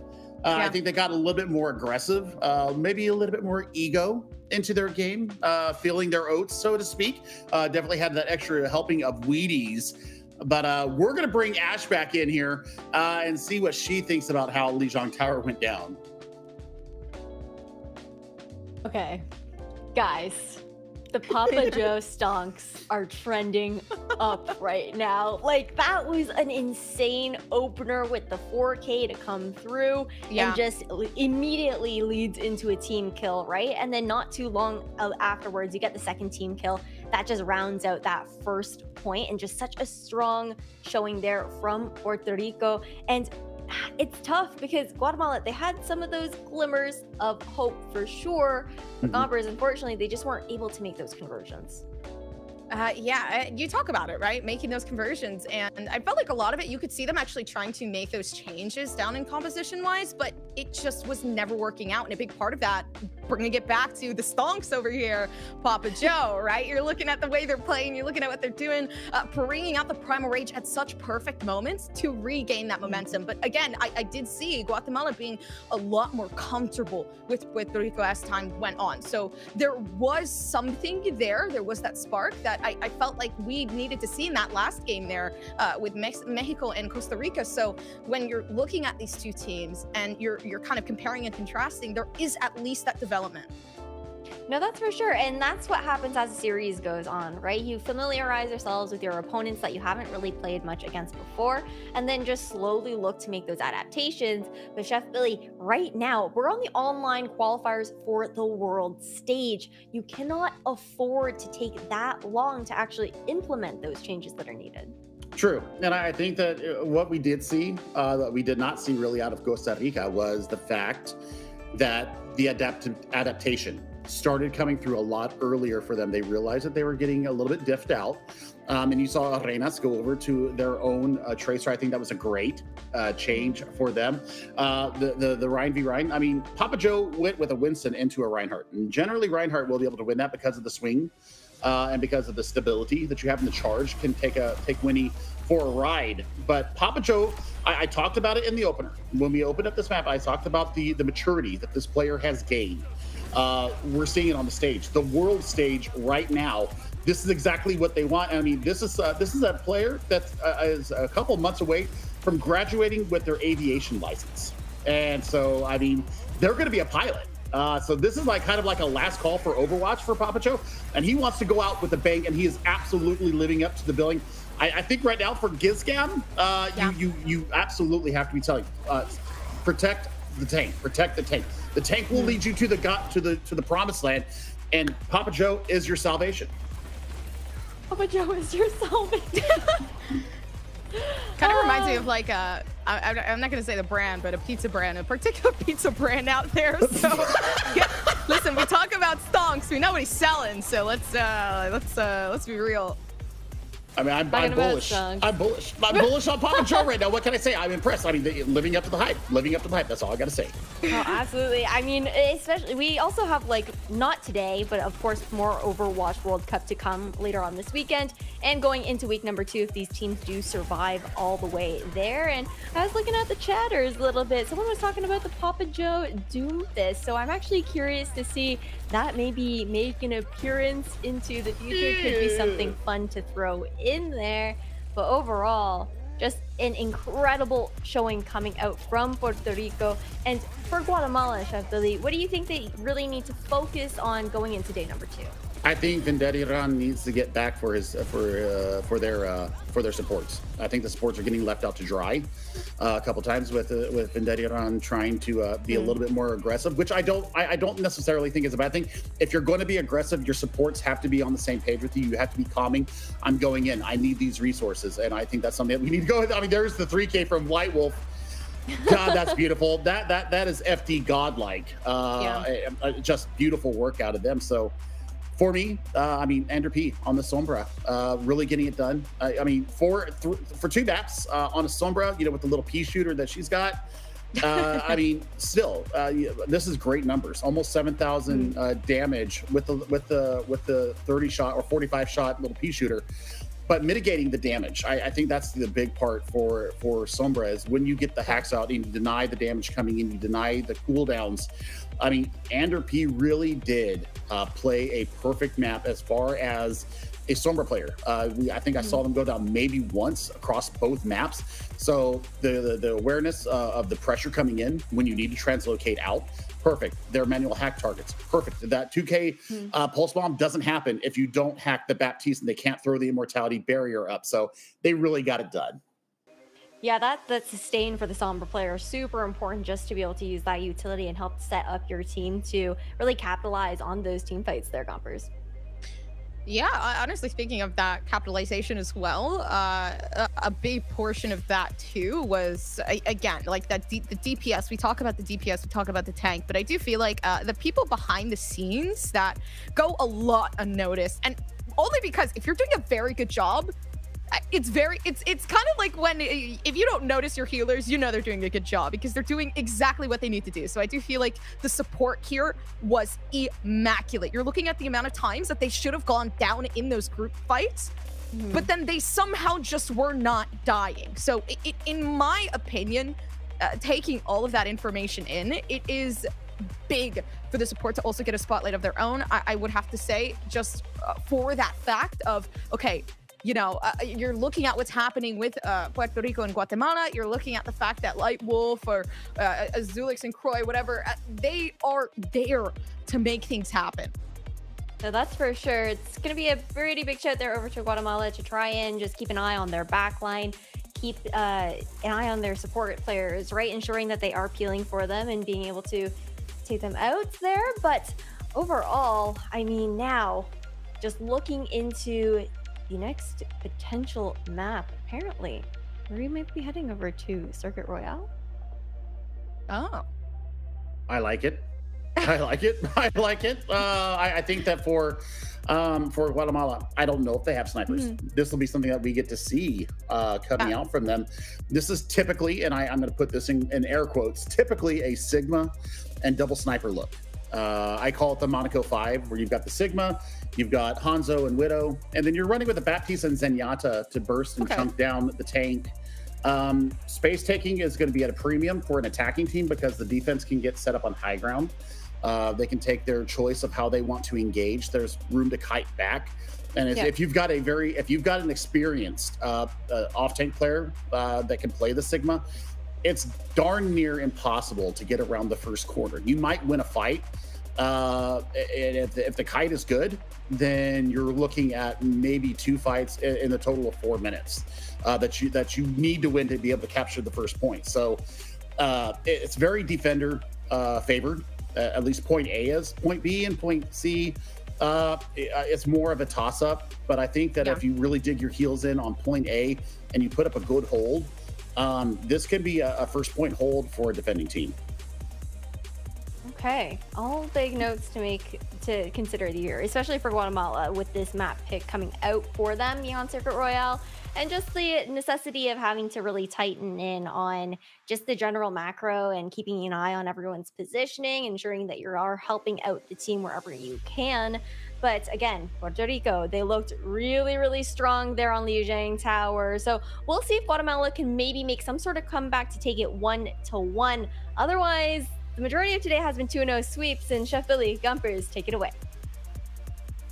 All right, Circuit Royale, a map that we haven't actually seen yet. So this is something I'm very interested in, and I would be lying if I said that I wasn't hoping for a double sniper composition or maybe something relying with the Widow. Listen, I'm a big Widow fan. We talked about it.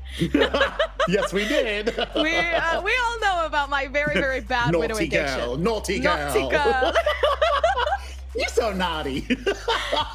Listen, I'm a big fan. Okay, but I mean, positioning here is so very important for the double snipers. And this is where I think, I bring up that you need to have what I call the shooting blind. And that's where you get the Sigma set up on the high ground. You put the experimental barrier out there and you go for broke. So we're going to see that right here. We do have the Monaco 5 here from Puerto Rico. They're going to be on the attack, so they want to set the tone here. They're going out aggressive. I love this choice that they are going out on the attack. They are going to stick it. Oh no, I'm sorry. Puerto Rico is actually on the defense. I'm sorry. Guatemala is actually going to be on the attack here. So you know what? I'll walk it back and say, you know what, Puerto Rico, they're going to know what kind of a benchmark they're going to have to hit here. And the fact that we're coming out with Vinzi substituting in for Diego here for Team Guatemala, you're looking for the Ana look. You're looking for the sleeps. The antis are going to be huge. Papa Joe's going to have to be very cognizant of when to use that kinetic grasp. My dream did also come true. We are seeing a double sniper. And then first shot hit, of course, doesn't work out too well. But this is something that is very risky. Like, you really have to trust your DPS in a position like this. They have to hit their shots with the shield as well. Damage really has to make an account here. With a double shield, especially, you got two Sigmas coming down, trying to make some of these numbers count. The shield comes down, leaving Talisman a bit left in the open to try to hit for some of these shots, but the push commences, and the Genji actually going to try to counter these snipers.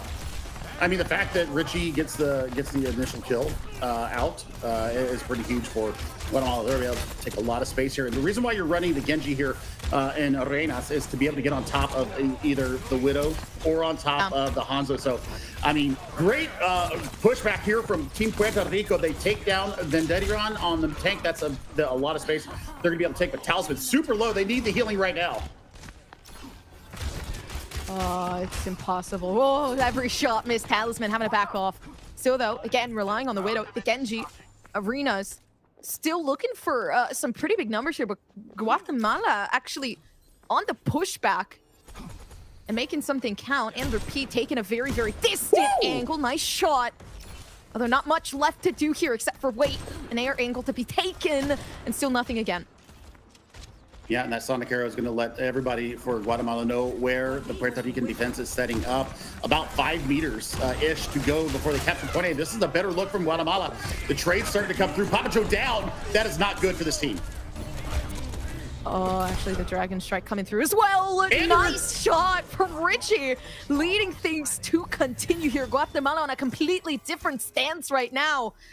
I really like what I'm seeing here. That was a beautiful shot. I mean, right now, Guatemala is winning the sniper war, and they've only got one sniper, unless you count Marleo on the Zenyatta with the 5 or the 6 orb volley, a sniper as well, because we saw them just land that volley onto the unwitting head of Ander P, and well, sights are out. They know exactly where to go. Let's see if Papa Joe can get anything with this gravitic flux. Oh, still though. Okay, snipers coming back on it. Puerto Rico knew that they were losing this fight. Actually on the come up, but the thing that really does bother me is here we have the Dragon Blade, so something that is a bit concerning is how we're going to be able to use that here. Actually pushing back as well, still waiting for the team. Arenas is going to wait to use that. That's going to be such a big win condition if you can use that correctly. I mean, they're waiting for Nano to get built up from Vinci. I mean, they're looking for a Nano Blade engage, and then they'll be able to have a free Gravitic Flux after that. So I think if you go in with a Naked Blade, you have time to build up, especially with how slowly Vinci is setting this up. You could probably get another Blade before they get the first Nano online. Oh, here's the... Oh, okay, this is impossible. I thought Arenas was going to actually try to target Andrew P there for a second, but still Papa Joe gets pushed up and now back down. Some of the damage actually getting healed up quite quickly here as Lightwolf and Zulex making some numbers count, but the Dragon Blade coming out and they manage to push it back further. It's a 2K to come down, but it's okay because you see that damage and you see the potential they were leading up to this moment. Morello, again, our second-hand sniper Joe? coming through from Guatemala. Still, though, listen, we said the stonks were up on Papa Joe, so we're not letting it down just now. Impossible. I mean, how does he live through that fight? Because he was so low, and I know the kinetic grasp builds up some of the overshielding and gets you back into a fight. But I mean, there was no healers available. Relies on the mini, and still 1v3 wins the fight. And now they're back in position. They're going to have the Gravitic Flux online for this next fight. No Transcendence here for Marleo. They're going to have actually a free one. The only thing that might save Guatemala right now is the fact that they have the Nano and they can keep somebody alive. Oh, actually using the Gravitic Flux. Perfect timing as well. Papa Joe taking a nice backhand angle. Doesn't get the stun off, but it's okay. Still, everybody behind the healers. You're looking at them taking that high ground spot in the shield now down as well. Damage is immense right now, and they are kept alive. Papa Joe is unstoppable right now, just based off of the work that we're seeing Lightwolf and Zulix do. Keeping that alive, keeping the dream up right now. Now able to actually reconvene with the teammates here. Zulex just lapped Marleo in Transcendence Charge. And is still continuing to pull even further ahead. So that is the work that Zulex, former Gauntlet competitor back in 2020 with Sakura. So, I mean, they're just getting the work done. They're getting the work done, and I'm so proud of this team right now. Good Lord, they're putting it on. They're putting the screws to Guatemala. Listen, I'm proud of them as well. Okay, Dragon Strike now. Coming through to it. Richie making something happen. Trying to take a completely different angle now around the top. Feeling the confidence now booming right now. But again, a lot of difficulties here. You see the pushback. You see the way that everybody's working together here with Vendetitron. And again, that pushback is going to be immense. I think a big portion of what exactly we're seeing here is Vendetitron has been really pushing on that tank side. Still waiting for the Gravitic Flux to hit. Now the Dragon Strike there for Talisman. I mean, the fact that Puerto Rico is very patient here gives them the chance to recollect themselves here in this fight. Lightwolf takes down the striker of that. That's great. That's a perfect Dragon Strike through the cover, and now they're going to be able to win this fight pretty much clean. Hopefully nobody goes down. I mean, they're really working in on top of this. They've got him cornered. Yep, that is everybody going down. Less than 30 seconds, less than 5 meters. So, I mean, one fight here to decide if they get inside of the hotel. And, well, Papa Joe can actually do a Sigma 9 here and just completely deny them any kind of touch. Yeah, speaking of denying them any kind of touch, it's pretty evident right now what and why they're just not able to do anything, especially up to this moment. But Guatemala, they pushed very, very far, and I have to give them that OT. Now coming along, Dragon Blade making some numbers, especially as it comes down with the Gravitic Flux. They paused it for a second with a 2K from Arenas. That might actually hold things down just a bit. The overtime still completely there, but the snipers now here coming through. Talisman going down, so it's up to Andrew P to try to make some of that damage happen with the OT. They've managed to push themselves back off of the cart, but again, it is the Tracer here coming through from Richie. That still doesn't make it happen. The damage immense, and the OT over. Puerto Rico managed to keep things down, and it's a possibility, but again, it's far enough to the point where there could be some problems. Absolutely. I mean, the fact that Arenas gets a 2K while in the middle of a Gravitic Flux with a Transcendence right on top of them, and they still pick up 2, the Nano Blade getting the full value right there. And I think that we had a little bit of hubris here out of Puerto Rico. They tried to push up too far. They absolutely got completely knocked out of their comfort range. they got their wits back together with them on point B. Coming around the chicane turn here, they really had their sight lines down. As you can see, Andrew P picking up heads left and right. I mean, really had a perfect map here as far as the Widowmaker using very creative sight lines to take the domes of their opposition. And Guatemala, I mean, I'm still impressed with what we saw on Lijiang Tower.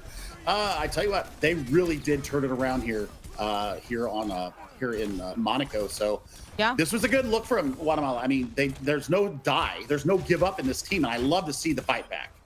Yeah, and there was a lot of fight, honestly, I would have to say, out of Richie, right? Seeing that Hanzo, being able to see the amount of times that, honestly, when the storm arrows came out, the damage came out as well. This was very big on their part to kind of play with that Genji, and of course, you're kind of looking at these two brothers collide here, and that Hanzo, I felt like, really made some of those numbers count. Richie, again, back onto that Hanzo, now playing on the defense, so we're talking about winning out the sniper fight, and I feel like it might just happen again.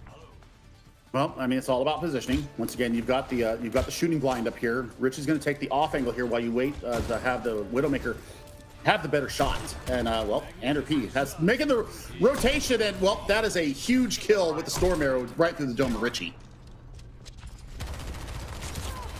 Actually, still stuck towards the bottom. Andrew P having no vision whatsoever on what is going on, but still having to rely on Talisman to make some of these shots count. Still with the Sigma slowly moving upwards. Again, this team very, very big when it comes to Puerto Rico, very big when it comes to pushing these players back, but the biggest portion is losing out on the sniper fights. Arena's actually taken out Andrew P on a shot that they had tried to originally hit. Doesn't work out, so they miss out on that 1 DPS. Damage, of course, running thin here, missing out on some of those shots alone there from Talisman, but still managing to make numbers count. The speed at which Puerto Rico is going right now is insane. Wow, that is that's tasty out of Talisman. I thought the Tracer was darn good.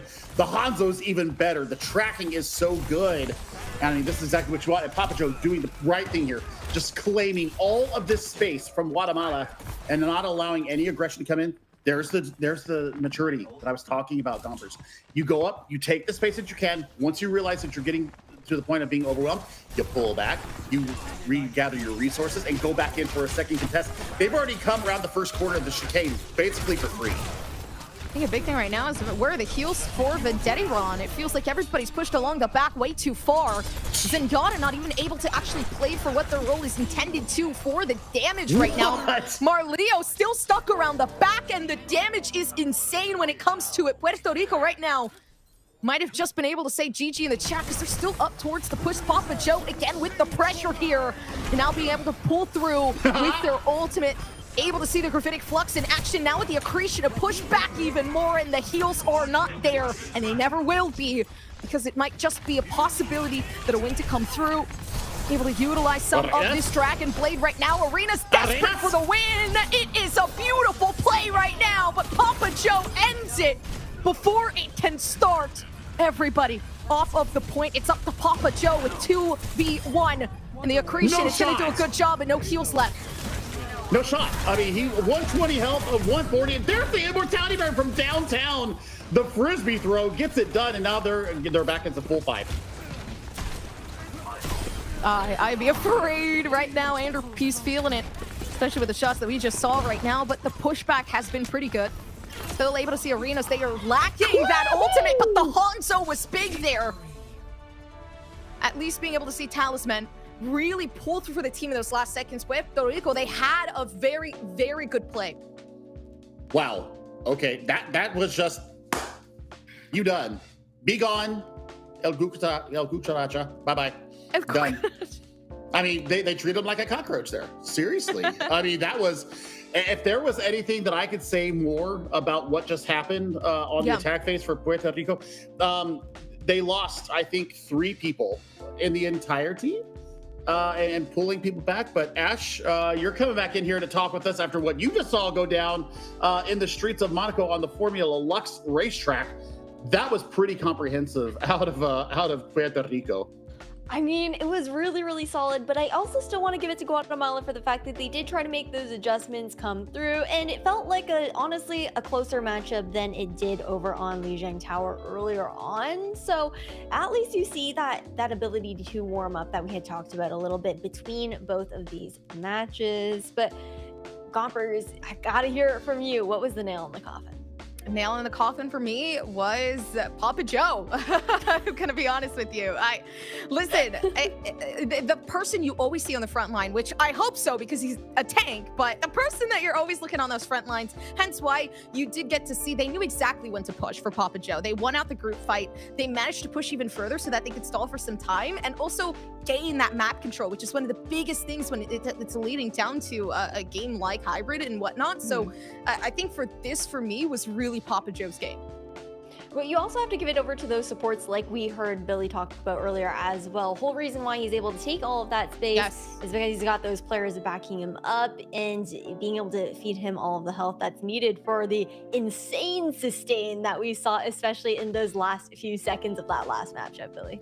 I mean, just the frisbee throw from White Wolf to get the immortality barrier from way downtown. Papa Joe took that fight 1v3 and had actually taken 2 out before the immortality barrier came in and took out a Kiriko with the accretion and then the hyperspheres after that, and then was battling Vendettiron on the wrecking ball at that point. So I mean, you know, sometimes you need a hero. Sometimes you need to have that main tank energy. And you know, make the main tank diff. And even though it's Sigma, it's traditionally an off tank, plays like a main tank here in Overwatch 2, with the ability to take the space, to mitigate damage, and really just got it done. And the snipers behind, the support behind, I mean, just everything was absolutely working perfectly here for Puerto Rico. I mean, they got a little bit overzealous on point A on their defense. But they really pulled it back together. Look at these creative lines. I mean, would you expect a Widowmaker to be peeking through the signs here or the barriers here and taking a head off? I mean, not me. Not in this economy. No. That was gross. That was really gross coming up for Ander P. I mean, hey, there's a reason why he was the MVP on Lijiang Tower, and we'll see who ends up being the MVP for Circuit Royale here. But Gompers, I gotta know, like, overall, I know we said that the side of Guatemala did make some of those adjustments, but do you think it was as much as you kind of like expected them to be able to make in such a short span of time? Or do you think they have a little bit more wiggle room to try and go even a step further? I think it was a perfect pacing from what we saw before, if I'm gonna be pretty blunt with you, because look at what we saw before. They pretty much got 0% at some point down in control. Like, they were suffering when it came down to what Puerto Rico had to offer. And then you kind of saw them very, very progressively get better and better down in that second time. That second time down in control, they actually almost won out that round. And now coming into this, there was that possibility that they could have taken further down to that second point. So for me, I do really feel like this team was showing such promise. But again, you're on a big stage. You have a big name behind your own. You're playing for your country. Like, there's a lot of pressure when it comes to what you're trying to show here and who you're representing. Absolutely. A lot of weight on your shoulders to be the ones to represent the entirety of your nation, right? And again, at least for the side of Puerto Rico, you do have the fact that there is some of that experience leading into that as a factor for this team to be able to actually have that mentality to keep pushing forward and whatnot. And I don't quite have as much information on the Guatemalan squad, unfortunately, there, but still, it's huge opportunities just for learning overall here within the Overwatch World Cup as well. And Papa Joe, finally, Chef Billy is getting that MVP that you're looking for. Look at those numbers. Oh my God, the mitigation, insane. That's the big number for a tank player, especially if you've got a shield or a defense matrix or something else. This was done through the experimental barrier and also the kinetic grasp. And Papa Joe really did cycle those cooldowns to the highest effect. And I mean, 40 eliminations, that's tickling people with the hypersphere. So I don't really look at that number necessarily. It's the damage I mean that's the secondary number, but the mitigation is the biggest number for a Sigma. If you're through 1.5 points, almost 2 points, and you're at around 9.5k as far as mitigated damage, you are putting in some serious work in the tank position, and I think that really. We saw the maturity come out once again, and taking that 1v3, being able to shield dance. That's something from Overwatch 1 as an Orisa player or a Sigma player that you learned. It's part of your tank core, what you learn how to do, how to be able to dance and keep yourself alive, letting your team get back into the fight. It came out in spades there. Man, I'm impressed. I'm Stonks way up. Papa Joe definitely bullish on this player. Yeah, the ebb and flow, really, really nice coming out there from Puerto Rico. But that is the wrap up of game number 5 for today. We are going to take a quick little break before you come back with the post-show analysis.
It's been a long day of Overwatch World Cup 2023 online qualifiers, and that last match was insane to watch. It's been clean 2-0 sweeps throughout the day here, guys, for day number 1, and we're gonna actually break down a couple of these games, look at the overall statistics of how these matches actually panned out. First one we're actually going to be starting with here is going to be Chile versus Brazil. And Chef Billy, I know that you were watching that one from the sidelines. Oh yeah, I mean it was really, really good here from Brazil, and I mean 5-1. So I mean they win the 2 maps on Control and then get the full 3 points on Gibraltar. I mean Dalka was so dominant in the tank position for Brazil. So I think for Team Brazil, if you enable, once again, if you enable your tank and you're looking at Lou, you're looking at Svenko being able to go in behind that. I mean, Svenko had a disgusting Sombra. I was really impressed with their DPS lineup, but I think the biggest strength here for the Brazilian team is going to be XFL on the Ana. The sleeps were absolutely disgusting. The anti-nades were huge, and sleeping a Sombra with a little bit of a flick. I mean, that was, I think so far, I think that's like the play of day 1 for me across all the games, was that flick sleep that XFL did. I believe it was on to Debut from Chile. So, I mean, Rom did the Barrage 9 on Well. They got a 2K Barrage, but the Mercy wasn't grounded and they weren't close enough in proximity to the point to trigger the overtime and get the flip, because they had won the fight, but they lose Ilios on the back of that. So I think that really set the tenor. I think Chile, you know, Frack just didn't have the same amount of resources put into them. I think Lazu and Papo really needed to get it back together and really pump the resources into Frack to be able to deal with the forward aggression that was coming from Dolka. So for them, I think for Chile, when they go into day number 2, I think they need to be very cognizant of making sure that the resources for their tank, if their tank's going to go in that deep, you've got to be able to hold them up. No, that is for sure. And that was the really interesting part as well, was even looking at those statistics, Chile was coming out on top overall as far as just pure numbers. But Gompers, that tells you about how much the positioning really matters, being able to even like just generally peel for your team and put that pressure in, which is something Brazil were really good at, was just that overall aggression.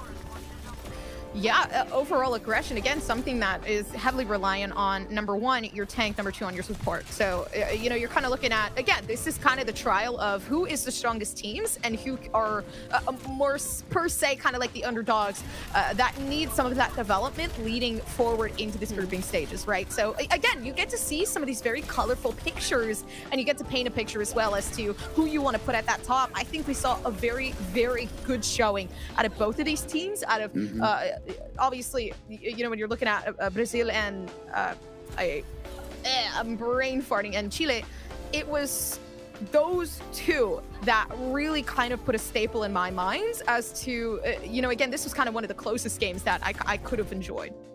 Yeah, and that's the thing, that the part that you were talking about, both of you, about just like that general synergy and just being able to pull that all together and the importance that that plays within the matchup, regardless of the numbers that we see on the screen, is the fact that for the Brazilian team, they had that history together, right? Chef Billy, that really allowed them to have that extra edge up, where Chile were just not quite as polished because they lacked that chemistry.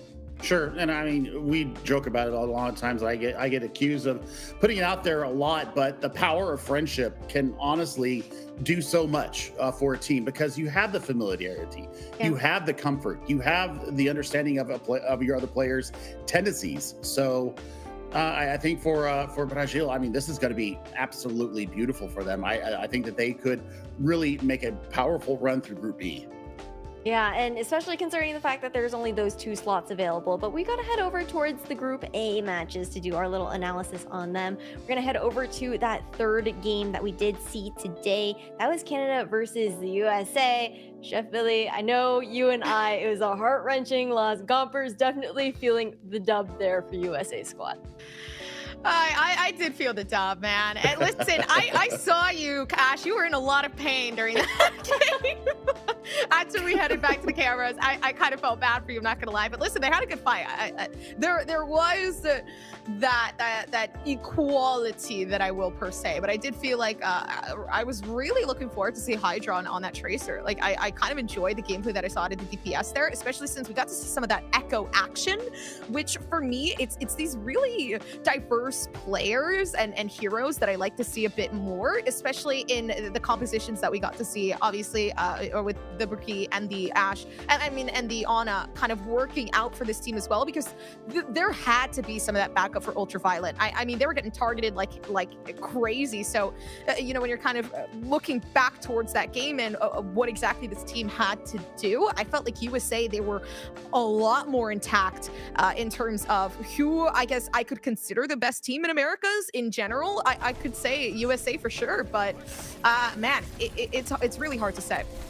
Yeah, and they came in guns blazing too, right? Because we had some doubters as far as like the general community due to some of the recent performances from Toronto Defiant, and it really came to show what they were made of on that team. Sugar Free especially stood out to me there on Team USA. He was an absolute menace. Yes. Both on the Echo and Tracer, but especially the Tracer, just continuously poking and prodding on that flank, onto that backline, some insane pulse bombs as well. And USA, a big thing, Chef Billy, that Moxie and Dustin kept touting was the fact that they were just completely in control of the tempo of the game.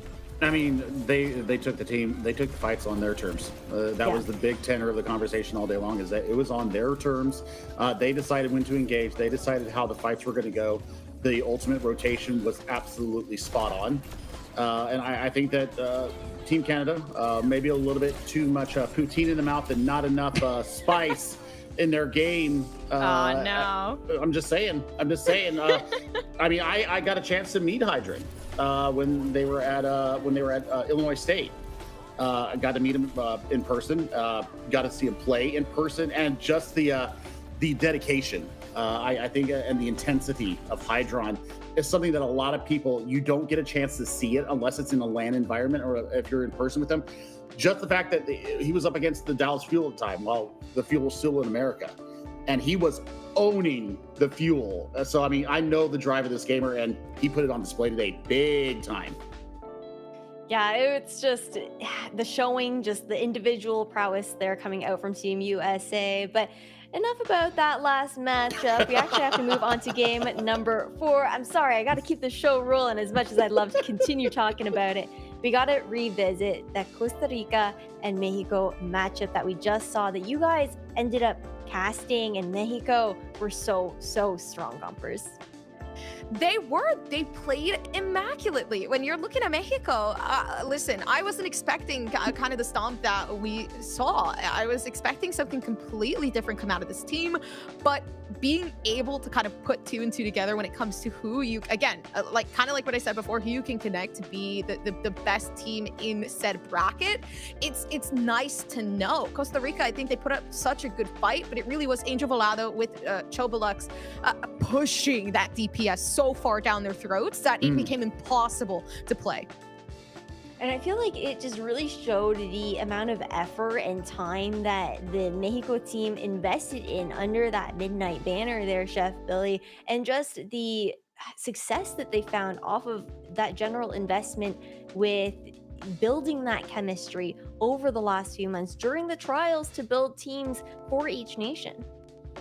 The big number that sticks out there for me, because the damage was almost identical between these two teams. The big number is the eliminations. It was almost 2-1 in favor of Mexico. And that's just really shows the focus, and it shows the comms right there. That tells me that they are playing as one hive mind rather than 5 individual players. And you saw it time and time again. I mean, right there, that was my favorite play. It may not have been the singular best play of the day, but I think that really demonstrates what identity that Mexico has right now, is that they play as a 5. They play for each other. They're not playing just for themselves. They're playing for their team. They're playing for their country. It's that cohesion, something that we saw lacking from a few teams today overall, to be honest. I don't want to shout anybody out specifically, but it was that lack of focus on knowing when to focus on one player that's being isolated and actually following up on the picks that you need. Because when it comes down to it with Overwatch, the entire thing is all about moving kind of like a hive mind. You are a unit. The second that you get staggered, it's all over, Gompers. It felt like that happened a couple times too, especially when you're looking at Costa Rica as well. But it's super difficult to kind of, really see what exactly could have worked out, because again, you saw Hodelo with some of those action plays and action shots that really did allow me to see, okay, there's potential here with the DPS, but it felt like, maybe the cohesion there with the tank and, the DPS, or maybe the support just wasn't there to assist, was one of the things that I felt like were really falling apart. So in terms of what Costa Rica had to utilize and what they could do, it was there. It was just not the money maker. Yeah, unfortunate there. You got to make sure that all your priorities are unified here within Overwatch. And now heading on to the last game, the one that we just had the pleasure of watching there between Puerto Rico and Guatemala, that was a star-studded appearance, of course, from Puerto Rico. Talk me through the numbers, Billy. Just look at it. I mean, it's on your screen right now. The damage is only 15,000 apart, right? But look at the mitigation. And then look at the eliminations. That is what? That is 5 times almost more than what Guatemala had. So I mean, that right there is focus fire, pure and simple. And it's them collapsing upon a vulnerable target and getting the work done, and then just steamrolling through. It's almost like the Lord of the Rings, where you see the Ghost Army go into Mordor and just completely annihilate the Dark Kingdom there. I mean, that's Puerto Rico. I mean, they just got in there, they got the job done, and then they moved on to the next fight. And Gompers, I gotta ask, okay, Puerto Rico having such a strong showing, Papa Joe at the forefront of that, of course. What would you say, Gomp, is what other teams are gonna have to look out for to enable them to shut him down and take down the support that's lifting him up? If you want to shut down a team like Puerto Rico, the thing you have to keep in mind is you got to have really good healers backing up your tank. You got to have a support that is unbreakable. And again, I feel like something that kind of plays into that is, I think honestly something that would have worked is there wasn't a lot of damage coming through for the tank here. I felt like they were playing way too heavy onto, again, that Lucio and that Baptiste, and maybe the Brigitte and the Ana, but I felt like there should have been some of that really high damage plays. We didn't get to see a Mercy, we didn't get to see a Zen. I kind of wanted to see that. I wanted to see them really have that high damage boost to try to actually counter what Papa Joe was hitting for, because it was impossible to get the shield down, and when they finally did, Papa Joe was already in their faces. Like stuff like this, like, should just not happen. And again, it's that lack of damage control. I can't get over that those environmental picks. The 3K to come off of that bump, Billy, is that's just gross. There's no other way you can put it other than just plain disgusting. I mean, and it's disgusting in the most wonderful way. I mean, for the fans, I mean, even if you are a Team Guatemala fan, you still have to applaud that. You have to applaud the play. And I mean, if you don't, then you're a hater, and you should, go put your nose in the corner or something like that, because you have to respect. You have to respect the 3K environmental. I mean, FD God has done it so many times in his career, and now we see Light Wolf bring up one of their own. I mean, that is absolutely worthy of it. And I mean, Zulex, we didn't mention their name a lot, and that once again, something that Dustin and Moxie said earlier today is that if you don't really mention the support line, they're doing their job, and boy, did they do their job today. Papa Joe was just sitting, wrapped in the comfort of his support's arm, just like, there, Papa Joe. Oh, I'm sorry, you got a scratch. Here you go. And Papa Joe's like, dud. Well, you definitely love to see it, right? So just to take everybody through the results of today's matches, of course, like I mentioned before, is a 2-0 sweep across the board. However, Gompers, I mean, for day one of an online qualifier, day one in events in general, that's when you typically expect to see these kinds of scorelines. Yeah, day one, definitely. Just because, again, you kind of have the Group Bs against the Group As, and there is going to have to be that distinction as to who is the strongest, right? So we're able to figure that out. And tomorrow we actually have some spicy matchups. So for me, like, this is just the beginning. It is just the beginning. However, okay, I know we've talked about it before, but I think that the United States versus Canada matchup was the one that everyone was expecting to really go the distance there, Chef Billy. So when it comes down to this Canadian squad, we do have to talk a little bit about what they need to do tomorrow. Don't crap the bed. I mean, seriously.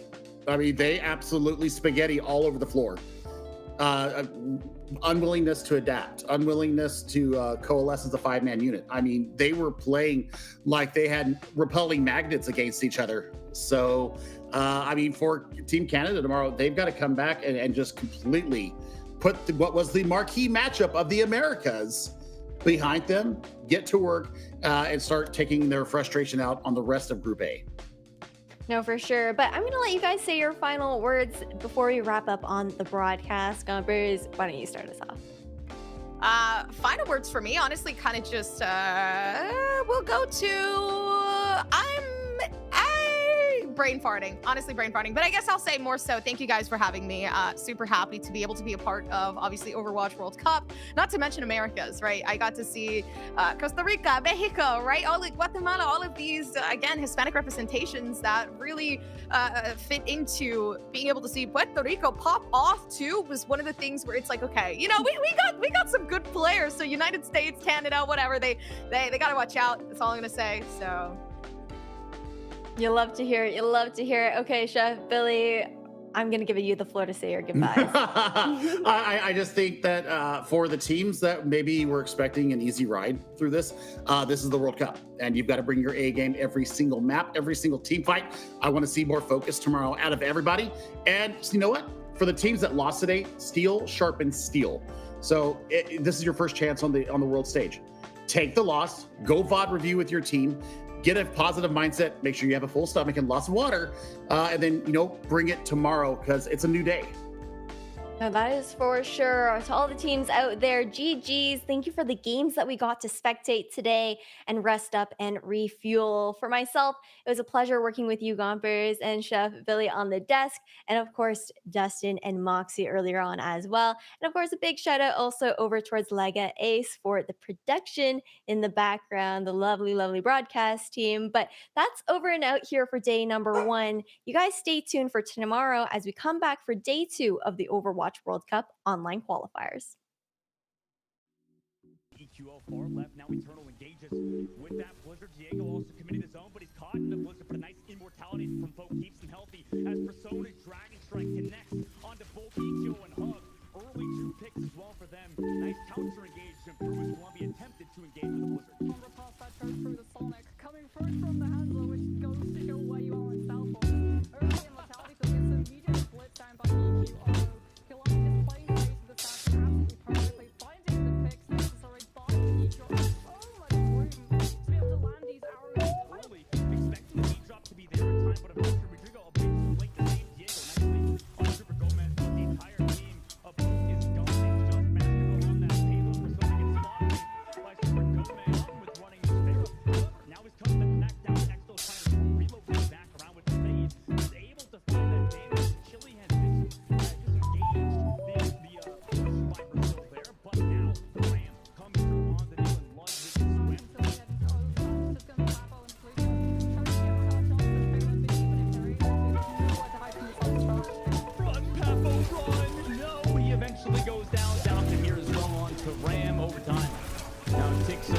Doomfist does get the punch off to eventually punch, but with the nano boost and Brigitte and the Diva Bomb here and nobody else alive, that ends Chili's push. Without that Ashe having the duel on the backside could find some work, but it's anti-detonated and chased down by Hydra. Sugar Free is also immediately there with that beam, and it's just too much damage for Canada to deal with at the moment. They get immediately wiped just without Seeker and False just backing up. Seeker does get delayed. False does straight back to lose, but will also lose the mech as USA flip that point back in their favor. Yeah, Echo's just... No kills just yet. He's also anti-grenaded and is chased down, but he backs up. Now, the bomb committed from the Fire. Seeker as well. Pulse bomb from Sugar Free! And it's huge! It's a 2K! Pulse bomb from him. False also connects onto RuPaul, but Kaluge has continued. Podelo. So that's where I'm looking at. This is how this next fight should go. Big half though.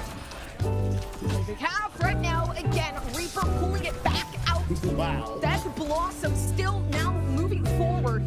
Of course, it is enough to keep themselves intact here for Mexico. That was big. We're just at the car wash. We're under 2 minutes, Scombers. This is starting to look very dire already. Oh, and now it's even harder to try to get away from this, just needing Podelo to take his See the Reinhardt being Reinhardt, and the metric comes up early from Ander. They're already on the point, ready to go. Betty Rebron too. You said you're looking for some of those pinch plays. I feel like here Papa Joe did a great job. What the heck? Okay. Oh, he's dancing. Aggressive, which I don't necessarily think is a bad thing. If you're going to be aggressive, your supports have to be on the same page with you. You have to be calming. I'm going in. I need these resources, and I think that's something that we can go ahead. I mean, there's the 3K from White Wolf. God, that's beautiful. That is FD godlike. There for a second, but still Papa Joe gets pushed up and now back down. Some of the damage actually getting healed up quite quickly here as Lightwolf and Zulex making some numbers count, but the Dragon Blade coming out and they manage to push it back further. It's a 2K to come down, but it's okay because you see that damage and you see the potential they were leading up to this. QO far left.